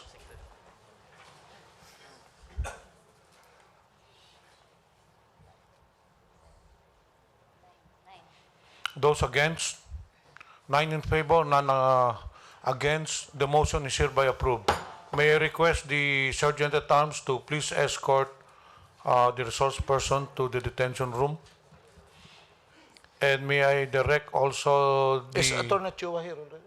May I direct the COMSEC to please invite Attorney Wendell Chua, the former provincial administrator, to please come inside the conference room. Attorney Wendell Chua is one of the last person, or the last resource person that we have issued subpoena during the last hearing.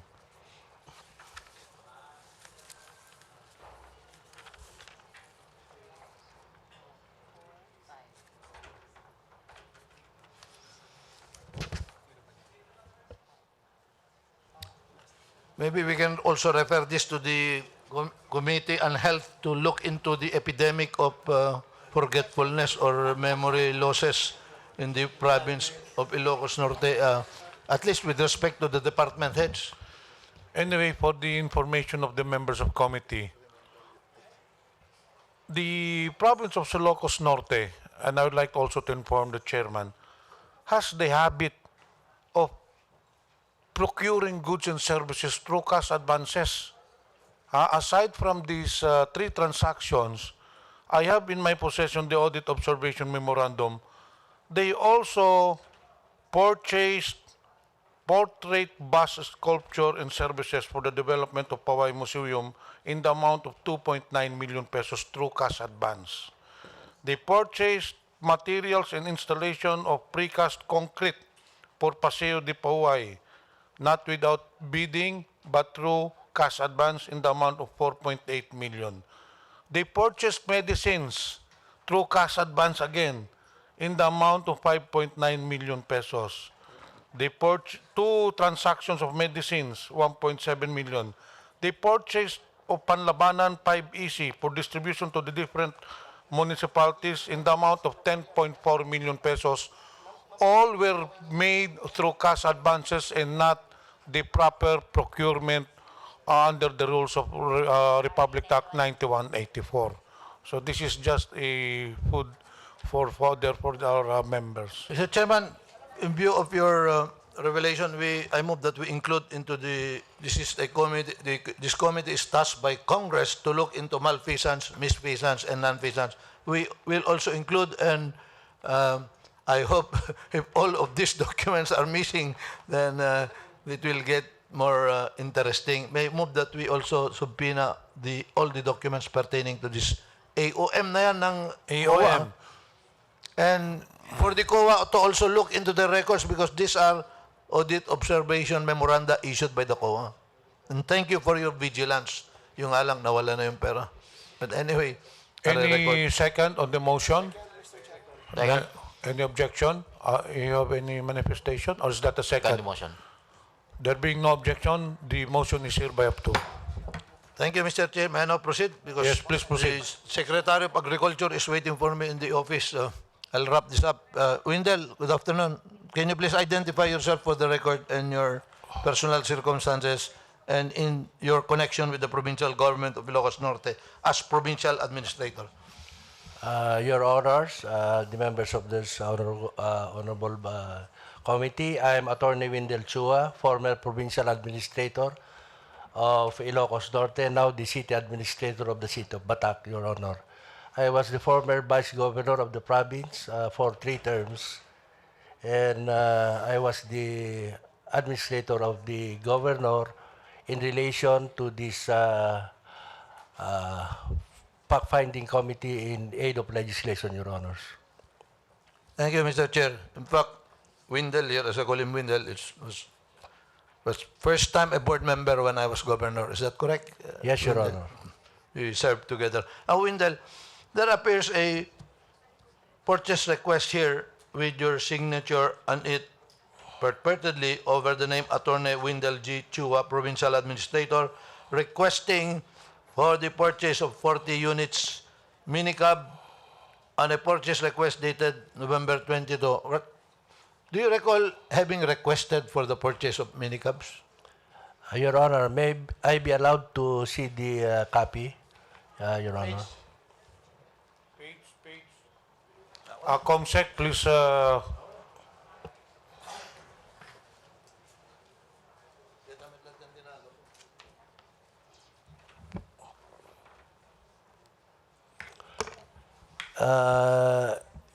Your Honor, this appears to be a Xerox copy, but as I see it, the signature in this appears to be my signature, but I could not say with reasonable certainty that it's mine unless I see the original. But nonetheless, Your Honor, this purchase request is routinary on the part of the provincial administrator if there is already an appropriation ordinance that is annexed to the purchase request.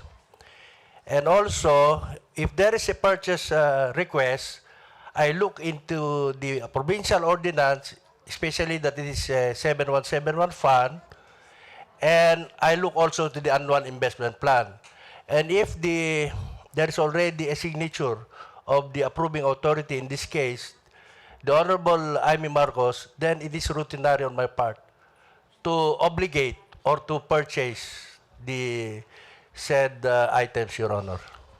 Are you saying that the governor signs ahead of you?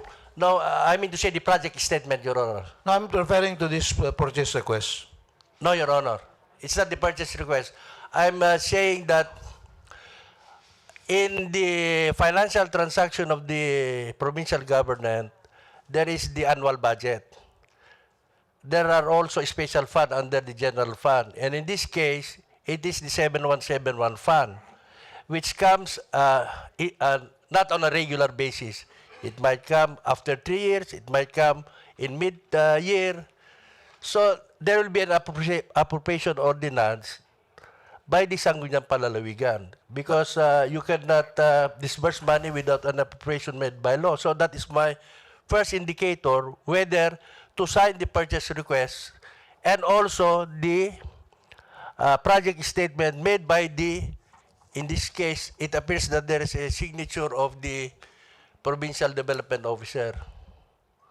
So that is my indicator on, it becomes now routinary on my part to sign the purchase request and also the obligation request to set aside the amount that is already allocated in the special fund under 7171 fund, Your Honors. You remember Yes, Your this Honor. particular transaction?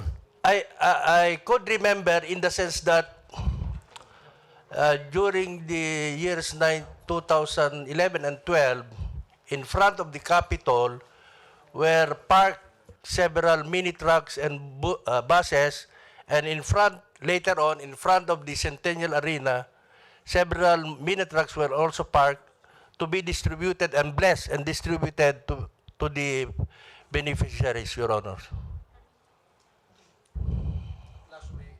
At last, we have someone who remembers transactions, and that's very refreshing, Windel.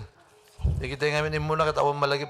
They could not even remember any transaction about 70 units, about cash advances, and everything. But in this document, of course, in the voucher, you do not have any participation, so we cannot ask you. And like you said, in the obligation I have no request, personal knowledge, Your Honor. in the obligation request only, and the purchase request, and I think you have been candid enough. I'm happy with that. That he knows of a transaction of 40 units, and in fact, this share of the province was delayed, as these were supposed to be given when you were the vice governor, but they were withheld when Michael Kion was the governor, and were only released when you were no longer the vice governor, but you were the provincial administrator. Yes, Your Honor. So that's all with the Attorney Chua. We just invited him because his name appears here, and he was candid enough to say that the imprint here appears to be his, although he cannot say it, but he recalls the transaction, and we're happy with that, Mr. Chairman. Any questions from the members of the committee? If there being none, before we adjourn, may I remind or inform the members to please be on call, because we might get information, if ever we get information that the resource persons who are detained might answer our queries, then we will have to resume our hearing. Mr. Chairman, There are 6 resource persons. For the information of everyone, there are a total of 6 persons who are detained in our detention room at the moment. Before I go, Mr. Chairman, because somebody's waiting for me, the Secretary of Agriculture. For the information of the field JEP, we already have testimony here, heard by no less than the chairman of the COA, given by the exclusive distributor Photon, and I read the statement that there are no documents in our database and records that reflect that we have supplied 70 units of mini trucks to the province of Ilocos Norte, nor did we receive any payment in the amount of 32,550,000 pesos in September 2012. Ironically, this is by direct contract, and this entity is the sole and exclusive distributor of Photon, yet they did not supply these alleged Photon trucks to the province of Ilocos Norte. Thank you, Mr. Chair. Before we adjourn, we'd like to thank the presence, of course, of Chairman Mike Aguinaldo, who's really very diligent in providing information on, as a resource person in the different hearings of this committee. Likewise to Phil Jeps and to the other resource persons from the province of Ilocos Norte. Any motion? Before we adjourn, Mr. Chair, just a reminder to our Secretariat, the subpoena dusus tecum for the annual investment plan, budget, supplementary budgets, and other necessary And documents of course, the mentioned. subpoena to be issued to Governor Amy Marcos. With that, Mr. Chairman, I move to adjourn. Again, thank you to all the members and to all the resource person. The hearing is now adjourned.